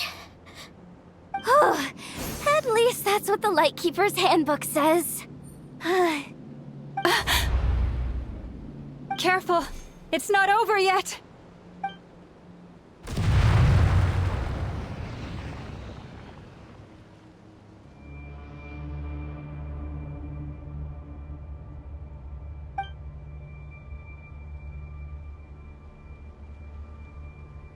Paimon! Lauma! Yehoda!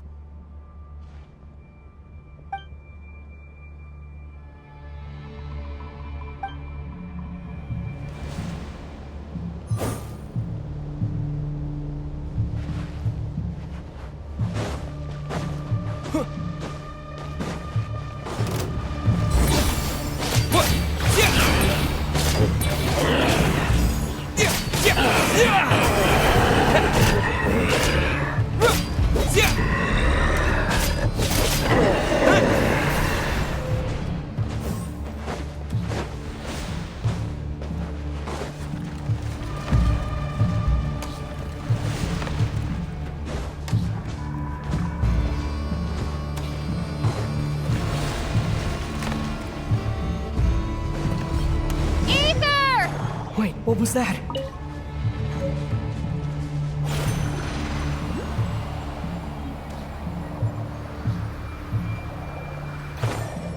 Yeah! Ether! Over here!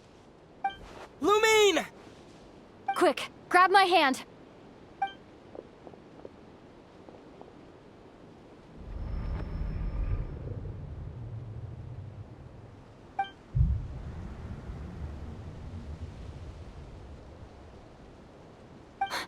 Ether? What's wrong? Why are you here at all, Lumine? What do you mean? If I may be so bold, what does family mean to you? Why were you after the moon marrow that night, Lumine? Among those who entered the final chamber, there was either someone with impure intent, or else an abyssal presence. We can talk about that later. Tell me why, Lumine.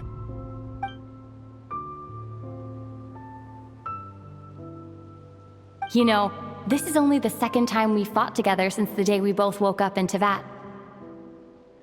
No. Ether? But when I found you, you were still in hibernation. Even the key to the chamber was still secure on your person. We didn't wake up together. What are you talking about? We don't have time for this, Ether! Look at me, Ether. Don't you want to explore this world with me?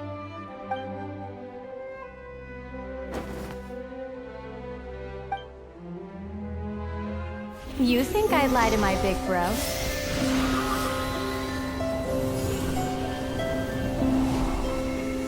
What a letdown.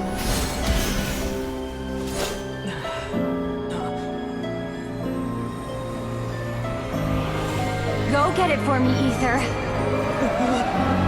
It belongs to me. I never believed it. I didn't want to believe it. That strange feeling that something was off. I wanted it to be real so badly, even if it only lasted a moment. But you're not my sister!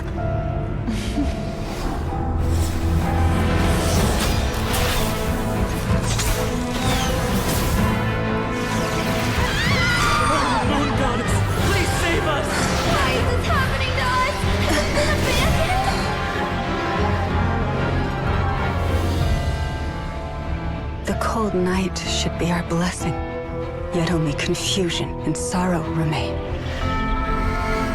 The truth may yet lie beyond the sky, but must we become lost because of it? Standing before you, as a scion of Hyperborea and the Frost Moon's emissary, I say this.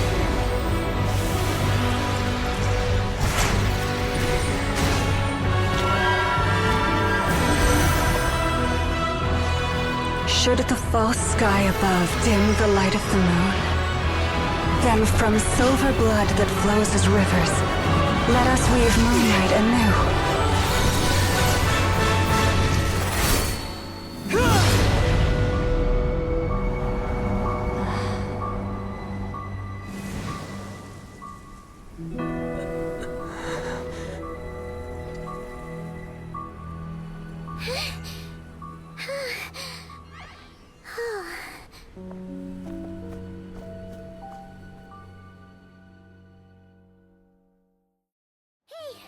Is everyone okay?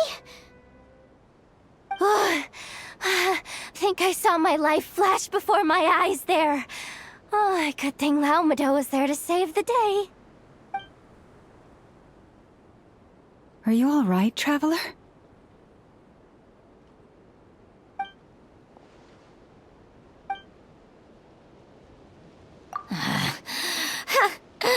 Well, that took you long enough. Seriously, how many of you are there? Pathetic. Oh no.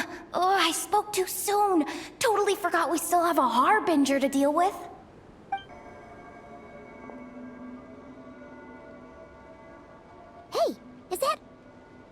moon marrow? It was hidden inside that big robot of hers all along! But that robot... That's Polonia to you, not just some robot. Take it and get lost. Huh? You're just giving it to us? Well, I wasn't the one who put out the order to find this thing in the first place. So if someone wants it, they can help themselves. Maybe even choke on it. See if I care.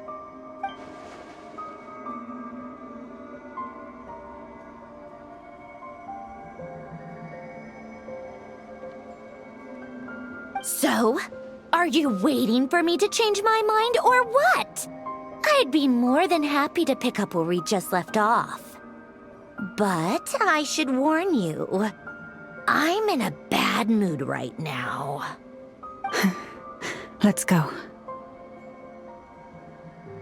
Fine by me. Totally, completely, absolutely on board with that.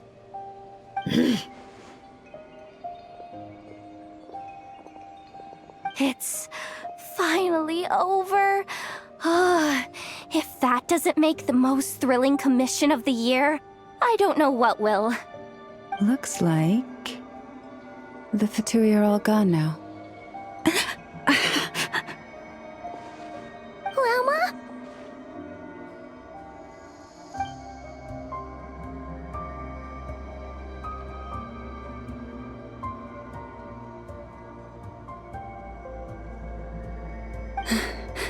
I'm all right. It's just been so long since I truly felt the power of the moon. I thought I sensed the wild hunt nearby. Don't tell me you've already taken care of it. Hey, it's Flint's! Hey, he's that Ratnik. Unless I am mistaken, you are the Moonchanter of the Frost Moon Scions, are you not? May I ask, what is that in your hand? Please, don't get me wrong. I've been tracking the wild hunt lately, and I've come to suspect that its actions aren't as aimless as they might seem. When I saw what you were holding, I could not help but start connecting the dots.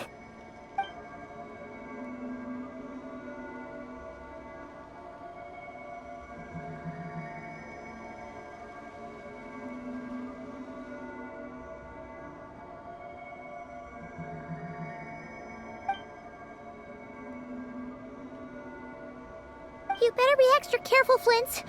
It seems like the Wild Hunt is capable of impersonating people now. Oh, is that so? Funny that. I just showed up completely out of the blue, yet you seem to have no problems trusting me. I apologize. I shouldn't be making jokes like that right now. Anyway, I understand. Thank you for the tip-off. It seems that the Wild Hunt has somehow changed in nature. I'll have to report this to HQ right away. For now, let us part ways here.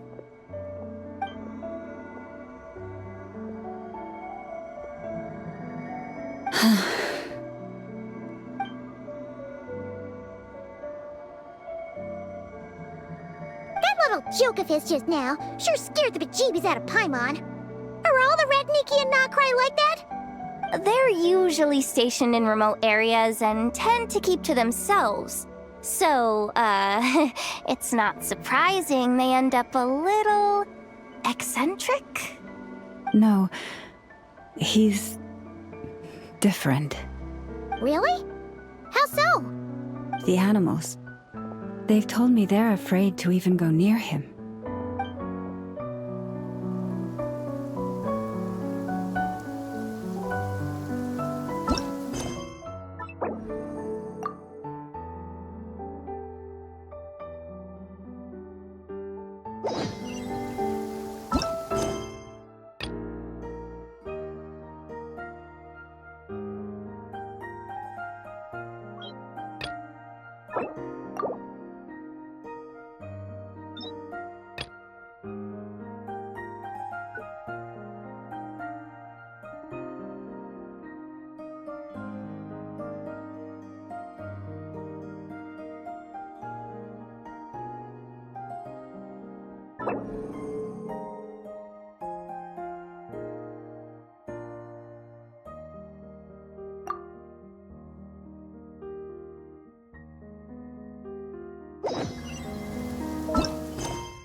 My apologies. Rev the engines!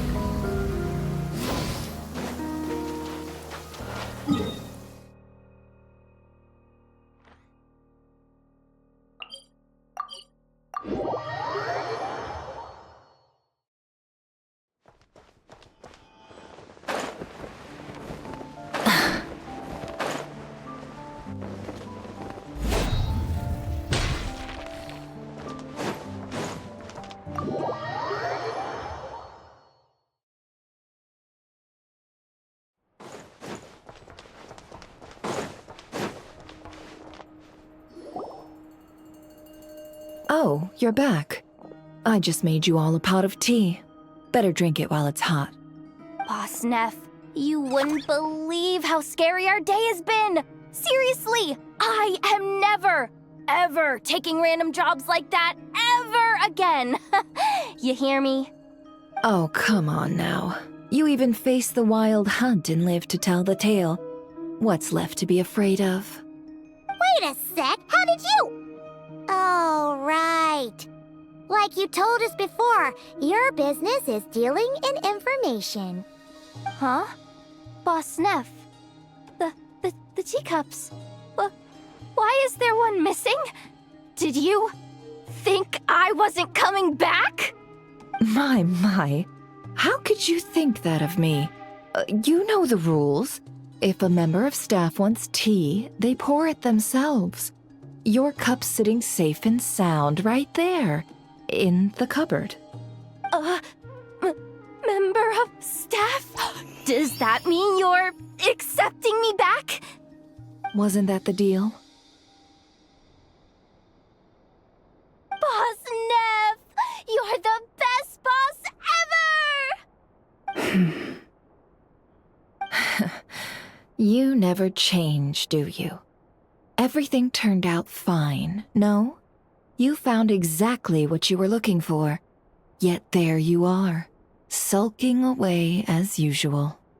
Nefer, that medicine we discussed before, the one for congenital Kuvaki sensitivity, I need you to get it for me. And how do you expect me to find something like that for you in the middle of the night? You'll have to wait till morning, at the very least.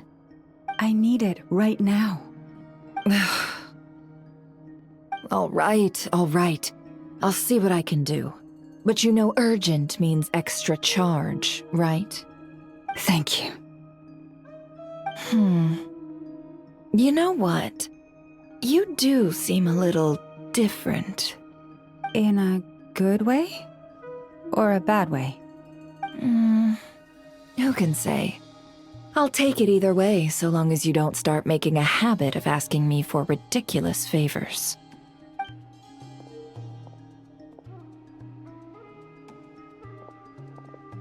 Traveler, Paimon, a lot has happened these past few days.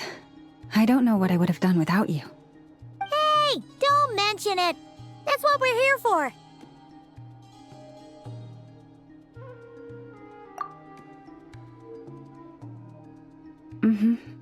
You're right. And tonight, I'm planning on telling them everything. Tonight? Isn't it a bit late already? The moon shines brightly this night. What better time for the Frost Moon Scions to usher in a new dawn for truth?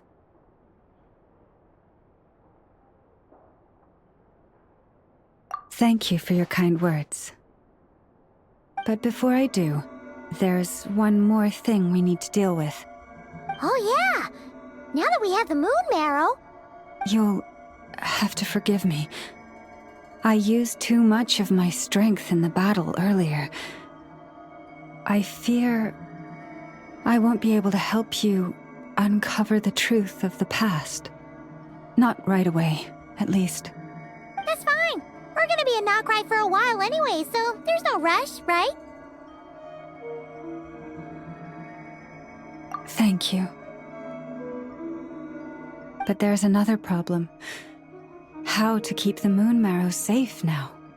Huh? Can't we just return it to your secret chamber? The seal has been broken. Even if it were restored, now that the wild hunt has gotten in once, there's no guarantee that it won't happen again. Oh, right. Yeah, that makes sense.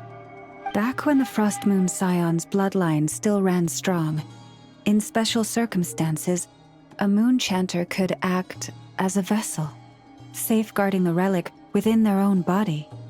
But it is a grueling trial of will and endurance. The moon chanter who did this only lasted 2 days. As for me, I might be able to last 5, at most. Hold on. You'd be using your body as a vessel? Yes. You can think of it like dropping a red-hot ball of iron into a bucket of water. How long the water lasts depends entirely on the bucket's size. Pardon? Hey! That's not a bad idea! You've always held up pretty well against the abyss. Surely the moon mirror can't be any more dangerous than that. It's not at all that I don't trust you, but it's too risky. But we're out of options, aren't we? Might as well give it a shot.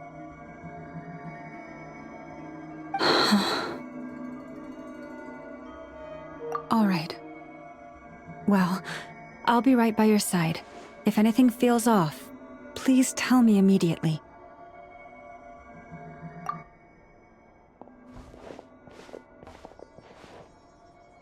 Here, hold it in your hands. Feel its power. Imagine you're a lake, a cluster of stars. Let the moon become a part of you. Whoa! It went into your body! How is that?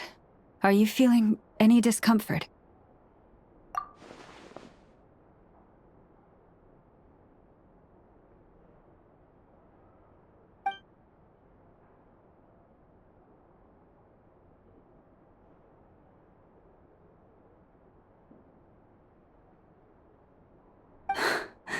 Astonishing. Not even the slightest hint of lingering fluctuations. It's as if all that power just sank to the bottom of the ocean. Well, looks like we won't have to worry about the wild hunt catching its scent now. Phew! Paimon knew you have special abilities, but still, you never fail to amaze. Hmm? Did I miss something just now? Yes, and it was nothing short of a miracle. Not something I'd be interested in then. Anyway, here's the medicine you asked for. This is all I've got for today. I'll have someone send the rest over when we have it. Thank you, Nefer. I really appreciate everything you've done for me. Please stop being so nauseatingly friendly. It's creeping me out. So, what exactly did you all go through during that wild hunt attack? I'd prefer to hear it straight from you.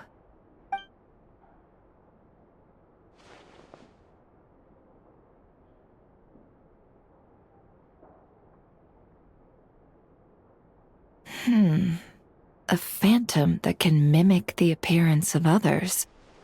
Quite different from what we've seen before. Yeah, and both times it appeared, its goal was pretty clear. It seems like it was after the moon marrow. And on both occasions, it was accompanied by the wild hunt, too. It appears there must be some close connection between the two. I must say, I don't often see you look this serious, Nefer. Too late in the day for thinking, that's all. We'll pick this up again later. You all feel free to keep chatting, though. Just don't forget to lock up when you leave. On that note, Traveler, please keep the moon marrow stored within your body for the time being. We'll take it back off your hands as soon as the wild hunt's been taken care of. Once and for all. Of course. Anyway, if the two of you will excuse me, I'm heading back to Hisi Island now. It's time I came clean with the Frost Moon Scions. Hey, we're coming with you! Though, guess we won't be able to do much more than cheer you on from the sidelines. That alone means more to me than you could ever know.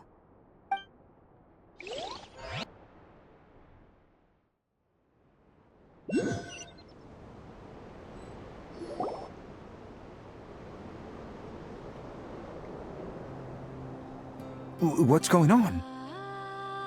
I'm not sure. It seems like the Moon Chanter has something important to tell us. I heard the relic's already been retrieved. That's our Lady Lauma, all right.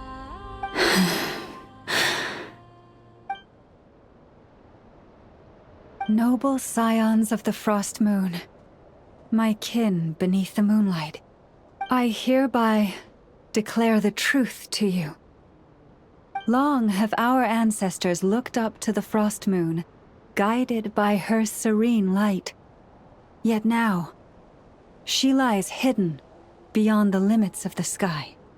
And so, Lauma began to reveal to the Frost Moon Scions a truth long hidden within her heart. A story of a false moon and the death of gods. Kutar was indeed born of the moon. But that does not give us the right to reap without sowing, nor clothe ourselves without the toil of weaving. As she spoke, some who listened were stunned into disbelief, while others seemed to awaken as if from a dream. From this day forth, the road shall be paved with truth, and we shall pave it ourselves.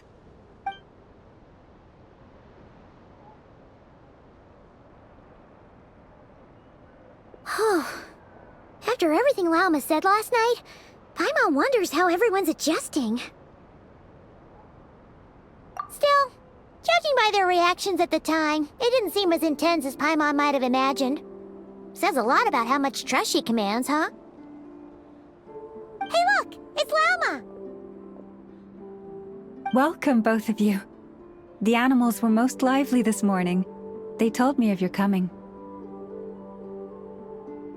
Nothing too dramatic happened, did it? No one took it so hard that they went on a binge-eating rampage and ended up cleaning up the whole pantry? Or something? Hey! Paimon's just trying to lighten the mood. Thank you for your concern. Change doesn't happen overnight, and new ideas need time to take root. But nothing as extreme as that has happened, no. Although... Although what? Well, just as I thought might happen, some have chosen to leave the Frost Moon Scions for good. For them, losing their faith was like losing their home. Confusion, frustration, helplessness. I saw it all, reflected in their eyes. Oh. I respect their choice. May they carry the Frost Moon Scions' blessings far and wide, should they be willing to do so. If we meet again someday, perhaps we will be able to sit together and share stories once more. Others sought me out afterward, though, and thanked me profusely for sharing the truth with our people. They said they used to see me as distant, even somewhat unapproachable, whereas now I seemed much closer to them. Like a friend, or even a family member. Sounds like a win overall! Paimon thinks you did the right thing, Lauma. Thank you. Though, I wanted to ask, do I really come across as distant? Well... maybe just a little. To people who don't know you, you are kind of tall, especially if you consider the antlers. I see. That's a bit of a hard one. My antlers tend to grow under the moonlight, so I can't quite help it.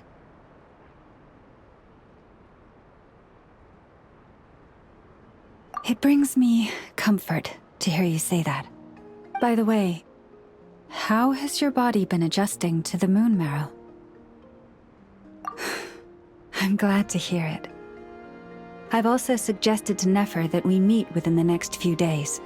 We need to figure out how to counter this new manifestation of the Wild Hunt. But for now, let's just relax. I want to enjoy this feeling a little longer of finally living on the bright side of the moon.